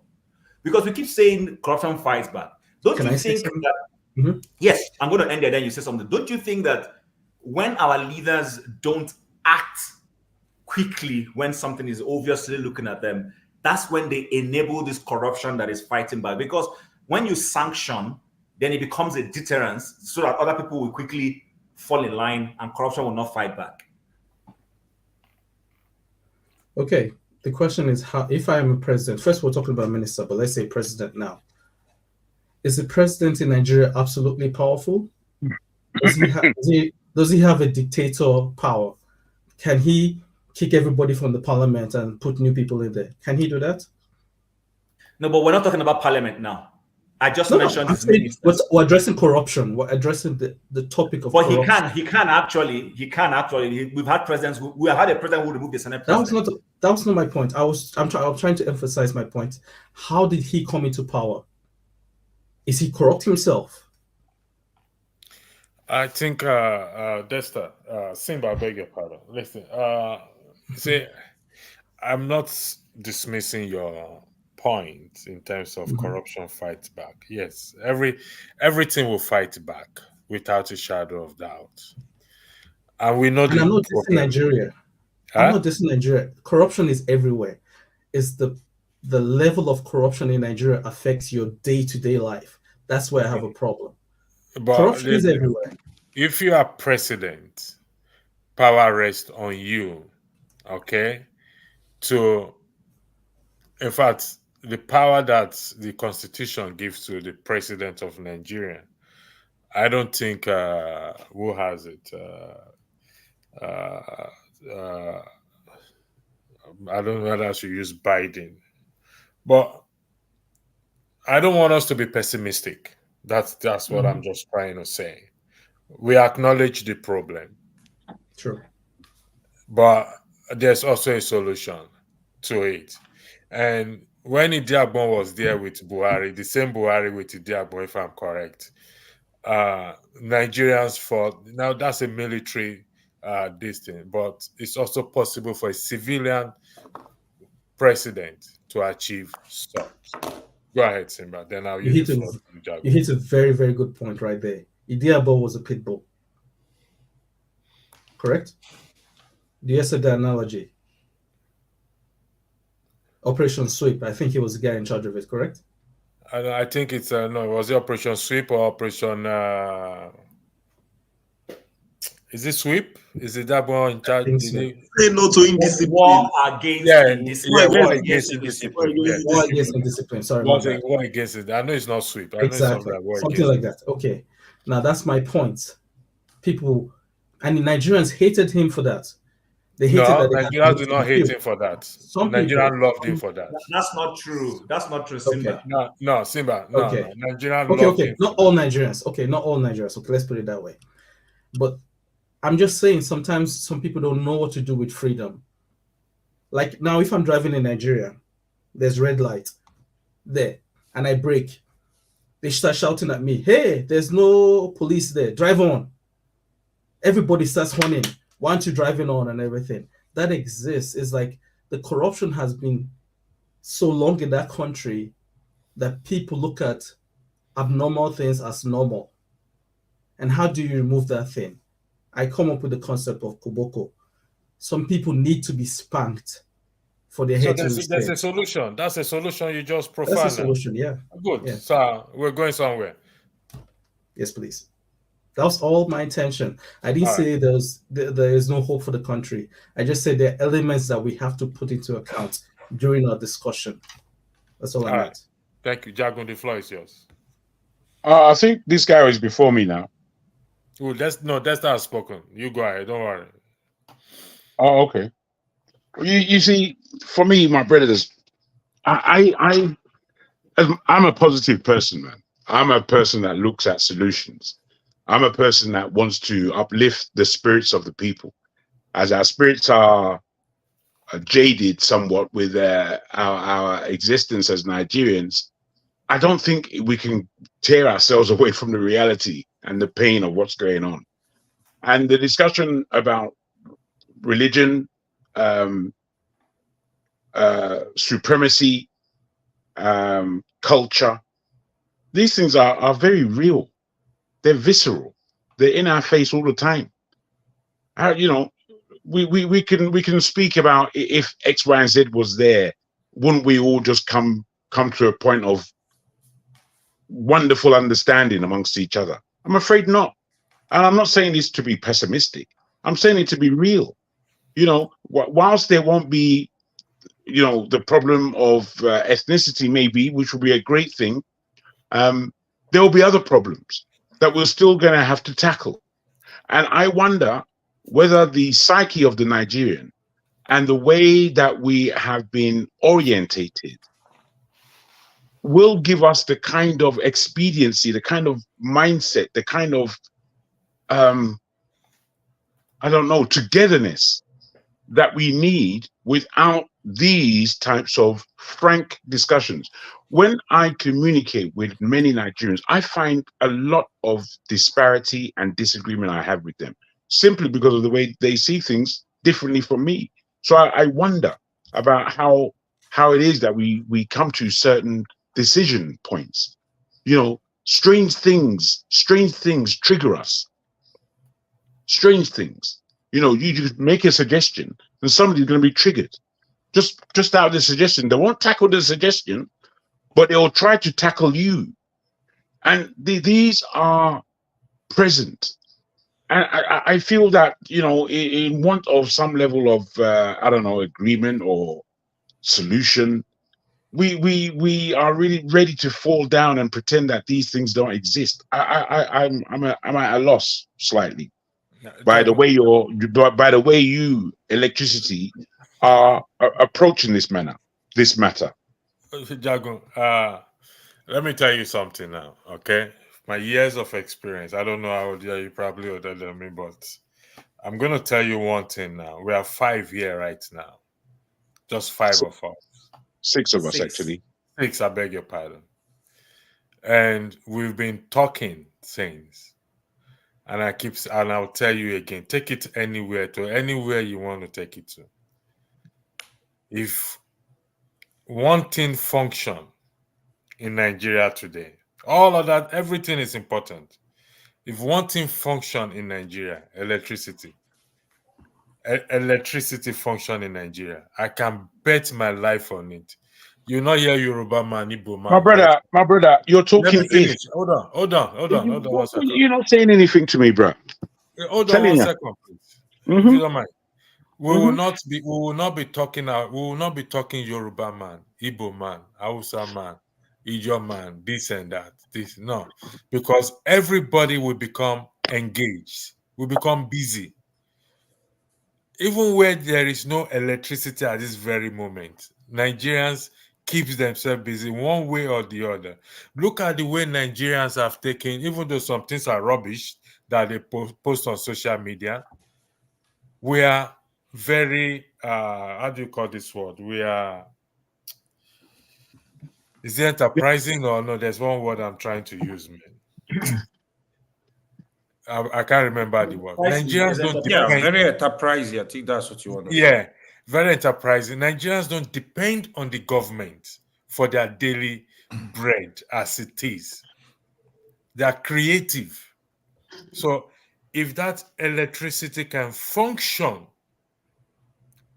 constantly, you and I probably will, like who said it? Somebody said it here. You and I will not sit down and be coming to do. Let me come back to you. Let me come back to electricity. Now, the word "if" is the big thing. It's not a big thing. It's not a big thing. My brother, please, I'm going to give it to you. I yield the floor to you. The word "if" is a big thing. In that, electricity is not rocket science, for goodness sake. We have been there for 66 years. Jagun, wait, bro, you said you're not going to disturb me. You're disturbing me. Listen, I have my reason. You don't stop me. Let me land so you understand me. Let me land. Yeah? What I'm trying to put to you, my friend, is that all these flavorsome ways of elocuting this issue and saying words like "if" and "have," brother, we're in a position where that "if" is 60 years old, my friend. So what are you talking about? Do you not realize that the reason why there's not electricity in Nigeria is because there are a group of people stopping electricity from happening? This is the issue. So this being the issue, we understand that there is a large group of people whose psyche is telling them that to hell with Nigerians, because we're making money in this particular way, they are not going to get what they actually need. These are the issues. If What does if mean, for goodness sake? You tell me about your... My brother, let's be serious. Jago, I think you and electricity are saying different. Electricity, what electricity say is true. What you are saying might be true. Electricity is saying, I'm clear on what you're saying. If we can solve problem of electricity, it's gonna solve a lot of problem within Nigeria. I'm clear on what he's saying, and I can even agree with him. The only thing is that this if that we are talking is still very much with us. It's with our spirit. Can I jump in now? Is it okay? Okay. I just wanted to, yeah. Okay, so Jagu and electricity. Okay, so this is what I'm understanding. Sorry, do me a favor. Take me out of the equation. Address Jargon, please. No. I'm addressing everybody, all six of us. No, I don't want to be. Okay, hold on. That's fine. That's fine. But this is where I'm going with. This is where I'm going with my contribution right now. Electricity, you said something earlier, which I think Jago misunderstood, and that is, we're talking about views. Now, it's just like you and forefathers. Forefathers says it is security, take it to the moon. Nigeria doesn't have security, nothing happens. Some of us say electricity, some say other things. Now, what I'm trying to say is this. We need to hear each other without necessarily, getting worked up.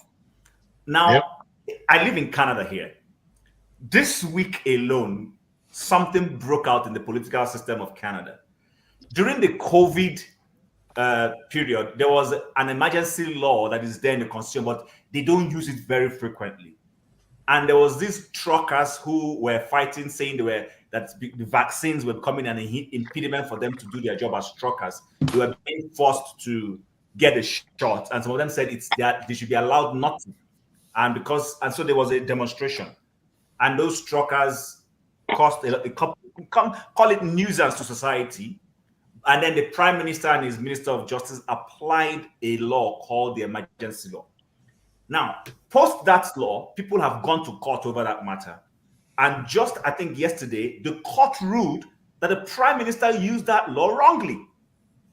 Now, in the course of all those confusions, people were disagreeing, quarreling. Do you understand? So what am I trying to say? Sometimes we Nigerians, we get too hard on ourselves. We say, we fight over matters. We think, like I rightly heard you, Jago, you said that why you disagree with some people don't agree. And I keep telling you, I didn't hear what you said. Just so that little bit, please. Yeah, so I said I heard you when you said one of the challenges you have with other Nigerians is that when you are having a conversation, why we can't agree is that people don't seem to understand or they don't hear or something like that. You understand what So, and I'm saying to you, actually, the problem is on both sides. People need to, when I disagree with you, get to a point to say, okay, that's your view, but that's fine. And we let the matter rest and move on. But as Nigerians, sometimes we get hard on ourselves. These Canadians are fighting here every day. Trust me. I'm seeing people on social media throwing jabs at each other. And we think that it's only us who sometimes disagree. That's not correct. The Americans are busy fighting over Trump, whether Trump should be removed from the ballot or not. Those who are saying he shouldn't are being called supremacists. Those who say he should are being seen as people who, are against democracy. So society will always be polarized or, turn into threes or whatever you want to say. What the problem we have is that when we have a leadership consensus, our leadership, and I come back to it, does not know how to harness whatever little consensus we get at some point. For instance, my problem with the Tinubu actually is not even his certificate. I'll be honest with you. As much as that is important, I'm not saying we shouldn't come to equity with clean hands. My problem with him is in the fact that he stole an election. One, I keep saying it. And two, he played a religious and a tribal card in getting to where he got to. He played one. So those are the issues I have with him. Because I believe personally, if the constitution enables him to run, he should have run. Nobody should stop him. But for the fact that he tried to play those things and then people are turning the tables around and trying to say no, that's where I have a problem. And so Nigerians are not peculiar in disagreements. Nigerians are not No. peculiar in I don't think we're necessarily arguing, but I think we do come to things from different points. I'm a man, which is good, which isn't bad at all. But I'm a man. I like to be able to come to the point where decisions are made, and therefore we're moving forward. The complexity that we seem to be in is that we have stayed, and we don't seem to really take it on board, that we have stayed in the same place or worse for the length of time from our independence. We have, each of us, a clear opinion on where we believe Nigeria should be by now. And by and large, we would all agree on where we believe Nigeria should be by now.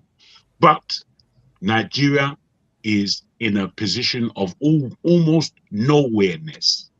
Jago, and you know why, Jago? You know why? Oh yeah, man. So good. So we claim we're running a democracy. We claim we're running a federal system, but we're running a unitary system. Today, I got information that the Supreme Court, or sorry, not the Supreme Court, that the National Assembly has tweaked the Constitution and has now extricated the local government from the control of the states.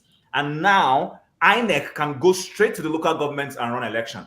Now, it sounds good, right? But here's my problem with that decision. They could have accomplished that same goal of extricating the liberty or independence of the local government without necessarily empowering the INEC extremely. Now, what you have done is you have taken a federal institution, the INEC is a federal institution, and you've given them sweeping powers.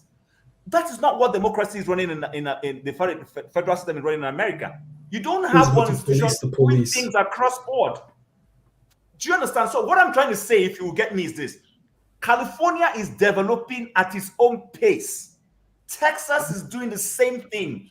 So if Oyo State does not believe that security is of prominence, but believes that famine, then let Oyo State face famine. If Lagos State feels that security is a big deal, then let Lagos State develop a security network that works. If Abia State says it's electricity, then let Abia State do that. The moment we stop putting this unified system, it's not a private company. In a private company, we will negotiate, we talk, we disagree, and the CEO will now insist that, okay, everybody falls behind a decision. Yeah. Tinubu cannot do that. And that is what we are running in Nigeria. And we shouldn't pretend that we are not. So therefore, because we're running this system of run and grab and run, a system of impunity, a system of corruption and thievery, a system of oppression, because we are not being humanistic to ourselves, among ourselves. The reason why religion is so deep in Nigeria, and I would use that word religion in the terms that I believe it means, because again, religion is culture. In societies of the past, it was their belief in their ancestors and their God that gave the culture. It gave the culture its name. You understand? Today, religion is simply a tool that can convince, corrupt, cajole, direct the minds of the individuals. That's all it is, no matter what. If you're going to be dealing with God, then really and truly, it's a different thing completely. If we understand at all the example of Christ, then we understand that Christ wasn't dealing with no religion. He was born as a Hebrew, but he wasn't dealing with religion. He was dealing with the word. So as he went to the synagogue, he challenged those, what do you call them? Caiaphas. What do you call those people at the time? Religious leaders. Basically, he challenged them at everything, saying that, oh boy, you're doing this thing upside down completely. This is the way to do this thing. This is how it's written. So the thing is that we can't get into this false paradigm and I believe that Nigerians, they exist in a false paradigm, consistently exist there. So when you try to tell them, oh boy, you're doing this thing completely upside down, that you get this crazy argument. You think, go sit down, man. You know, Jago, someone is accusing you on the comment section. Says you guys have a luxury lifestyle. Your wives can sponsor you to gist online for 10 hours a day. Please help me find that wife. Is that me that they gisted? I don't. That's all of us, bro. Me, I don't have one. I have 4 wives, I get so or more. Gentlemen, I'm gonna say this. I'll yield the floor to you guys to be talking. I'm in the background. Let's Jago. No, I'm going to have to go. When are we leaving? I need to go do No, let my man speak. Listen to you. I think Forefather is coming in. Let the guy speak. You reference Jesus Christ going into the temple and pursuing those when he said the father's house is a house of prayer, not dens for thieves. And I'm sorry to say, Jago, I'm really sorry. You contradict a lot of things in that. I don't think you. You said that the last time, and it was because you didn't understand the whole of what I said. You're picking one slide. Jago, listen to me. Go for it, bro. Go for it. Call my name. Let it finish, Jago. Let it finish. Jago, blast me, brother. I'm not blasting you. You are blasting me because I didn't call your name once. I spoke to your reasoning, not your being. If you call my name, it's okay. We are here to have a discussion. If you don't want me to go for it, bro. You see, when you reference Jesus Christ and all this, it makes me to wonder because Christ in his time, wanted the good of the people, and he spoke to the leaders and even the people as well to do do right by each other. And some of them did right by each other. You know, you heard of Nicodemus who climbed, is it Zacchaeus or Nicodemus? Zacchaeus who climbed on the tree to say, okay, he took people's money and he did restitution and he refunded it back threefold. And so these things are achievable. Where I stand is position I stand in. Sometimes we come across as if the problem is so deep, the word you use, you're not different from preachers who say deep mysteries of God to deceive people, and deep dimension, 7 dimension or 24 dimension of the spirit. And there's no such things like that. They say the deep word of God. For crying out loud, I'm sitting down by talking to you, I have 3 Bible by my side there. There's nothing deep there. I read it. What are you saying, bro? I don't understand what you're saying. You're just whapping. What are you saying? Come to the point. We can turn things around. That's what I'm trying to say, regardless of how bad. I want this. Am I gonna disagree with that, my friend? I don't disagree with that. You see, you miss my point entirely. Because you want to make some strange point.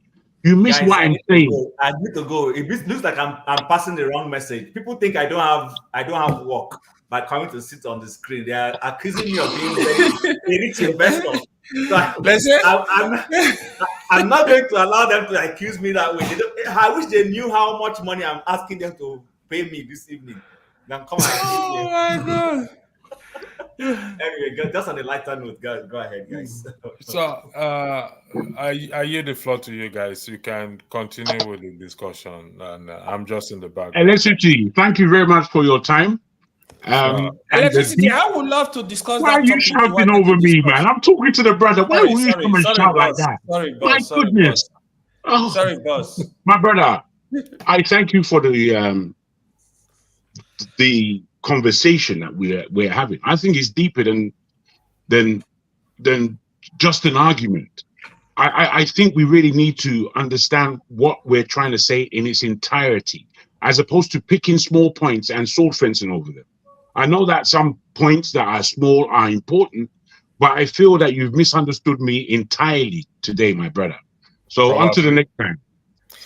There's gonna be a broadcast on Sunday. It's gonna be very interesting. So, which I'll be running on Sunday, 1 p.m. Nigerian time. Simba Desta, you're welcome.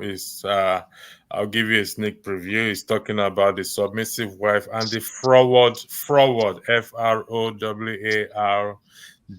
the froward husband like Jagun. So On Sunday? so, On Sunday. on Sunday, the submissive wife and the froward husband. We have Femi Falana on Sunday for you. No, That's you know, the Femi earlier than Falana that. is around But 5 p.m. I won't join you. I think let me just come say early. this. I think we deviated a lot. Yes. It's not necessarily bad. I'm not gonna, because when we started this, there were some core things Really deep. the original conversation would have helped us to accomplish. But I agree. we dovetailed into other areas. Fair enough. It is what it is when people have conversations. So, but I will end by saying, guys, I want to have conversations. I want to have conversations with people who differ. I want us to be able to, even if we want to hold on to our viewpoint, not necessarily see that the other person is attacking you. That's the next growth level for us as people. Let's have conversations where we don't necessarily have to get emotive, but disagree. And then when we leave here, I do that a lot. You guys will trust me, I live here a lot. I go and I reflect on a couple of things. There are times when I come and say, okay, you know what? I didn't seem to agree with what Dexter was saying, but with one or two things that I'm seeing post my conversation with him, he might be right.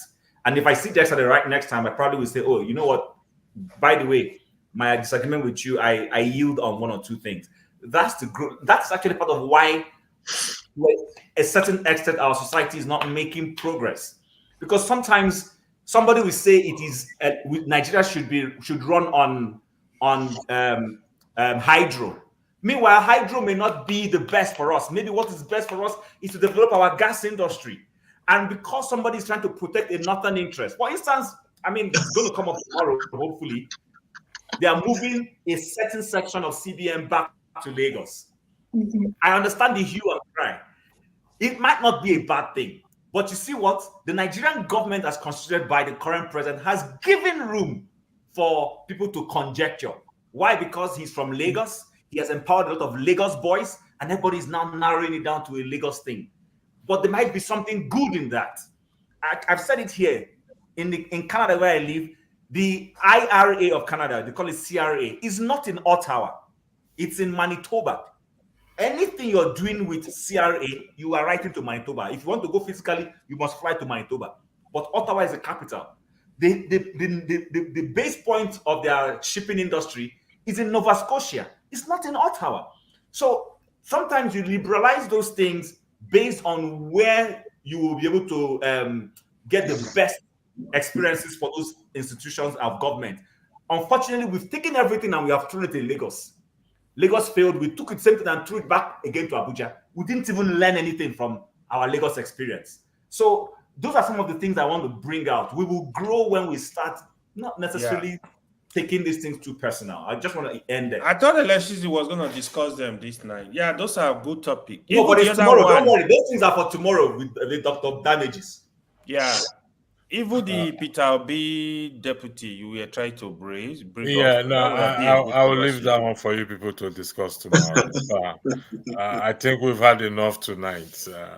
There's always another day where you go to the beer parlor there and break each other's heads. This way, you don't break each other's heads. Anthony Oliver, I'm looking for money. Oh, please come and give me money. Yes, here is where the gentlemen come. That place is where in the afternoon one is where the Agberos go to start shouting at.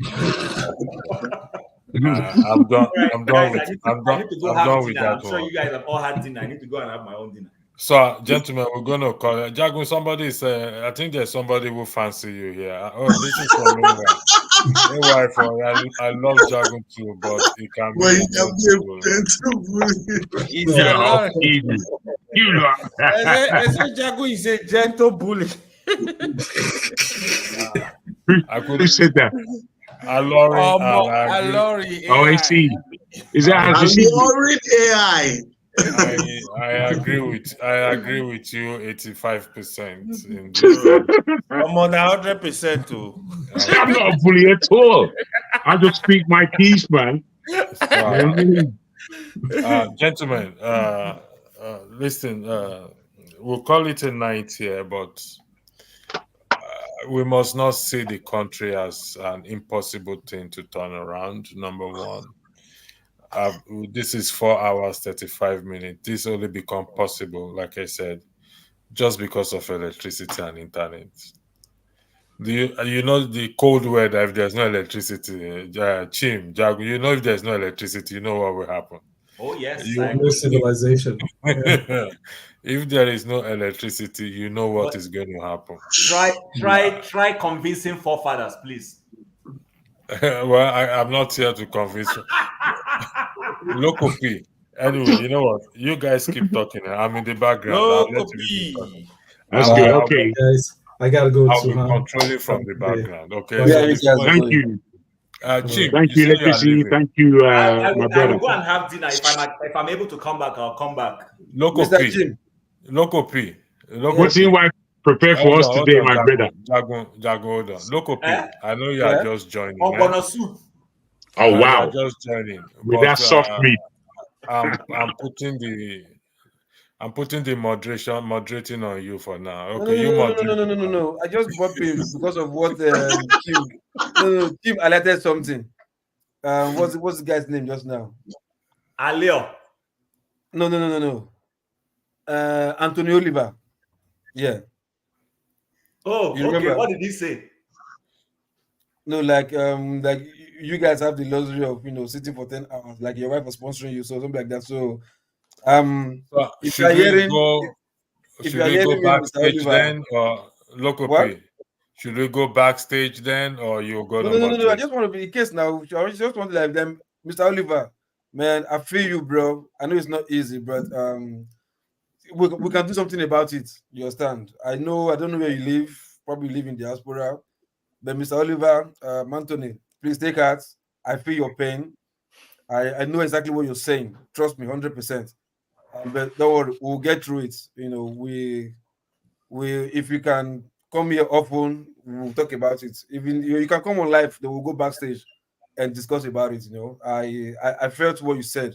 That thought came from the bottom of your heart, and I can tell you that it's not easy for a man to say what that guy just said just now for real. What did he say now? Look, repeat it. You're not gonna understand.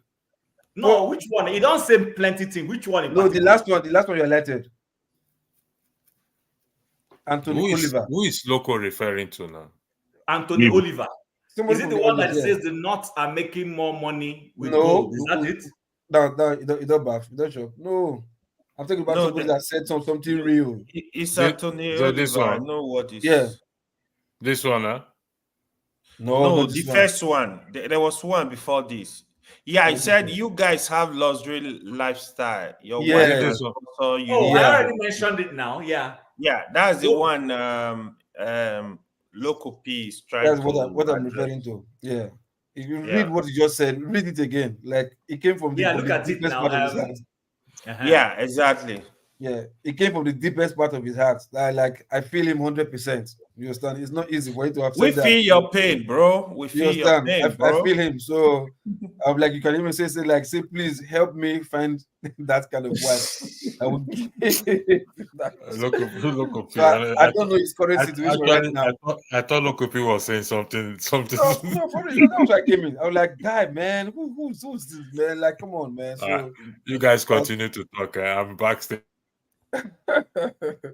Very so good. Austin, please, come on live, man. Look, you can Local gist P, about it. over to you. Maybe we should start with this. What is it called? What's his name? Dirty matter, and then Dirty. Okay, very good. What did that do again? then First of God all, say, on Sunday last week, yeah, Abure come here. Abure talk yeah.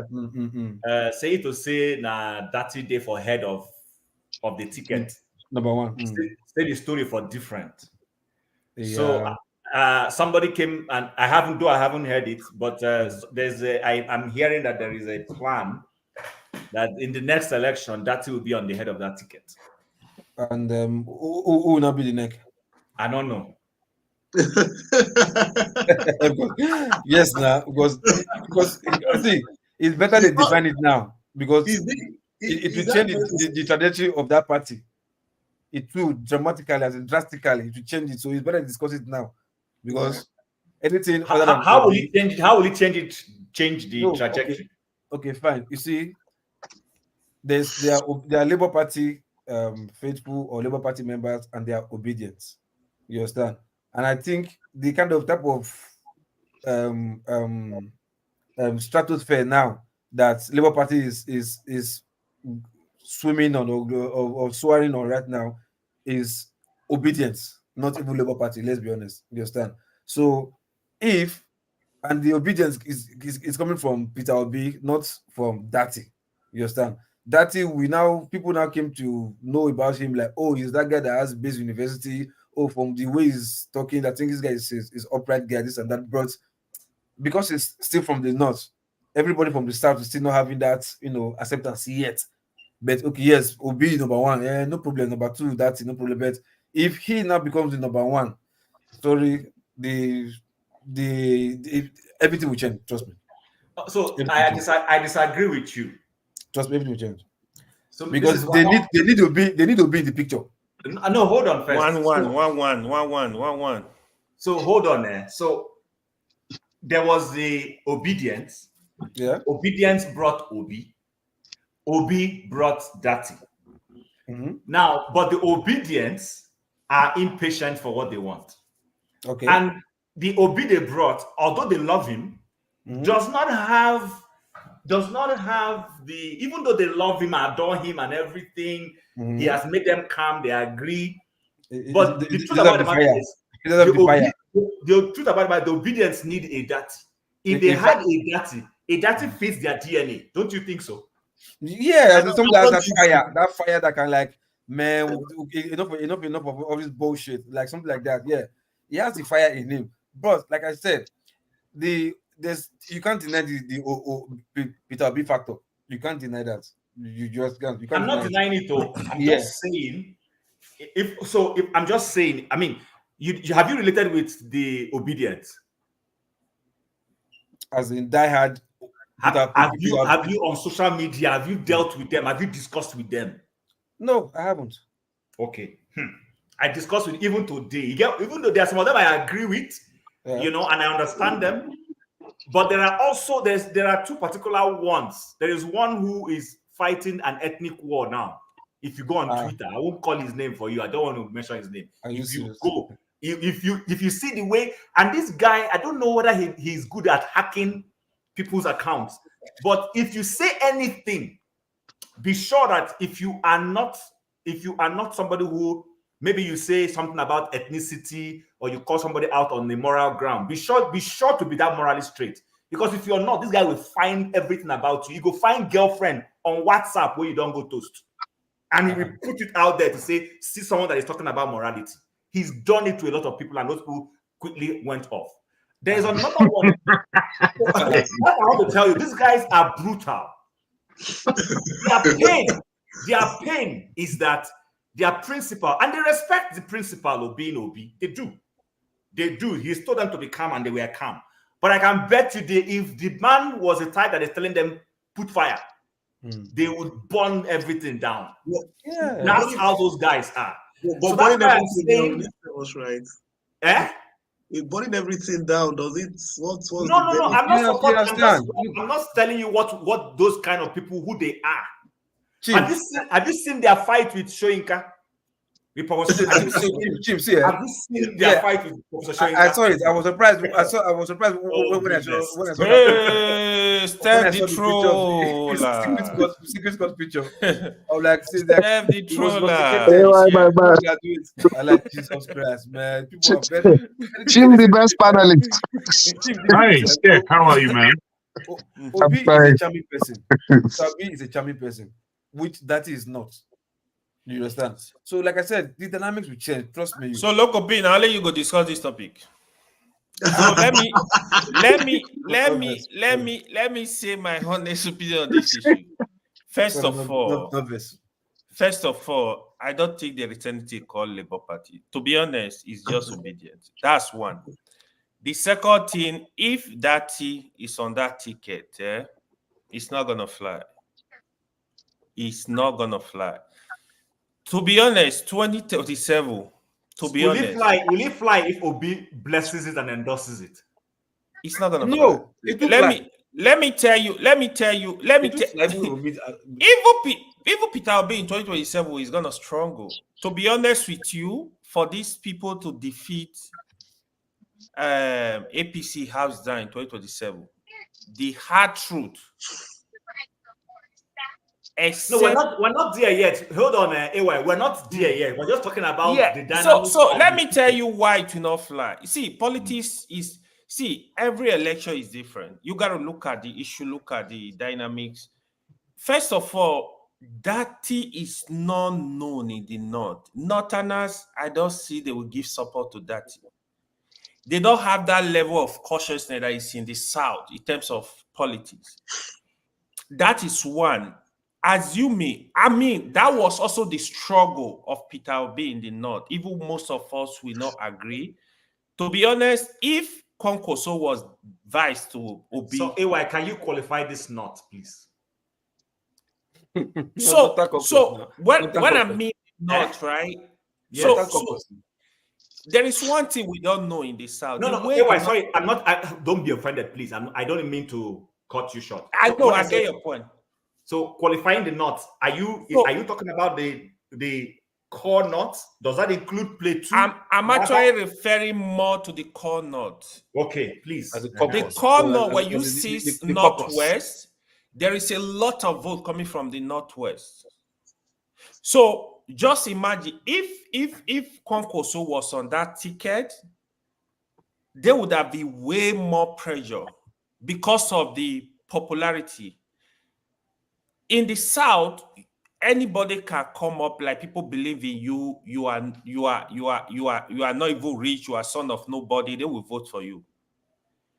In the North, it's kind of different. So that is not having that popularity. It is an issue, to be honest.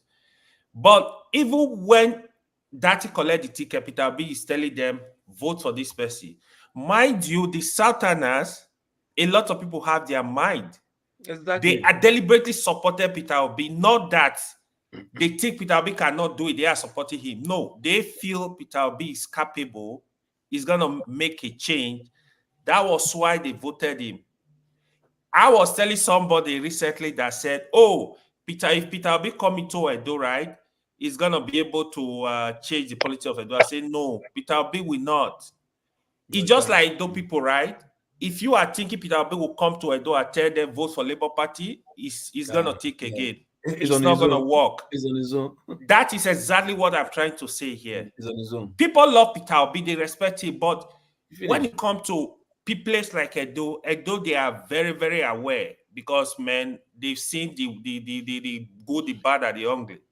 So let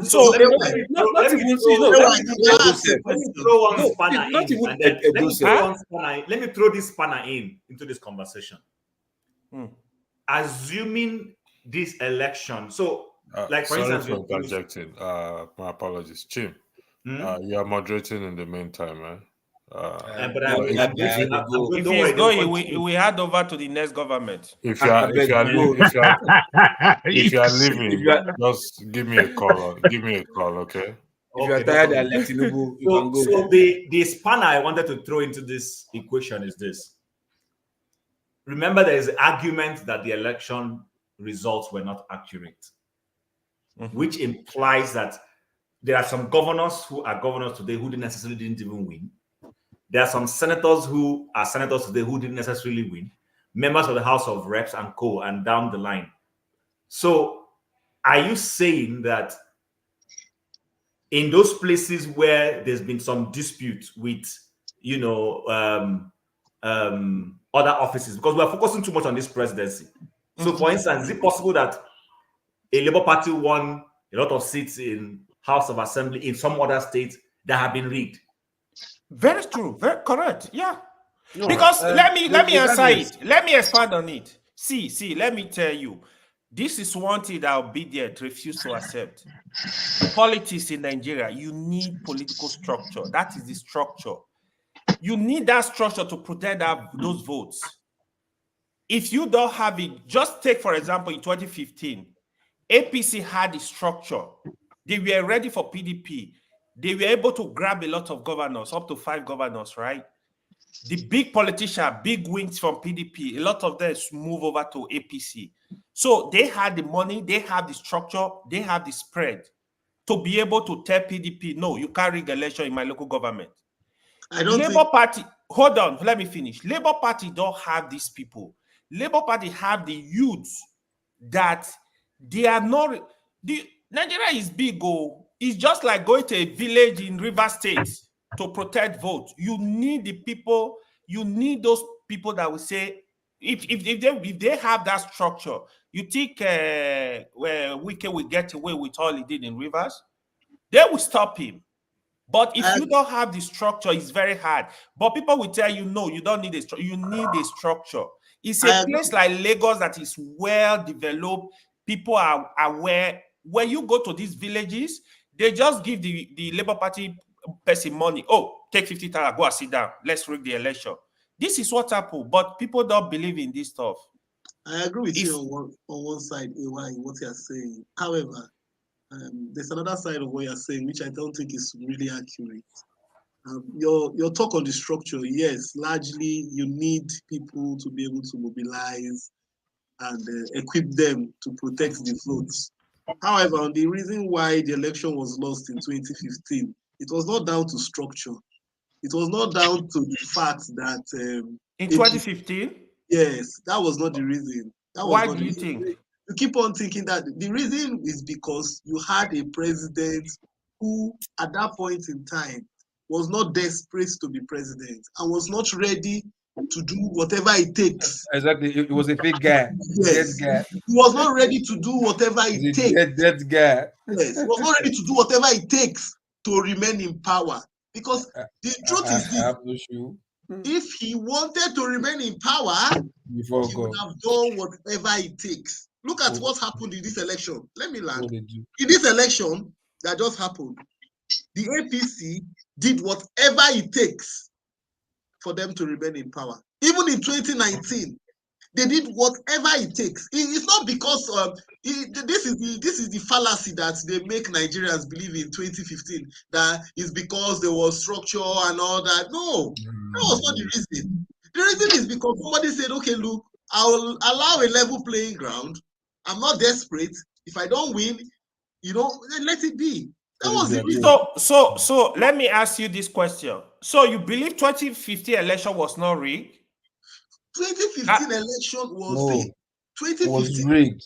It was rigged. But what you say, hold on. What you say, like, if Jonathan want to be Nigerian politician, I get it.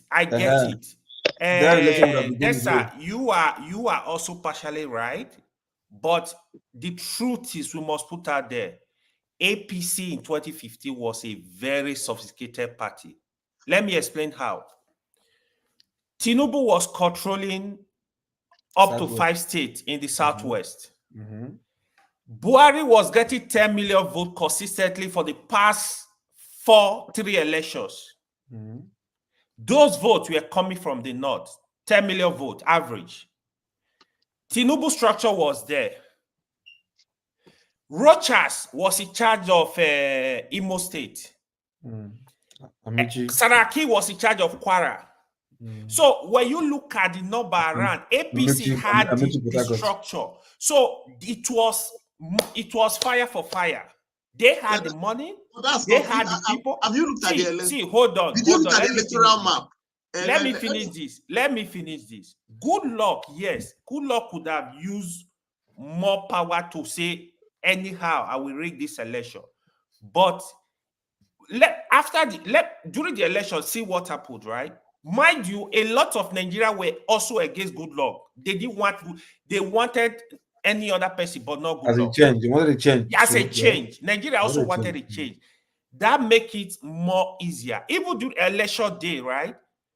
results from local government from state were posted on Sahara Reporter morning till night. They were popping out results. They had their strong room that was so strong.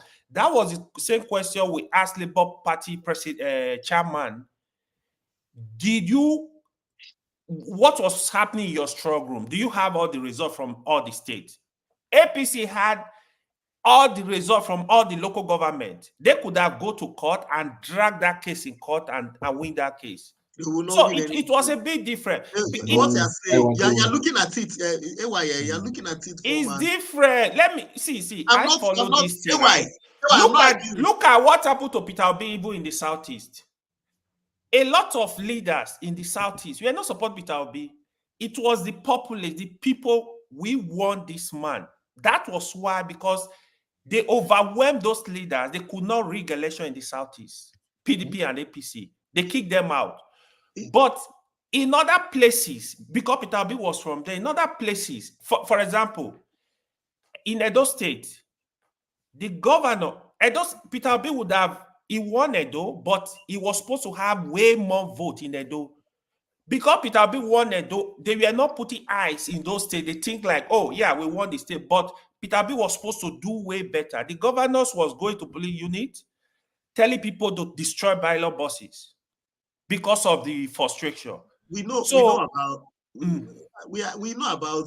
all this. What you're saying, AY. I'm not disputing what you're saying. You know, if Peter Obi won massively in Plateau State, the votes were cut down.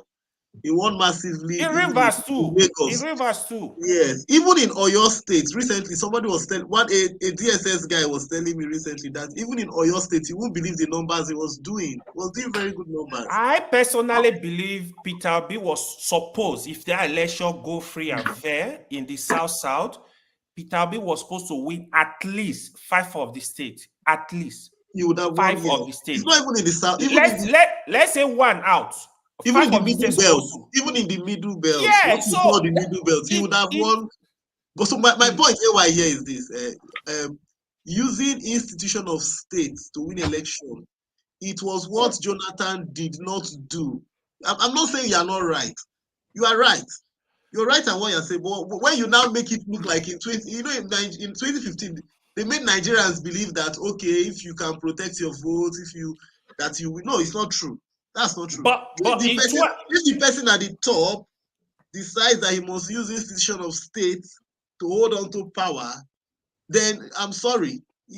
Whatever you do, all they can do is destroy the material. You can't rule out incumbency power. That's the truth. Anywhere, even in America, you can't rule out incumbency power. It's there. It's a tough one. I mean, even before you defeat an incumbent president, you gotta work very hard. Even Liberia election recently that George Weah lost, they have to do what's it called? Do another. It was a runoff. It's a lot to defeat an incumbent president. If that is good or it's not good, it's a lot of work. It's not easy. All right, gentlemen. But it's not because of what you said that it's not easy. The Nigerian own case is just a different kettle of fish. Nigeria is I get it. All right, we'll call it a night here. So have a lovely night. Local B, you want to stay on the? Yeah, we are on the backstage. No, I'll put you on the backstage. Okay. When you say call it a night, like ending the life, or no, we'll go backstage. We'll go backstage. Okay.